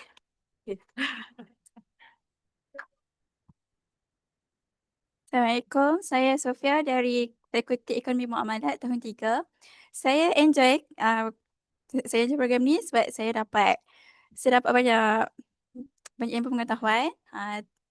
Antaranya sains dan Islam ni berkait rapat. Okay. Dan sebagai seorang pelajar, saya diberi tanggungjawab untuk mempelajari lagi dan lagi. Dan jangan give up untuk belajar. Sebab saya kurang membaca. So bila saya join kelas ni kan, saya dah macam, oh macam-macam saya dapat. Okay. Ya, so saya kena membaca. Okay, itu saja. Bismillahirrahmanirrahim. Assalamualaikum. Saya Alisha dari FEM, and one thing I learned today is sebenarnya Islam ni sangatlah maju. Kalau kita undur masa dan kita balik ke zaman keemasan, Islam ni sangat-sangat hebatlah orang kata. Cuma bila penjajahan berlaku, maka doktrin disuntik dalam pemikiran kita, di mana pemikiran kita dah dijajah dengan barat punya ideologi. So lama-kelamaan dia jadi culture, budaya yang kita amalkan sampai sekarang. Contohnya gender reveal, macam tu kan. Okay. So sebabkan tu kita seolah-olah dibatasi sebab dah terbiasa dengan ajaran barat semua tu. Tapi kita datang ini sebenarnya ibarat kita ni dipilih oleh Allah. Kita belajar benda ni, so bila kita tahu dah jadi tanggungjawab kita untuk menyumbang kepada komuniti Islam, dan insyaAllah generasi akan datang memajukan Islam tu. Terima kasih. Okey, Assalamualaikum. Nama saya Nurul Anis Ayu binti Isa daripada Fakulti Ekonomi dan Muamalat.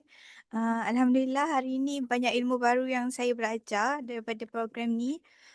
So antara satunya yang kita memang tak boleh meramal masa depan, tapi kita boleh teroka new senario untuk jadikan masa depan kita lebih baik dan bukan tunggu je apa yang nak jadi macam tu lah.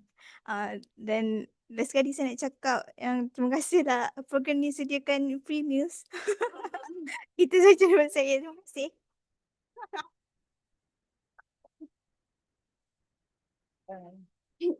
Assalamualaikum warahmatullahi wabarakatuh. Nama saya Putri, saya pada FPQS, Kuas Quran Multimedia.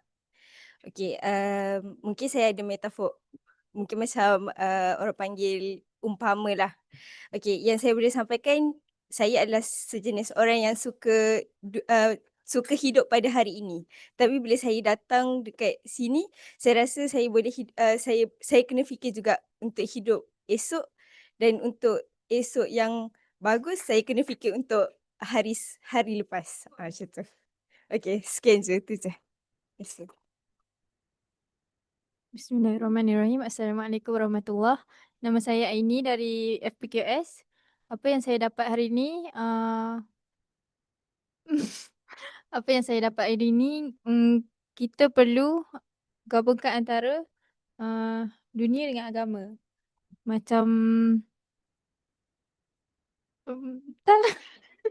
Aduh. Harapan. Harapan saya harap semua dapat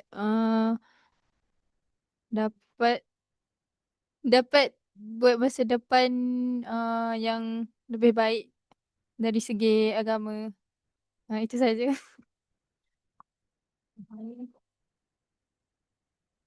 Bismillah, saya Hanan Naziha binti Muhammad Azam dari Fakulti FPQS. Apa yang saya nampak kat sini, penting untuk kita kaitkan Islam dari segala benda, segala perspektif. Macam kita tengok sekarang banyak bidang-bidang yang hebat-hebat, engineering, multimedia, tapi sesetengah orang sekarang macam tinggalkan Islam tu. Saat ini Rasulullah dan ni dia mula datang. Maka orang-orang asing tu masih ramai jadi first thing kita datang menjawab kita semua. So betulkan Islam kita yang berada. Dan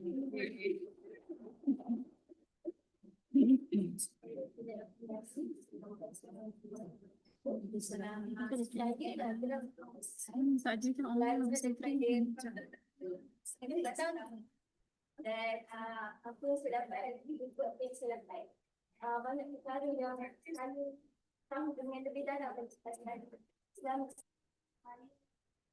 apa semua, dan dengan aktiviti yang dilakukan tadi tu dapat membuka minda saya dengan lebih luas pasal Islam ni kita kena fikir ke depannya apa yang akan jadi. Betul saya. Sekian itu saja dari saya.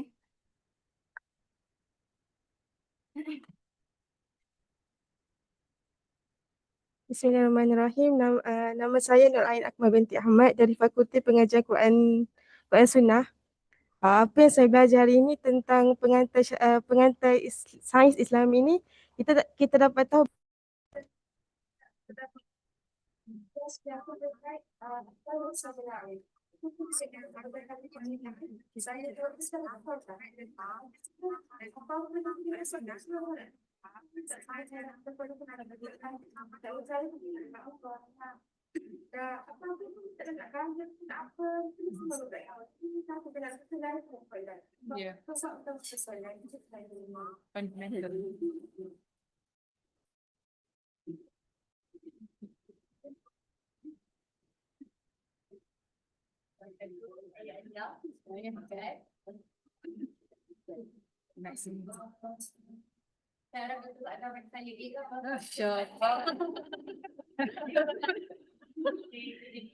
Ada dua benda yang saya nak cakap. Pertama, anak apa-apa pun orang tak nak isu problem yang ada dalam dunia ni, daripada diri sendiri. Daripada kita lah yang kena ubah, kita boleh ubah orang lain.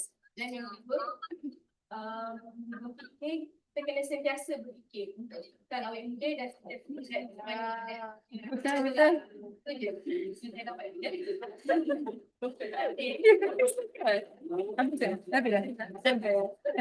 Where's the chin? Where's the chin is oh it's okay. Alright. Okay. Alright. Masya-Allah. So mana dah habis kita? Dah ada yang menyuruh. Okay.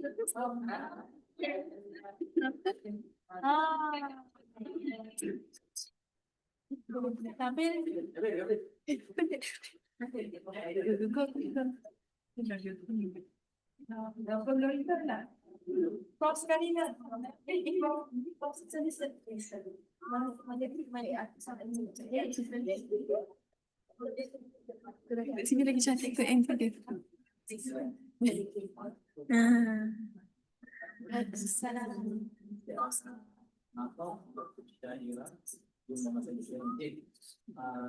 Belajar master Islamic Science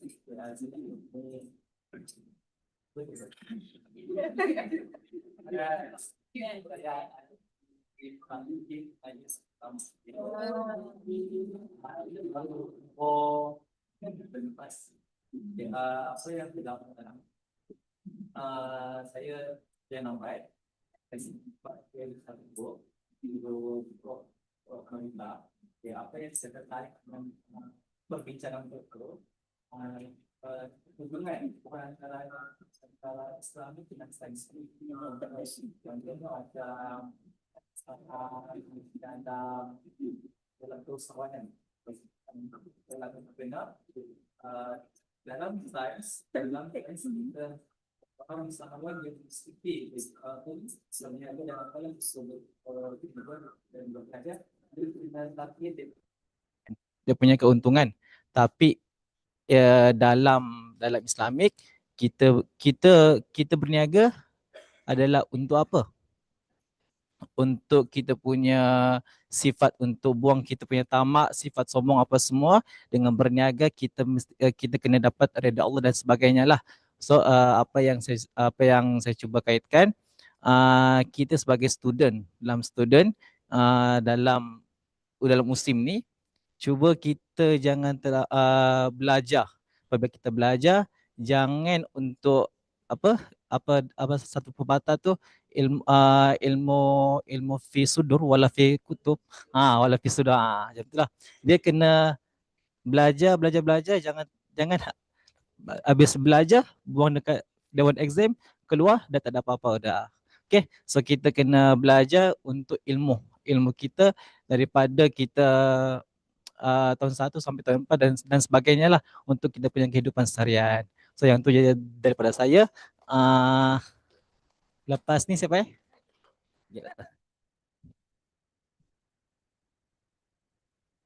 Terima kasih Kusyairah, walaupun bukan peserta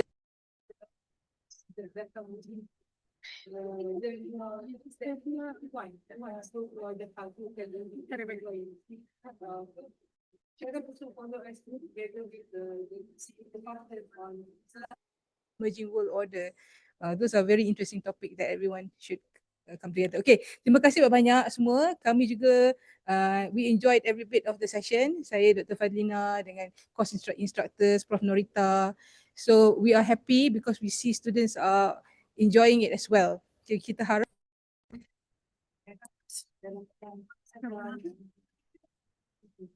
dan juga terima kasih kepada barisan advokasi bersama ini dia adalah klub di bawah ISI. So kalau ada rasa berminat untuk join, boleh join SSPY dan Eureka. Okay. Dan untuk kita tutup sesi kita sudah habis lah. Untuk hari ini semua dah penat satu hari. Kita tutup dengan bacaan doa lah. Kita jemput Dr. Azmi kalau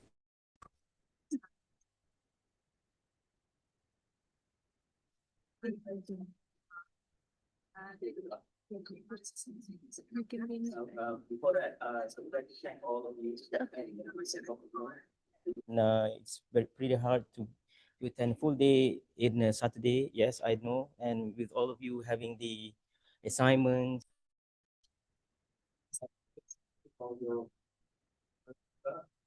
Perspective for for the input of Islam. Ya, terima kasih juga kepada pengurusan dan juga pentadbiran ISFAR. Semua buat yang video berkeluar jalan dua. Okay. sangat dihargai. InsyaAllah. So, bismillahirrahmanirrahim. Berdoa. Alhamdulillahirabbil alamin. Wassalamu ala asyrafil anbiya'i wal mursalin wa ala alihi wa sahbihi ajma'in. بالقرآن العظيم واجعله لنا إماما ونورا وهدى ورحمة. اللهم ذكرنا منه ما نسينا وعلمنا منه ما جهلنا وارزقنا تلاوته آناء الليل وأطراف النهار واجعله لنا حجة ولا تجعله حجة علينا يا رب العالمين. Ya Allah, ya Tuhan kami, jadikanlah kami hamba-hamba-Mu yang soleh, ya Allah. Kami orang-orang yang kuat dalam memperjuangkan Islam, ya Allah. Jadi tajamkanlah Allah, tajamkanlah mata kami, perluaskanlah pemandangan kami untuk dalam memperjuangkan Islam-Mu, ya Allah. Rabbana zalamna اللهم اغفر لنا يا الله. اللهم اغفر لنا بحسن الخاتمة ولا تقسم علينا يا الله بسوء الخاتمة. ربنا آتنا في الدنيا حسنة وفي الآخرة حسنة وقنا عذاب النار.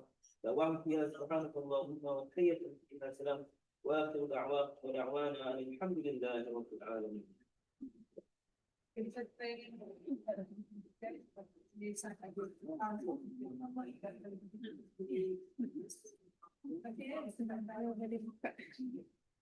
Buka kat situ ke? Dah dirakam sepanjang.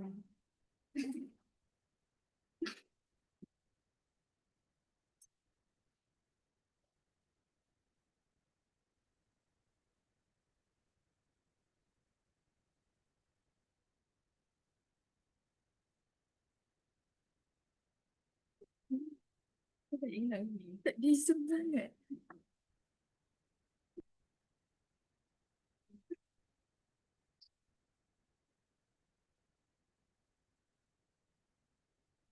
Kita ni macam dia lihat tu. Dia ada selera dia tu.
Nazra, share screen. Share screen.